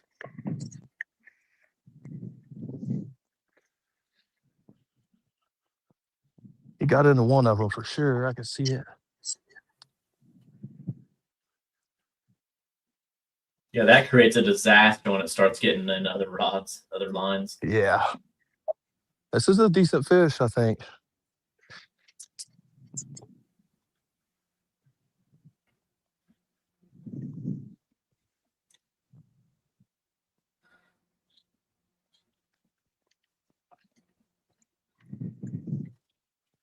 Oh, yeah, he'll eat. Oh, yeah, he'll eat. I got a bit of a mess. He got Is that that on a down chunky line. rig? Oh, yeah. So Oh, yeah. Cody's asking if you have any deals on chunky rigs. No, I ain't got a promo code from them yet. They ain't gave me a promo code yet. Oh, that's He'll have one after this though. golly, what do you think that weighs? Oh, I don't know yet. I'm never good at guessing. Should have joined that tournament though, because I'm pretty sure that I probably have a pretty competitive tournament bag for my overs and unders.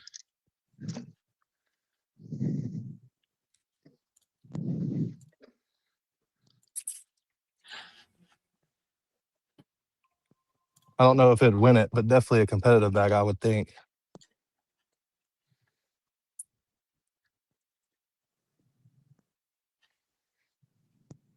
So we got to add you. You're up to 11 fish now. So we've got 64.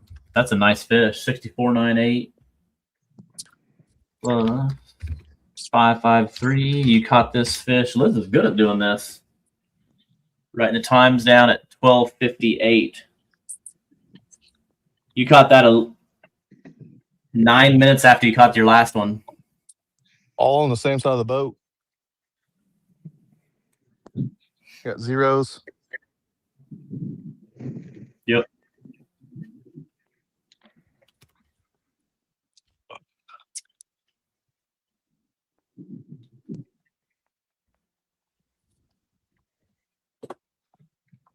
$23.80. Yep, got it.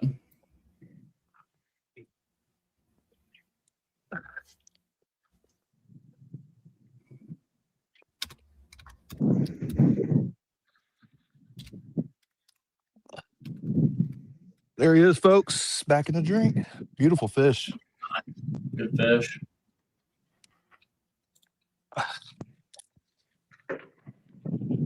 Oh.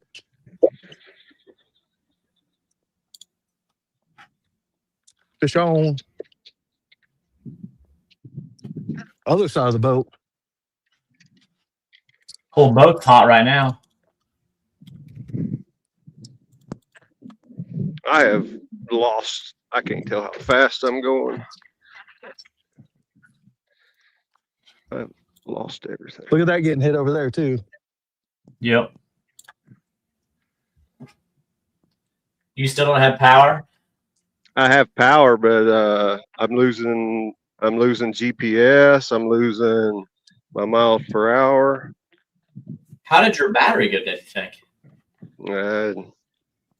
Well, I didn't charge it last night, but I didn't figure I needed to because I didn't use anything.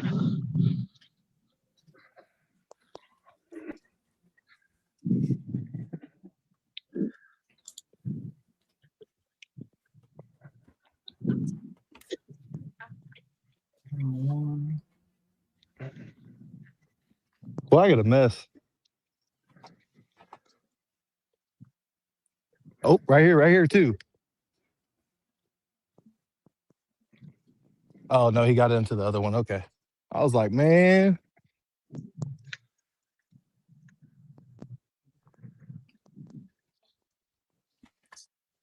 So let's see.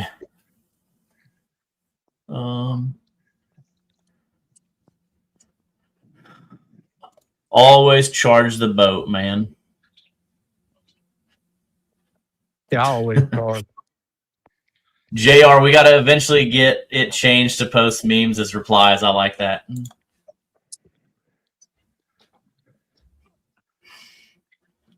Yeah, so this ends at 2 o'clock, Sean. So 2 p.m. They got just under 1 hour. They got 58 minutes.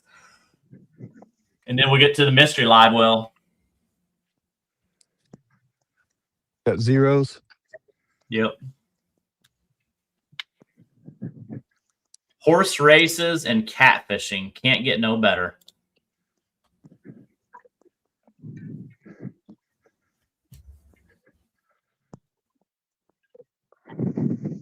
Here, let me see if I can get the weight. Can you read that? Oh, no. FUD. 629. FUD. Did you get that? 629? Yes. Oh, that was brutal. If FUD's watching, he probably, oh, man. I think I got a FUD fish on here. I An love you, accident. Fudd. It's been on here for 30 minutes.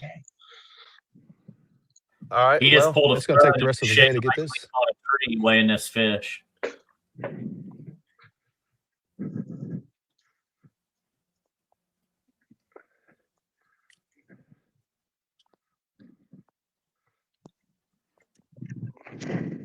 AT got one in the boat. 103. It's about 27 pounds too small.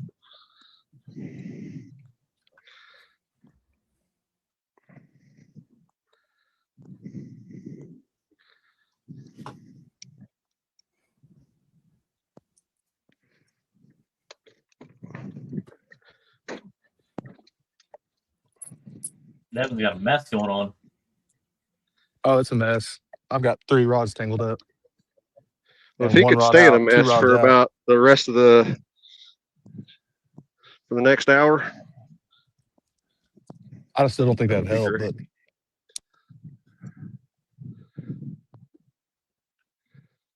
but $302.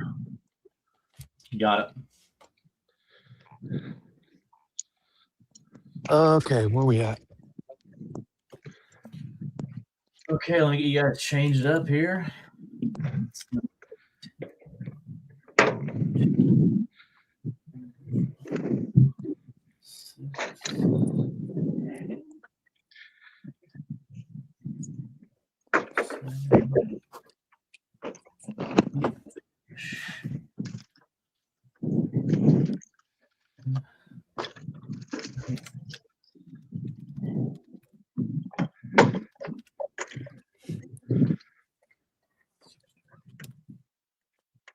Oh gosh, dang, and my motor won't start. Devin just hit 100.6. How much? 100.6.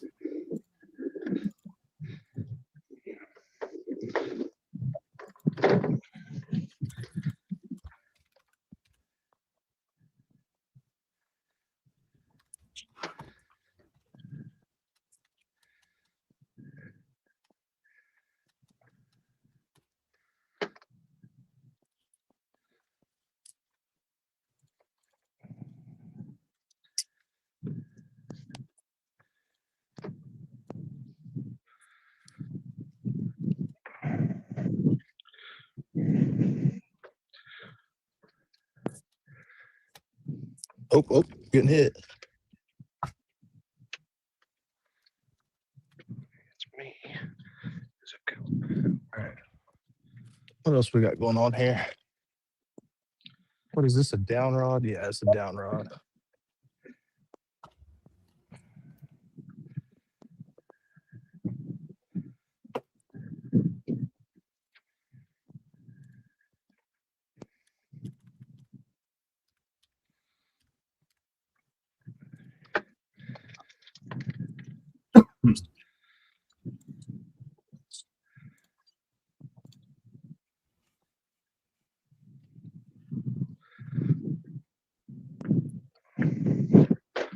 Anthony's comments are brutal. I can't even say them out loud. Let's hear him. Don't worry, JT. Devin will pull you back to the ramp. He may have to. Ain't no lie. Yeah.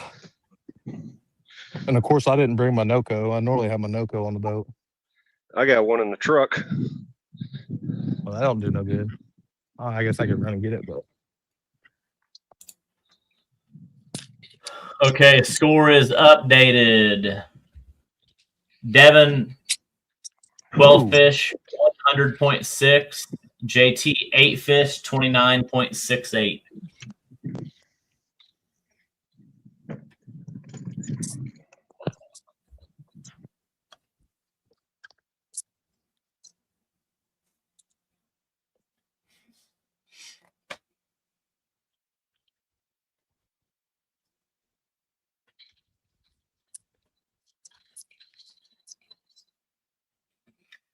Yeah, I charge my boat. I mean, it literally, I've always practiced if my boat is not on the water, it is plugged in just because every little thing has some power draw from the talons, graphs, everything. Did you leave Starlink on your boat last night running?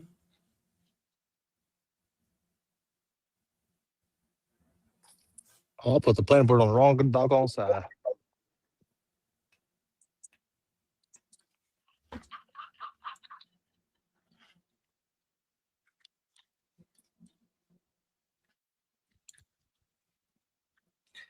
Our boy Doug Evans is in the chat. Doug.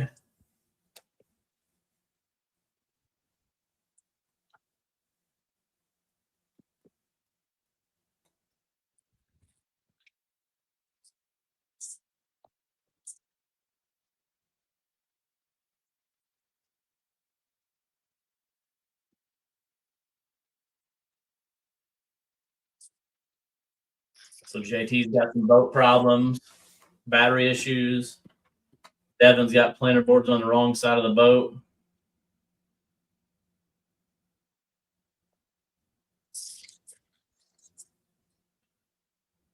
Dontaine said, I might not win this tournament, but I got some money coming. Yeah, he's fishing in the tournament. How's he doing? Dontaine, how you doing today in the tournament?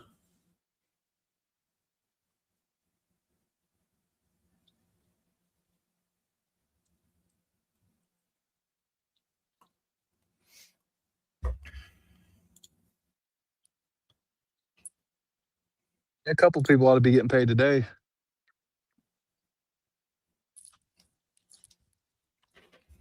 He says he's doing bad.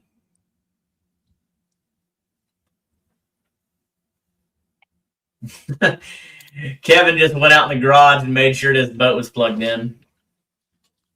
I know that's right.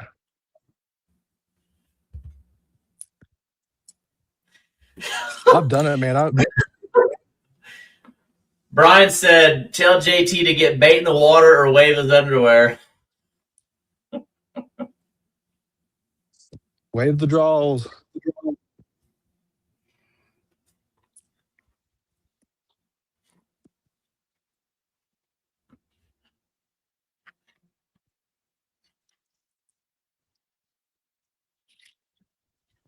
I might do both here in a minute. Wave my underwear and get bait in the water.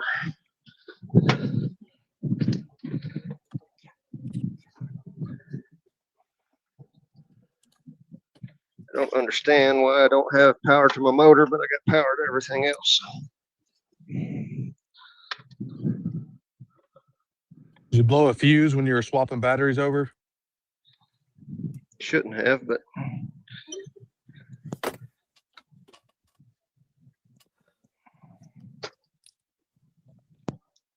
I may have done something like that before. That's the only reason I say that.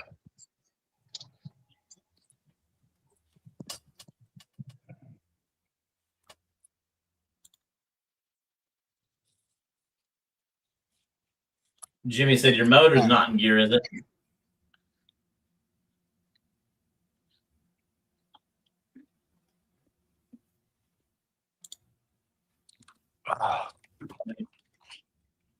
You got all your stuff back out now?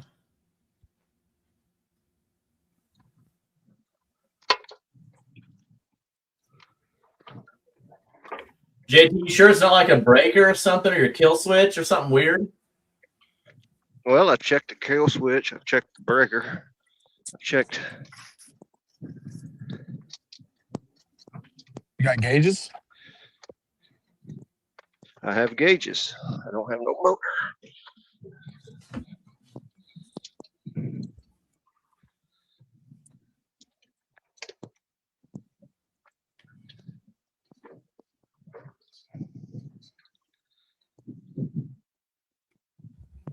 It's hard to read some of these comments just because I've been in JT's spot twice, and I know how it feels. JT should have went to work all last week. Yeah, make sure your boat's in neutral, JT, and it didn't get bumped. Yeah, I've double checked that.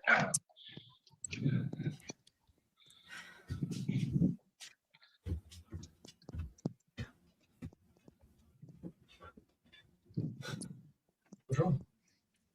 That and I'm out of breath. Going upstairs. I'll call you to see you bring me a drink. Oh my gosh, 12. Oh my. You still have any issues? Mm-hmm. Is there a knife?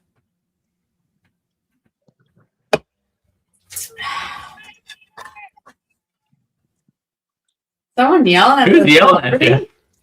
Oh, it's my boys. They're fishing the tournament, but they swung by and said they were just cheering. My boys Wayne, Kendall. I think Ryan's on the boat too. I don't know if he is or not. They normally that's who fishes together.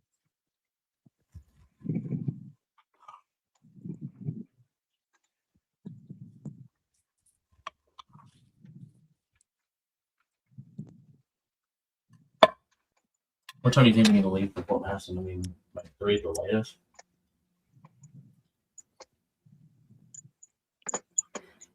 What time? Captain needs at 5.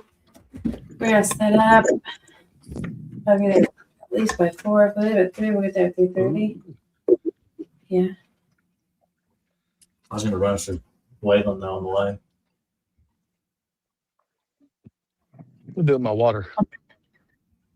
I'm pulling the top in the boat. Why did you? The boat? Um, Right one? With the cushion?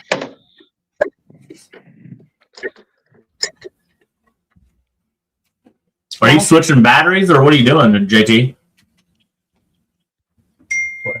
Got power on the battery I'm connected to. So I don't know why the motor ain't starting.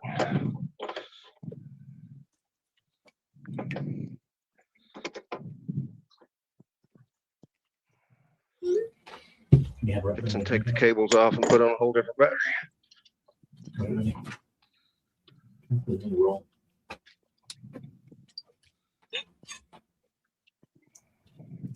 You want that dark pepper cherry? Yeah.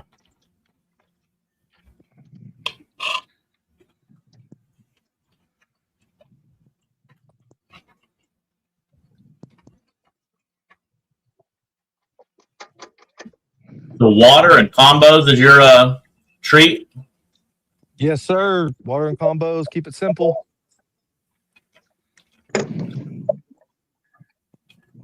Couple How many rods you got out there?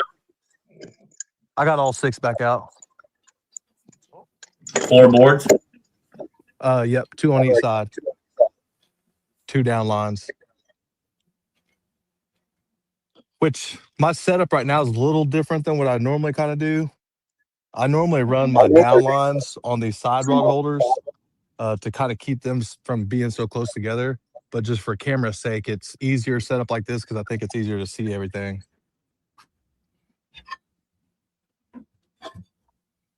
Nate Davis asked if you're using some of that old chicken garlic. Oh, I can't tell you. I can't tell you what I put in it, but yeah, chicken.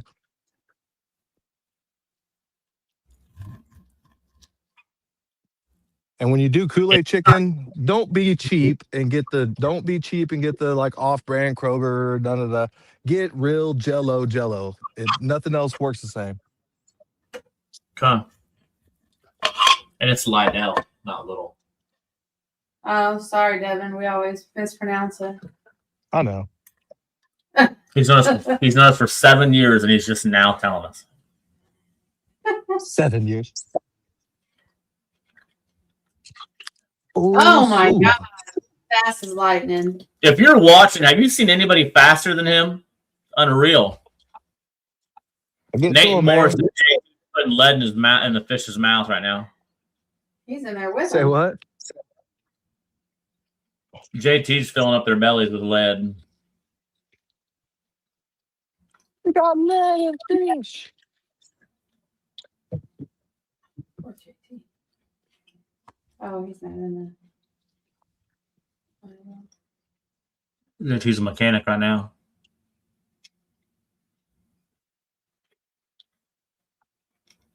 JT's hooking up the fish thumper right now.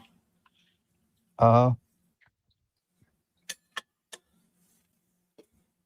bite? Now I'm just gonna pull that board in a little bit. Those baits kind of were too close for my liking.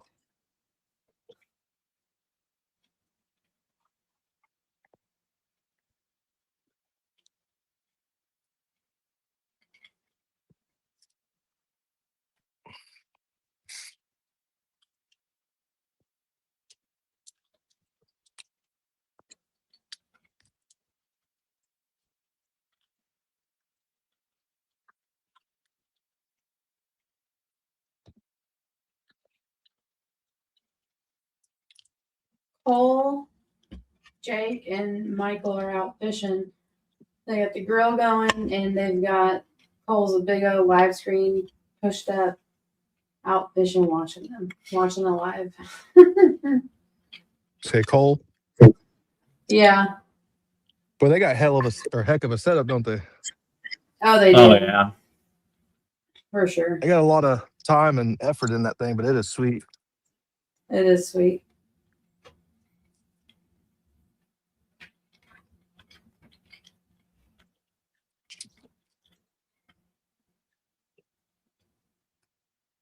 That'll probably be my next sea arc. I think for me, for what I do, going to a 24, I won't gain a ton from this Protege 20. Well, I wouldn't mind a Protege 24, but they didn't have that when I bought this one. But anyway, I think that's would be the next step as a pro guide. Just have all that space.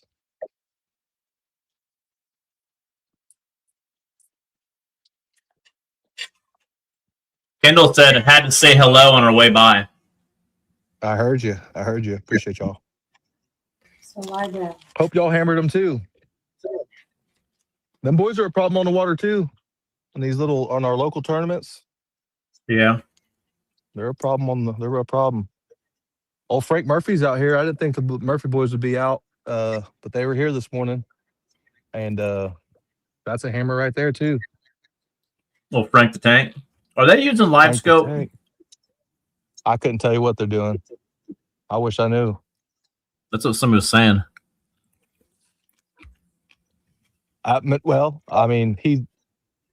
seen live scope on his boat. He's got it on his trolling motor.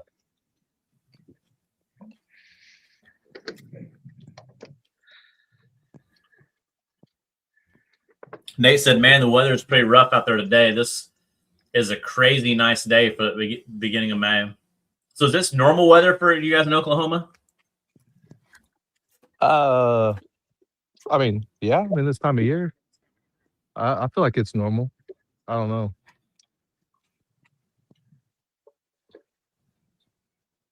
Maybe he's saying like it should be hotter. But see, our season here in my long 27 years, I've found that I feel like our seasons have shifted. Like, you think like November, December, January is like your winter. Like all that has kind of pushed a month off to me. So like it's hotter later and it gets colder earlier. Yeah, true. I agree. Like by the month, everything's just pushed forward. It's still the same amount of like winter and summer to me, but it's just everything's kind of 71 degrees. What's it today? Well, 60 in Fort Madison right now, 71 tomorrow. Here it is. That's the same thing, 60 and 71. I don't know. Just take everything. I don't know how to pack. I'll say too, Bluebird Sky. We got pretty much Bluebird Skies, which I know a lot of people hate Bluebird Skies, and that might be why some of the bite is a lot slower. I thought we both would have caught a lot more fish.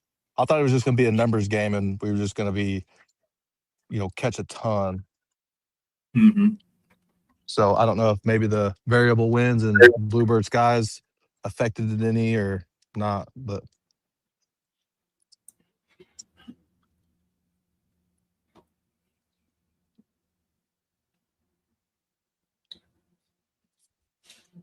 What are you getting at now, JT?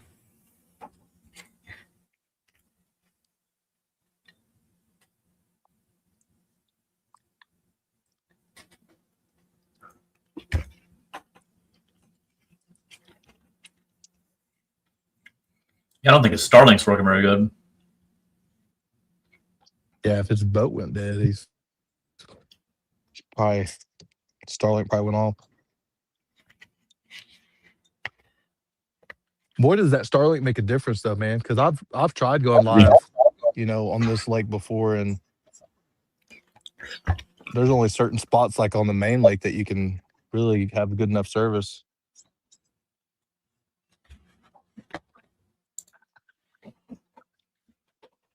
Nice, Tom. Tom just introduced Shauna to her new boat. Tom and Shauna just got a orange and black ProCat 200.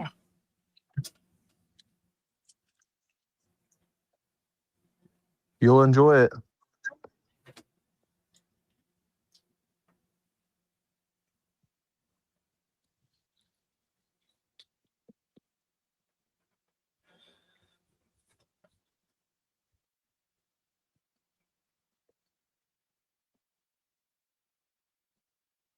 What time we got? 123.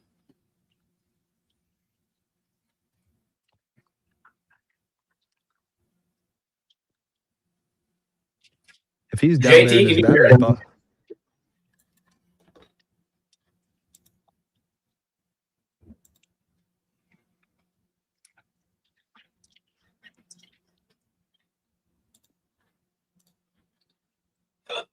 I wonder why he can't hear us. I can hear you now. Can you hear me? Yeah. I don't know. yeah. I don't know what I got going on. Something has happened.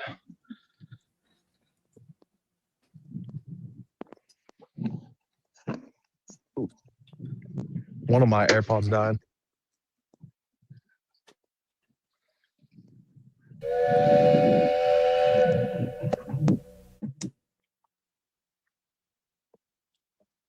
You hear us now, Devin? Yeah, I can hear you. I think they're starting to die because they did that whole do-to-the-loot thing. Grab the other ones. And look, the trains are coming.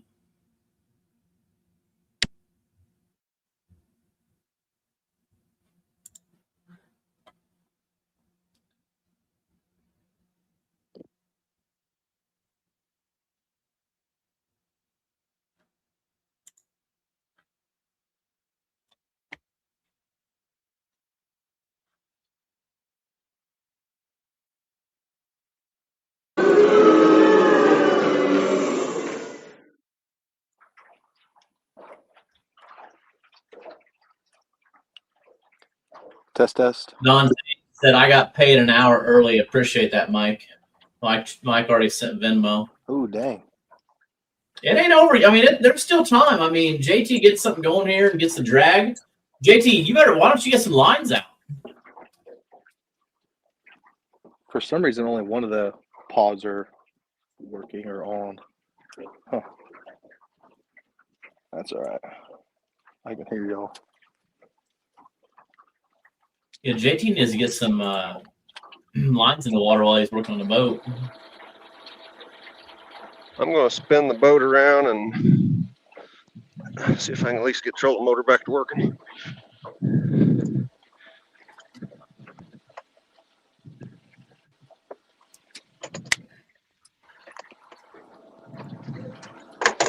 I hear the train a coming. It's a rolling around the bend. JT hasn't caught a catfish since I don't know when. Ooh, who said that? Was that Robert? Yep. How did I know that?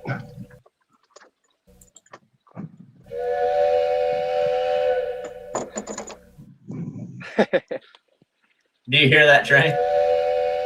I can hear it.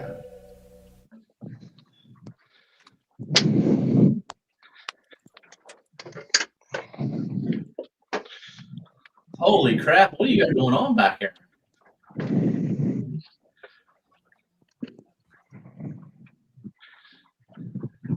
You talking to me? Yeah. I don't know. I don't have any engine power.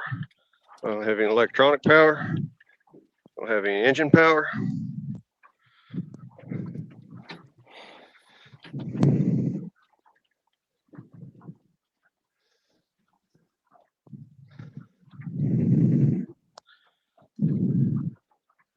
We're going to point the boat into the wind and hope for a miracle.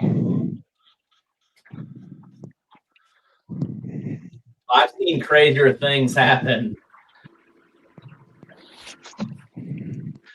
This is Lot actually the can happen. second time something like this has happened to me. Like your boat messing up? Yeah, I had it happen once. No, I've had this is the third time I've had it. I had it happen at Caruthersville, I had it happen at St. Joseph, or not St. Joseph, Perryville, and today.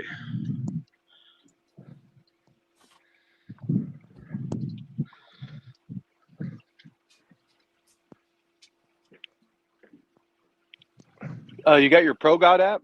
Pull up your Pro Guide app and see what your battery's doing. Like maybe it went to like sleep mode or something. The battery did go dead.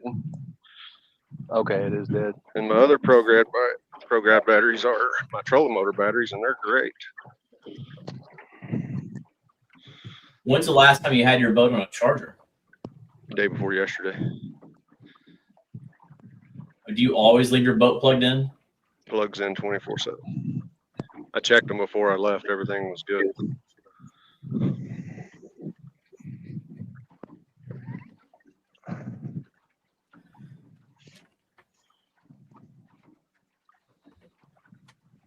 Rosie?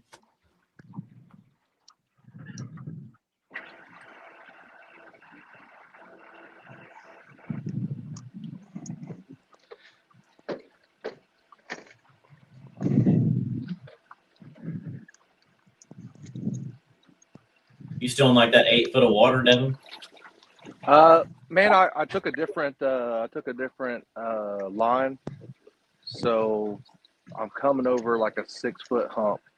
So it's like 8 to 10 foot around this hump. It looks like on the graph. I've never drove this spot, but it's just looking at the graph. It's just kind of like a little underwater point that comes down. And there's deep water on both sides, and then over here to the port side over here is where the channel is, which the channel swings all the way to the bank on this side. So that's kind of what I've been working all day. Is I've just been working this I guess you could say it's a flat, just right off of this channel.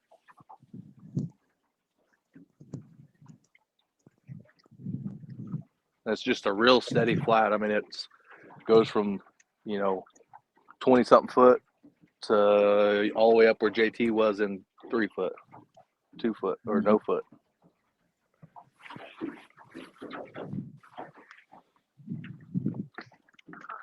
Is that at USC? Hotter, obviously. Yeah. Is over there towards the tower? Is a tower out your left? Just facing forward? Well, I don't see a tower, no. I am over port side. Look directly port side. Yeah, I see. Hey, good. You can come help me when this is over. Yeah, I got you. We'll get you squared up. I don't know if this old 200 will pull that old Dynasty though. Like I said, I got to jump start the truck, but it's not dead. Is what's getting me. It's not dead. So I think you had to have busted a fuse whenever you're swapping over. Did you check all your mega fuses down there? I looked at them. Yeah, I hadn't actually checked them with the meter. Oh, sucker. Once I get lines back out in the water, I'll do something.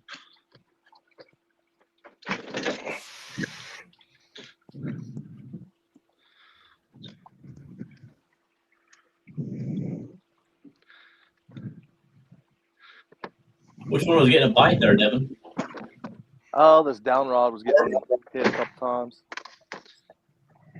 So that's just straight down, or you got a little bit of line out? Straight. No, it's a long line.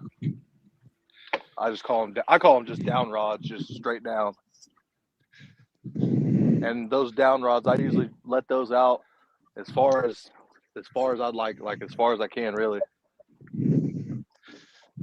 until I feel like it's far enough. That was the ticket for me at Morgan City. The back rods caught more fish than anything, and it was like let out a whole spool of line. Yeah,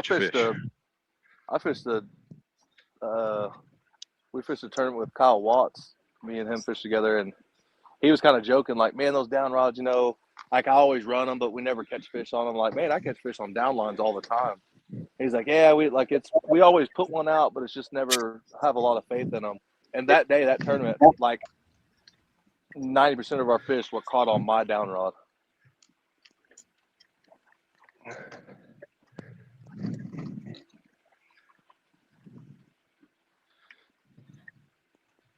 Time and a place. Sometimes all you do is catch them on the outside boards.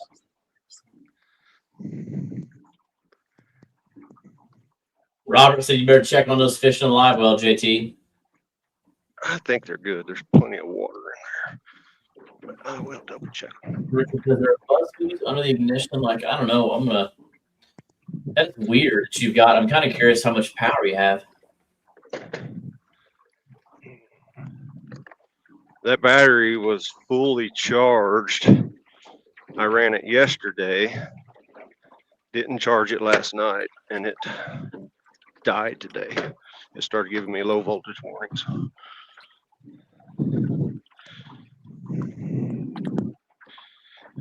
Yeah, Chad, they're fishing Lake Oolaga. They put in this. So imagine this being a Twisted Cat tournament, except there's only 2 boats. 2 anglers, 2 boats. 1 angler in each boat. Same body of water, same rules. Yeah, they're not fishing different lakes or rivers. It's an actual tournament.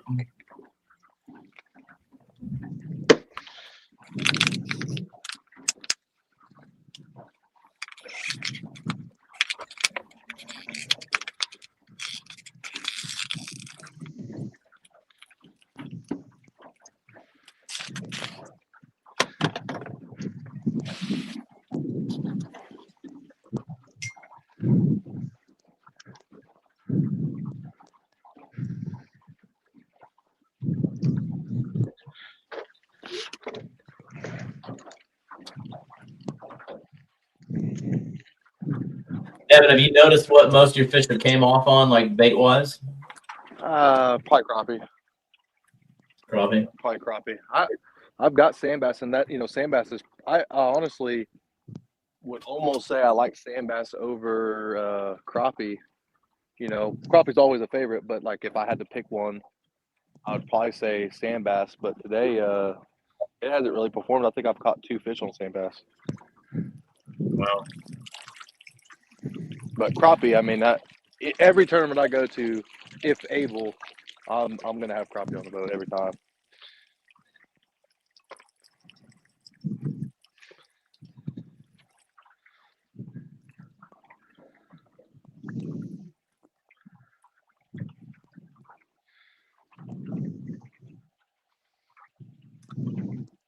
Yeah, Monty said the first round bracket was a bracket for the underdogs.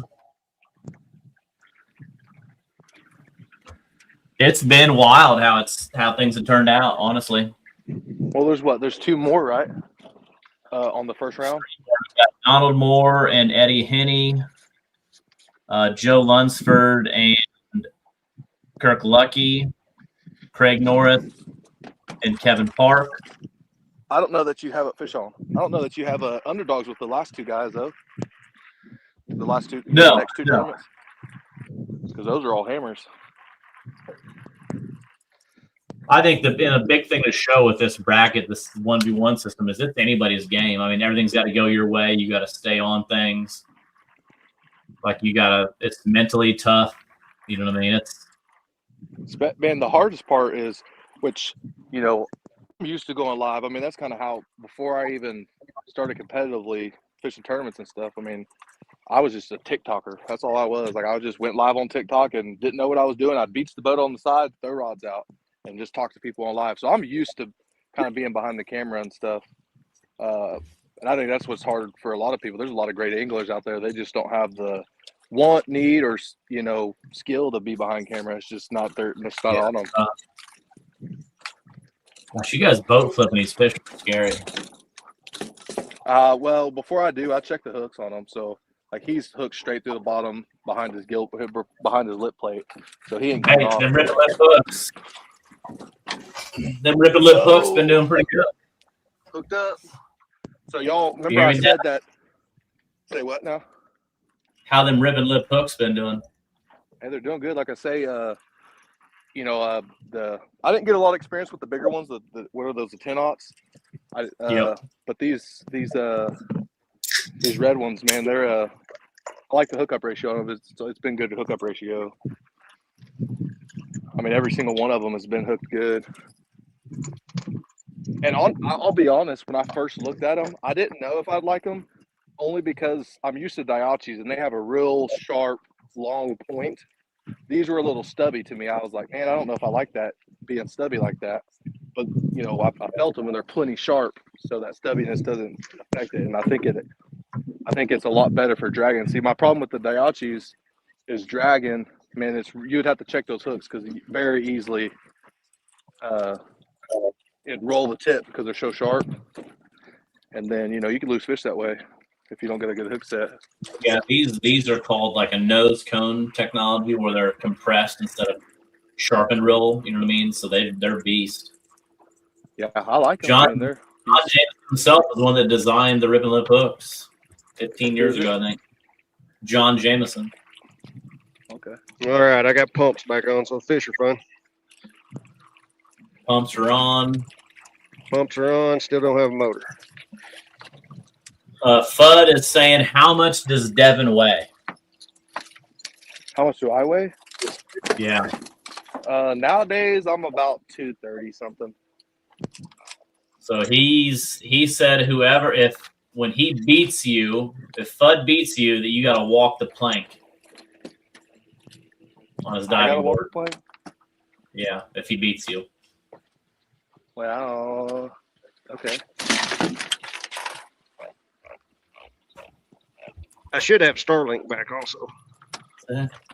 Yeah, your internet got much better. Double up. Yeah, come say. Two little guys. I thought for a second you're gonna throw him back in the water without weighing him. No, I ain't that. I thought, man, that's a little ballsy there. No, I ain't that cocky. What's up? You have another guest that just rolled in. Old Red. What's up? We're talking. Say what's up, boys. Boy? And zeros. Yeah.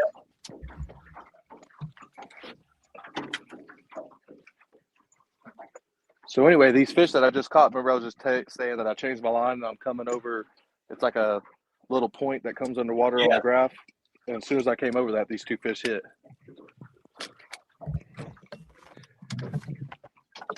That's more for the guys that are like learning. You know what I mean? I got a 3.36. Got it. At 140.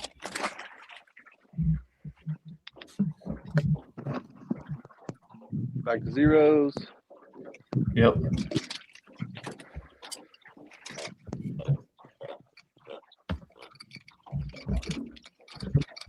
Doesn't fall off.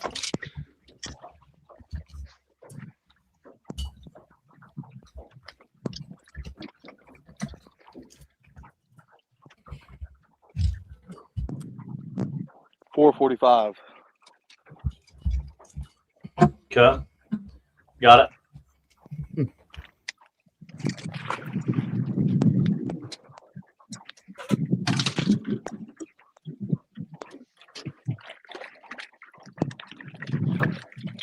Get them added up. That's 14.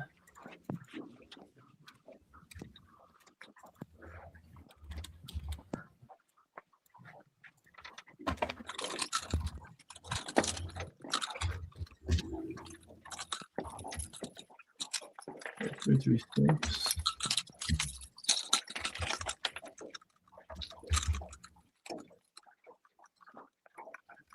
108.41.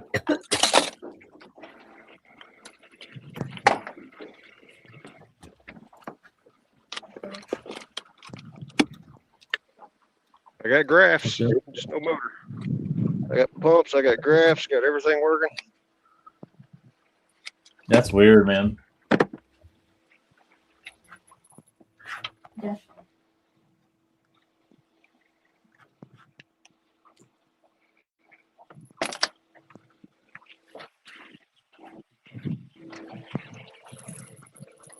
I'm actually headed towards the creek channel, so if there's a miracle involved. Monty's asking why JT is so quiet. Well, I put my mic on mute several times here while I was working on this motor to keep from saying cuss words.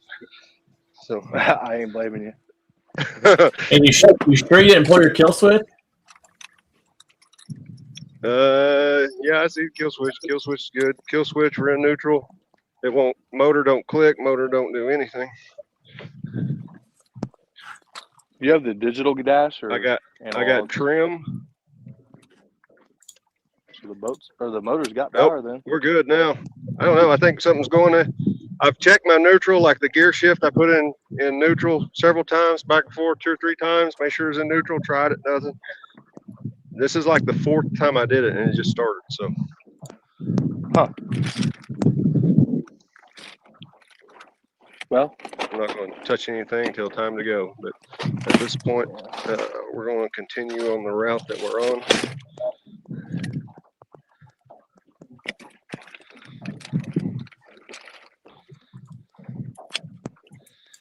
Dang, Marcus Farrell said Devin's mom's gonna see somebody cry it too. Hey, I started to cry just a minute ago. that story is real spill too. I'm not joking. She called me and she's like, "Are you okay?" I'm like, "What are you talking about?" I'm at work, you know. And she's like, "I seen you were crying. It made me cry, and this and that. What's going on?" I'm like, "Mom, it's AI. I can't explain what it is because you're not gonna get it, but just know it's fake." She's like, "Well, I better not let your dad see that because I won't be able to explain that." I tried to make it as cheesy as possible too. I mean, some of that stuff you can make pretty real. A lot of that it was a good one. A lot of people like that. It was funny. I started crying like an hour ago. Y'all just ain't seen it. I felt it. I was Hey, like, man, is it 15 raining? minutes. 15 minutes. 15 I thought to minutes. myself, I'm in 8 foot of water, fixing to hit a channel. I thought for a second, I was like, man, is it raining? And then I remembered that you're upwind from me, and I guess it was your tears.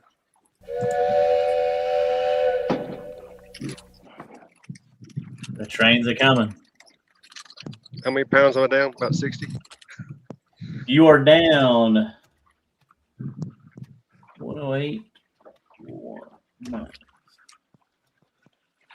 What did you say you were down? Or what do you think you're down? 60. 78.73. 78.73. Well, the biggest fish I ever seen come out of this lake was 80. So, I mean, there is a Could chance. happen. There's always a there's been chance. a- You never give up. There's been a couple 80s caught here. It could get a lightning strike here in a minute too, but the skies look awful clear.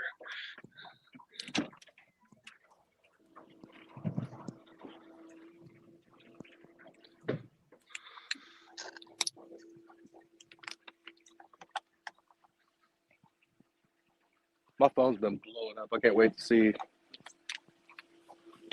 what everybody's saying. Oh, because you can probably hear like the dings when they come in. Yeah, it dinged because I got AirPods in, so it's dinging and ringing and messenger and text messages and all kind of stuff. Hopefully, I ain't heard no cash apps though.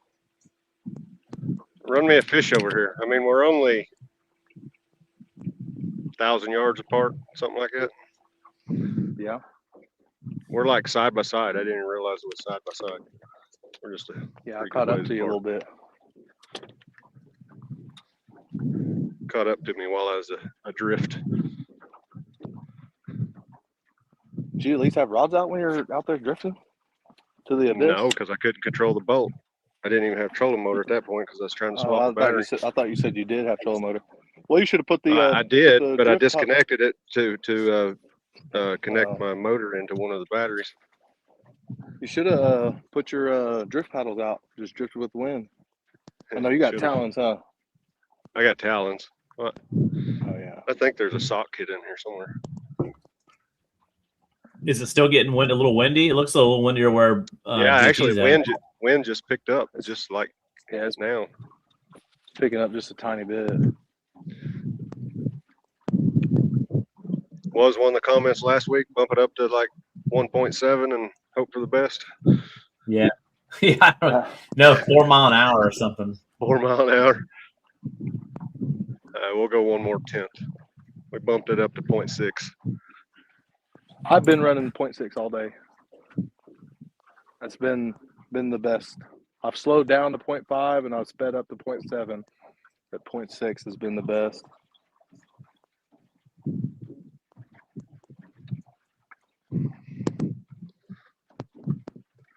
We're going to pull one off this creek channel.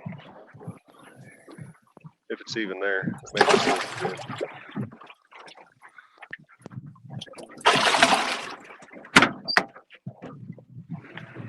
I'll tell you what, those fish will kind of fool you, you know, like fishing tournaments. I look like, you know, you look at your fish and they just, once they finally relax and they're just sitting there chilling, you're kind of looking at them, you're like, man, are they good? And then you go to weigh in, drive through weigh in, them suckers are just thrashing and running Crazy. and ripping. Yep. You're like, okay, they're just fine then.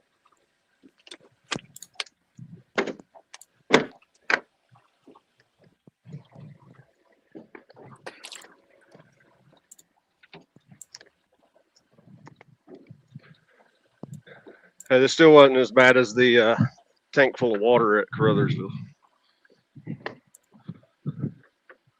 What do you mean What's a tank full of water? Carruthersville, like 3 years ago. What happened? Was it one of my tournaments? Yeah, I think it was. Yeah, it was one of your tournaments. Without doubt, you brought me a water separator and fuel filter. Oh yeah, I did. I had to stop at Cook's on my way down. That was Cape Girardeau. Oh, Cape Girardeau. Yeah. What'd you do? Get water in your fuel? I don't even think I got any fuel by the looks of it. It looked like straight water. It was enough to put in at the boat ramp, make it to the other side of the Mississippi River. That's as far as I went. Oh no.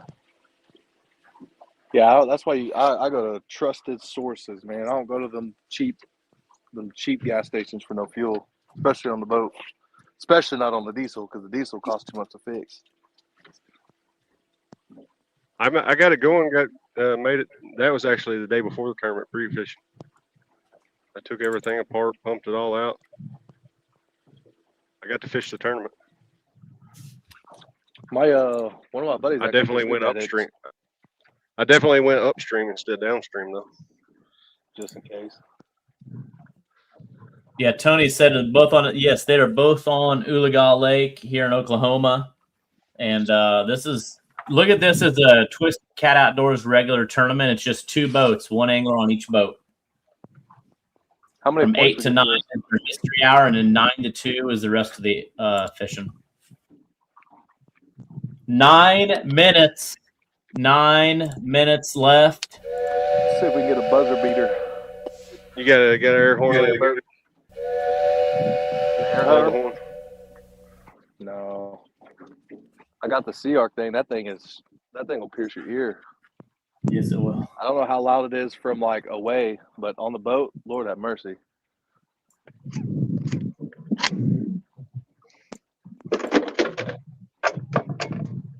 Let me get a buzzer beater here. I'm dropping off the backside of that. Dropping off the backside of that underwater point. So we'll see if there's anything sitting on the backside of it over on the deeper side. Our baits ought to be there here pretty quick. Wasn't much of a creek channel here. It shows a creek channel, but there ain't nothing there. Might have used to been. It's silted in.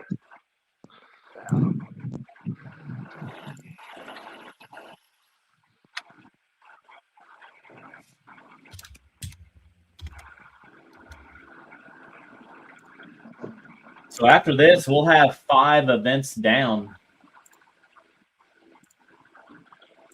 And that's going to leave Donald Moore, Eddie Henney, Kirk Lucky, Joe Lunsford, and Parks and Norris. And that takes it from the Sweet 16 down to the Elite 8. Pretty wild.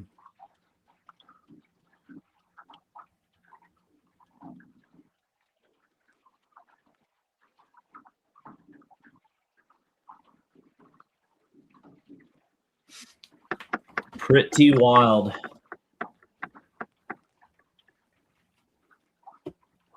What do you guys think of this 1v1? You're both, I mean, I don't know if you fished some stuff like this before, but very unique, isn't it? Oh yeah. Very Oh, unique. it's been a blast. It was you know, I've fished enough tournaments. I get a little worked up right before the weigh-in, but shit, I got worked up before this tournament even started. So it was just like fishing a new tournament for the first time all over. That's It's cool. You got a lot of people watch and learn, you know, little techniques. I mean, what was fun is getting to watch you guys both fishing completely different. You know what I mean? A lot of, you know, JT's more spot locked in some shallow water. Devin's kind of dragging some a little bit deeper water. And the way that JT started, I was like, wow, he's going to run away with it. And then Devin kind of just kept us cool and kept pounding away. And, you know, every fish counts, and you got to, you know, I think the most important thing is staying on fish. Yeah. Yeah. Looking back on it, I caught fish when I first stopped this morning. I caught fish at the second spot, and then after that, it just kind of slowly died out.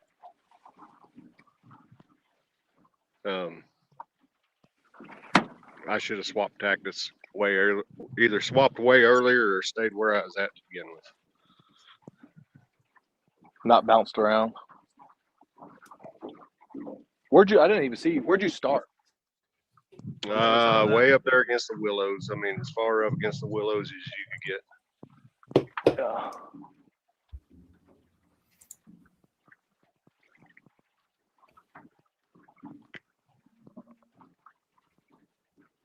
I'm getting a couple little bites. See if one hooks up for the fat lady sayings.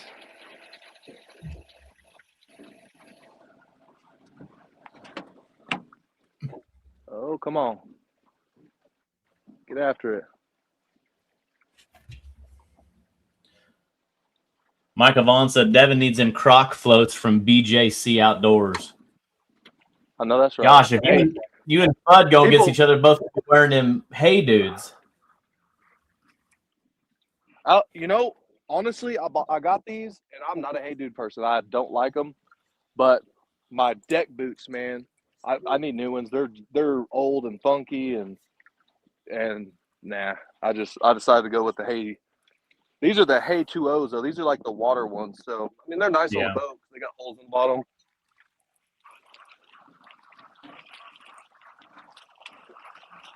Tyler Barnes says, Alex, will you expand in the future from maybe 16 anglers starting to 32 and so on? So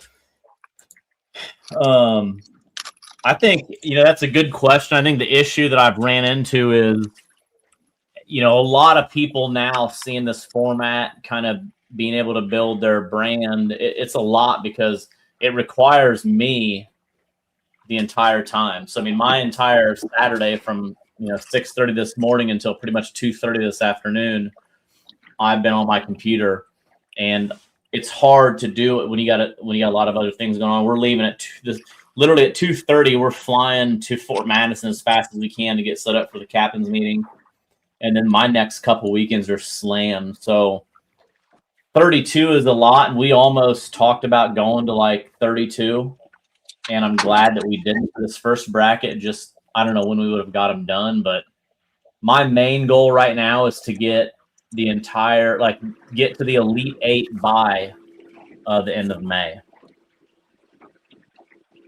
And then it'll get pretty. Yeah, because the next couple months of fishing ain't gonna be that great. No, and that's the thing. Is not even it might be July before we go start the Elite 8. But it's fun, people got to have Starlink, and maybe I can get some more people that are doing like what I'm doing and maybe help me on the Twisted Cat side where I can, somebody could run one today or run one tomorrow, maybe while I'm running a tournament or something. 2 minutes. 2 minutes left. Evan Hartnett says best sonar setup for beginner tournament rig. Man, that's another loaded question, kind of like a rig. My opinion is, get something that you can afford or trust. All of them are great brands. Humminbird, Garmin, Lowrance. It just depends if you're wanting to try to hook up to your trolling motor. What are you guys using for graphs? What brands? I'm all Garmin. Garmin trolling motor, Garmin graphs. All Garmin. I got all Humminbird. Besides live scope. I got Garmin live scope. My one suggestion, if it's worth anything, buy the biggest screen you can afford. It would be my suggestion, because like I don't know of anyone that's like, oh, I bought too much graph, I bought too much screen. But I did it myself. I bought a 9-inch because at the time that's what I could afford. You just can't do much. Like I could show you my graph and the way that I've got a 12-inch at the wheel, and I've got a 12 and a 10 up front for live scoping and stuff. But the way that you can map, like right now, my screen, I've got side scan across the whole top. I've got a map and I've got my down scan, and you can configure that how you want. But whenever you got the smaller screens, you can't really do that efficiently and still be able to see good stuff and see structure, see fish, because it makes it real small. So get the biggest you can afford on whatever you get. But look for sales. Like I bought my Garmin's when they were on sale because the new ones came out. So you can get a lot of screen for cheap if you just wait for the right time.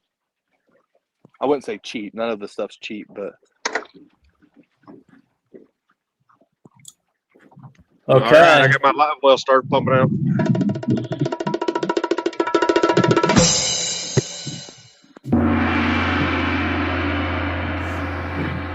Sorry with the goofy sounds, but that means time is up.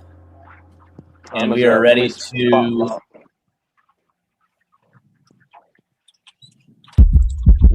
quick intermission. Who gets to go first? You can go ahead if you want. Let me get all my stuff ready and let's do this.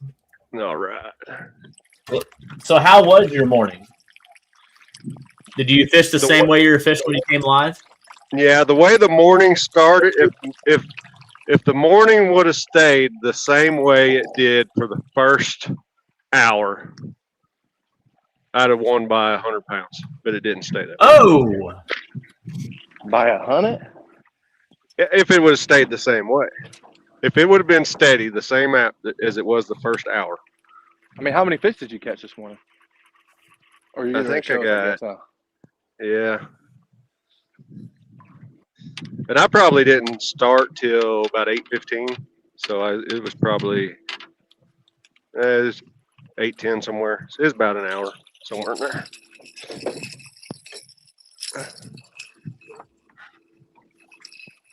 No, I'm 70 pounds behind, so it wouldn't have been 100. It would have been.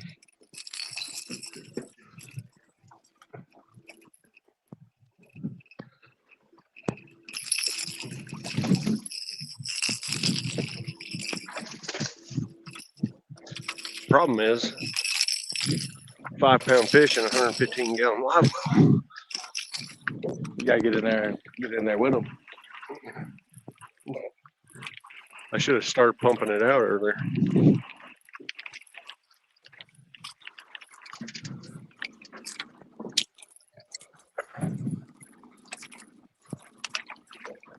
Devin, how was your morning?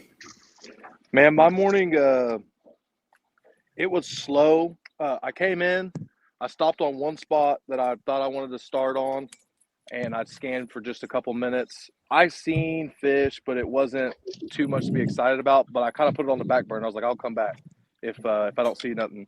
So I scooted up a little bit, where pretty much the range that I've been fishing all day, and it was like slow. But man, the screen was just everything I liked. So I just stayed on it, and the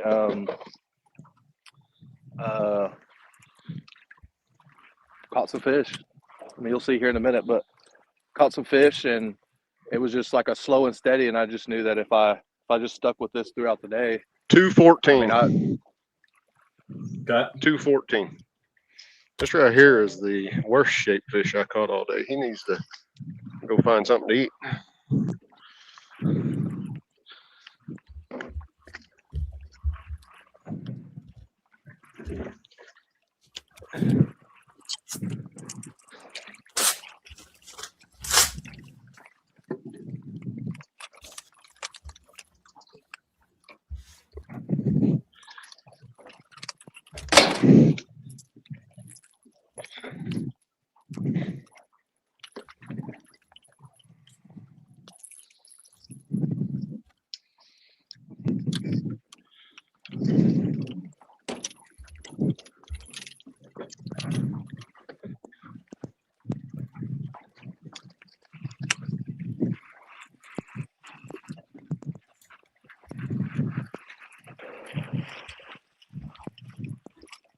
$2.15. got.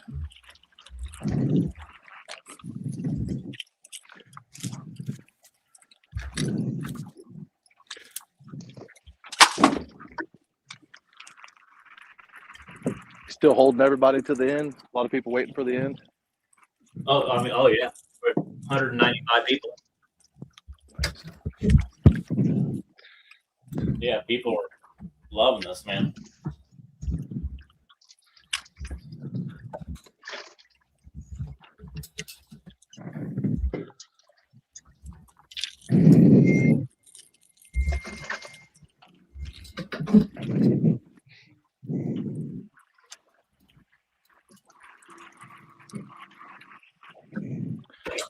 How about that? It came off anyways. Too little, too late anyways.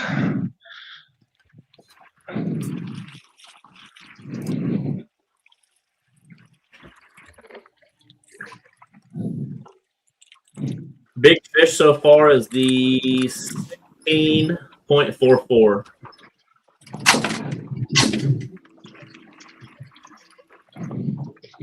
Hey, so does this fish right here count? No, I don't know how long he's been on there, but that's one of Chris Wallace fish. well, no, I think he got because I seen the planer board kick back a minute ago. I think he just hit it when I spot locked.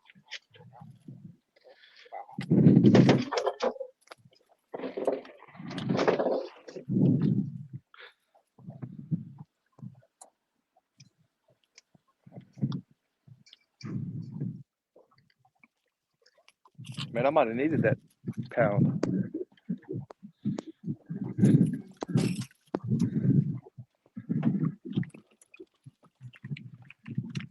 JT's sandbagging a big one in there. I know it. He's grabbing all the small fish first.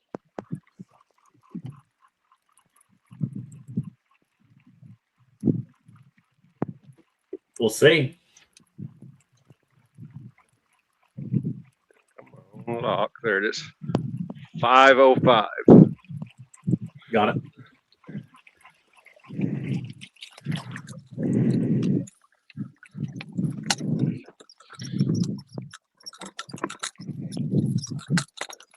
How many you got total, you think, in there? What's that? How many you got total in there, you think? Had pretty close to the limit, so What's the limit? 15. Oh, crap. No, I don't have that many. That Oh, I stress was you out like, at all, Devin? say what? Does that stress you out at all? He said, just kidding. But yeah, that could have been Oh. bad. But no, it doesn't. No, I still don't think it was. I may need a net to catch this one with.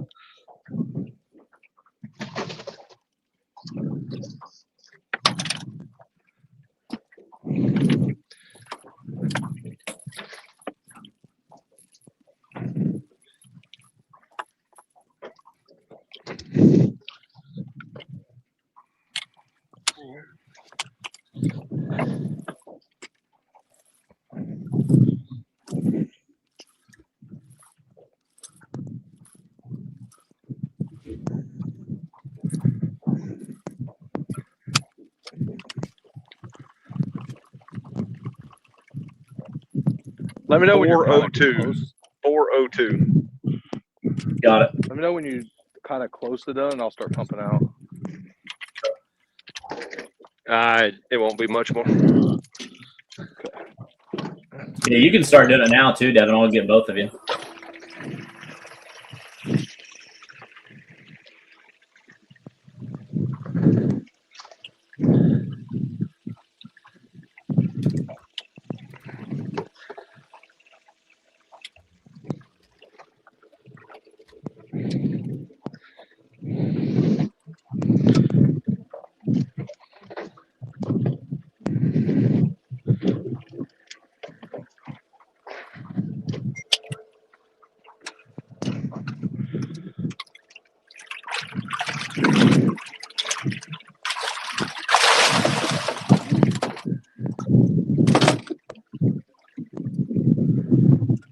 $407. Okay. That's number 5.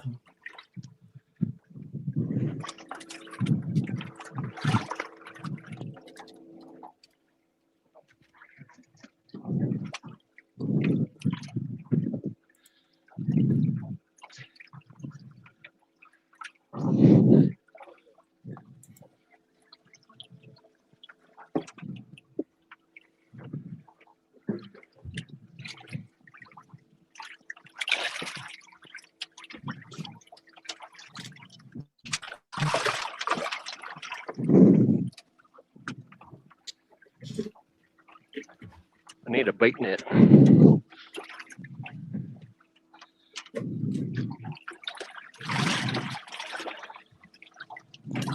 About how I'm feeling.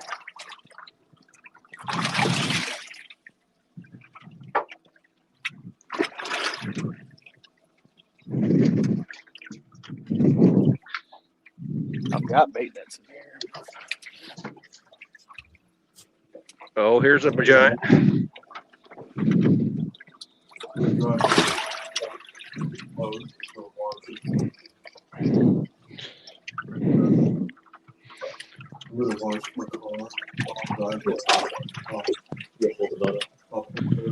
$111.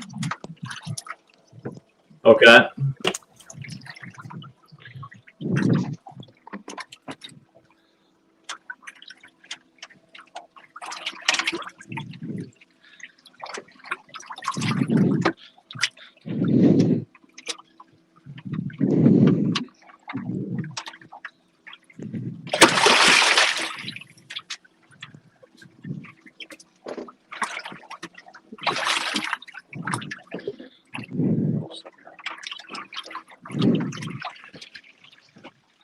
Mongo. I didn't even think he'd go a pound, but this morning he weighed 122 this morning. Let's see what he weighs now. Mm-hmm. I don't even know if I can get this in his mouth. How many you got, Devin? 503. Got it. I've got 4 or 5.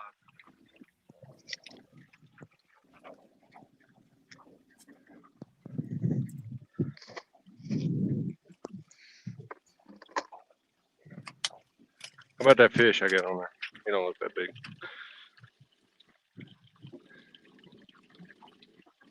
Oh, he's the same as he was this morning. 122. Got it. That's it.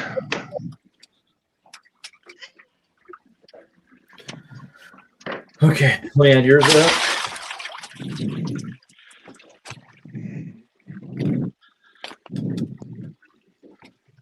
Fish on, fish on. Is it too late? Chill, chill, chill.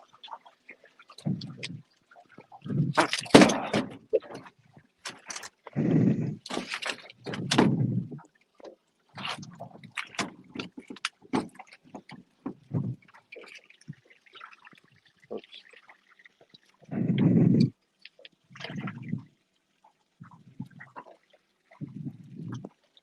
Hang on.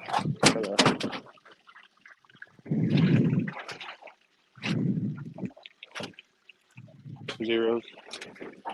Yep.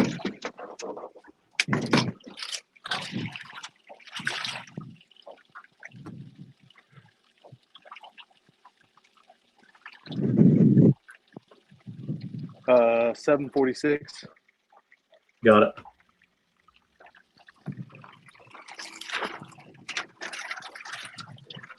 So JT ended up with 15 fish.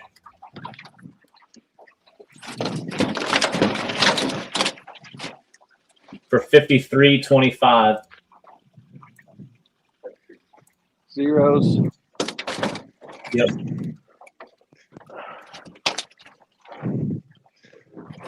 Settle down. Do that.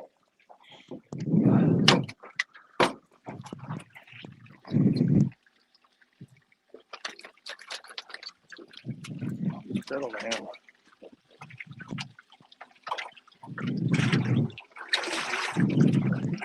Uh, 741. Got it. Good fish. Okay. And last but not least,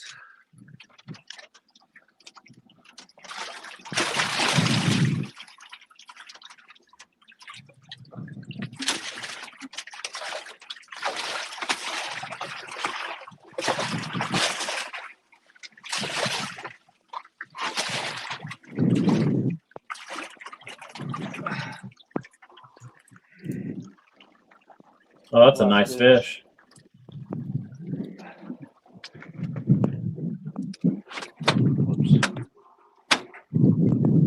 Zeros.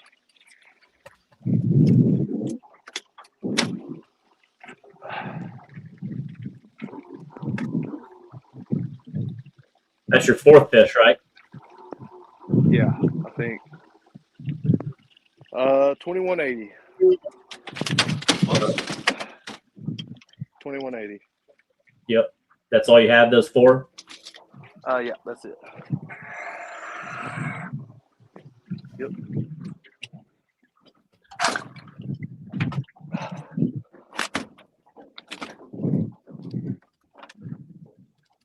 Wow. He is mean too.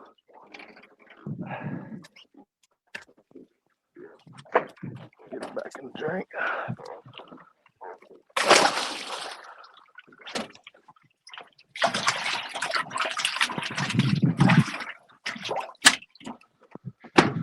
Whew. Let me double check yours. 108.41.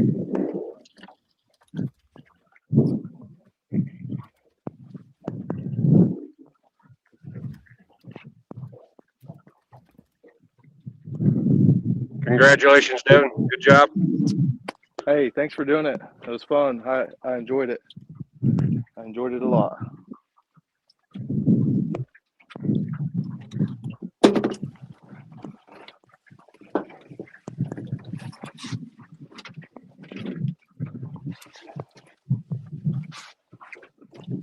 Your total, you caught 14, 15, 16, 17, 18 fish today. Nice. And I'm going to update.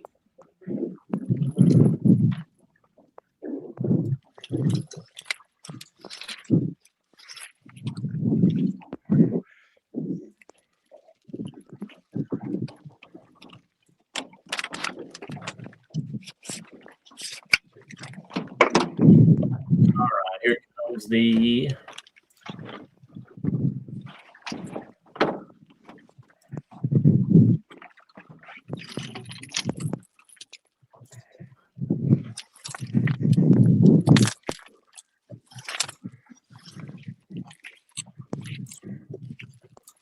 all right, update score is uploading.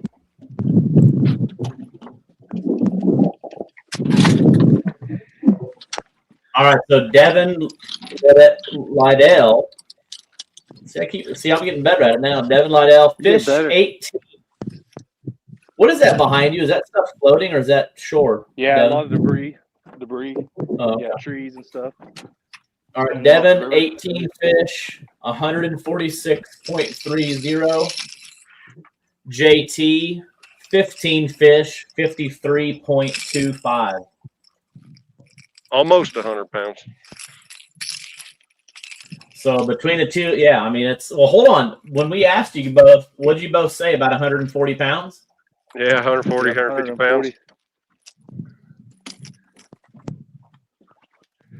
136.30.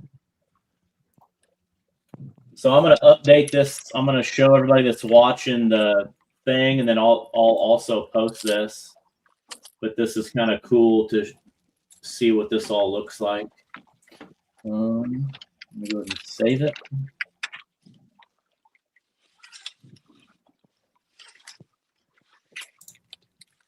And then everybody can see this bracket system that we have.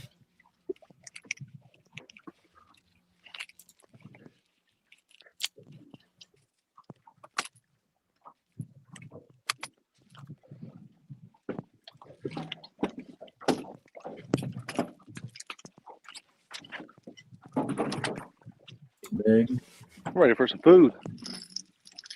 Yeah. Okay, so here you go. This is the bracket system. I'll take the lower thirds down. Dante, you won $100 today, so that means you're buying lunch after the tournament, or dinner. Dinner. Only fair, right? What's up, Josh? Shane Brown, lunch is going to be great, is what Andy said. Ryan said, good job, all involved. Was fun to watch. Congrats, Devin. What's up, family? Josh. Amy said, way to go, Devin. So proud of you. JT needs to pay up on the daddies. So right here, you can see Liz and Alex. Liz moved on. Joe Crawford, Joe Ludke. Joe Crawford moved on. We've got Donald Moore and Eddie Henney. Kirk Lucky, Joe Lunsford, Kevin Parks, and Craig Norris. So these will go here pretty quick in the next couple of weeks. And then we just finished up Devin and JT, Jackson, Fudd, Monty, and Brian. So it looks like Devin and Chris will go together. And we got to get the rest of the Elite 8 filled out.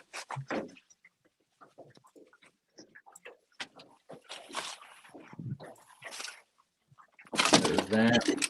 And things will be rolling. So, again, this was awesome. Thanks for being a part of this.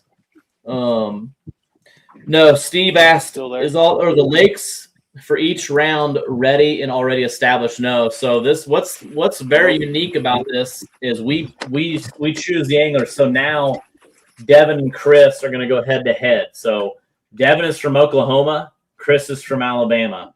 We're going to all three talk about it and say, hey, can you hear me? I can hear you. They're going to pick the lakes or river, lake, whatever they seem like they want to do, and they'll come back. Hey, tell him that he needs to go out and back in, JT. Tell Devin?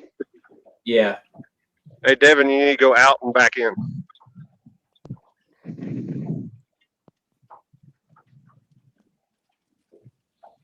I don't even know where he went. I don't see him. Anyone home? Anyone there? Yeah. Hey, Devin, Alex said you need to go out and back in if you can't hear Alex.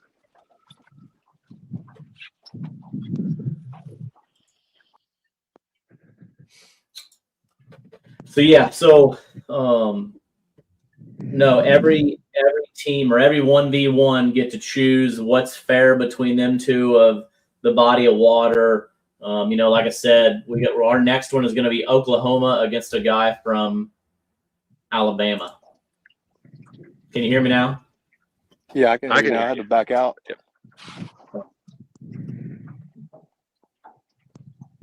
But no, this bracket is finished, so this is fun, and it'll be exciting to see. The next one right now is scheduled for May 16th. We still might have one next week. I'm not 100% sure yet. But I'll tell you what, back to back, I had the Sea-Arc Owners Invitational last weekend, and then stayed Sunday and did a 1v1, then Saturday doing a 1v1 the day, and then we're leaving to go to Fort Madison for a Twisted Cat tournament.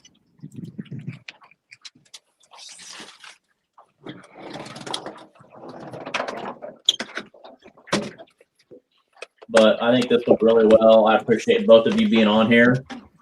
Hey, I appreciate it, Alex. I had a lot of fun. Yeah, thank you. I appreciate the invite as well, and it was a lot of fun. And I've gotten a ton of friend requests and stuff since this thing, so it gets people to, like you said, build our brand and let people get to kind of know who we are and stuff like that. Kind of get to know us a little bit, so it's really cool. Yeah. No, I appreciate you being on. JT with another one. Too little, too late. Man. Was he catching fish over there? He's still on them.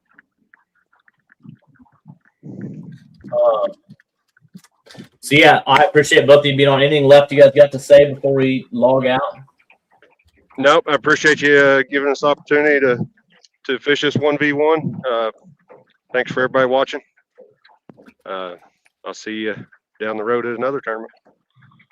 Okay. Same here. Just appreciate everybody watching, tuning in, supporting, and we had a lot of fun doing it. Yeah, it was a blast. I appreciate you both again, and I'll be in touch here. If you owe money, make sure you pay. If you owe that money, make sure make sure everybody pays. And if you won money, right. I need 5 on 10. Yeah, get 5 on up 10. All right, see you, boys. Be careful. See you. Thank you. I'll talk to you soon. Okay, so thanks for watching. I'm a little low on the screen, but I'll have the updated bracket posted here in the next 5 minutes on the Twisted Cat Outdoors page. So make sure you follow us on Facebook and YouTube. Follow us on YouTube or share or subscribe or whatever that is on YouTube. And we're getting ready to head to Fort Madison. But thanks again for being a part of this. This is awesome. We had an awesome amount of people watching. And again, this is brought to you by Sea-Arc Boats and Rip and Lips, the sponsors of this 1v1. Hopefully, maybe next weekend we get another one going. And then May 16th, Joe Lunsford will be going against Kirk Lucky. And we might have one next weekend. Try to get everything wrapped up before the end of May. And then we're going to be down to the Elite 8. So it's been a blast.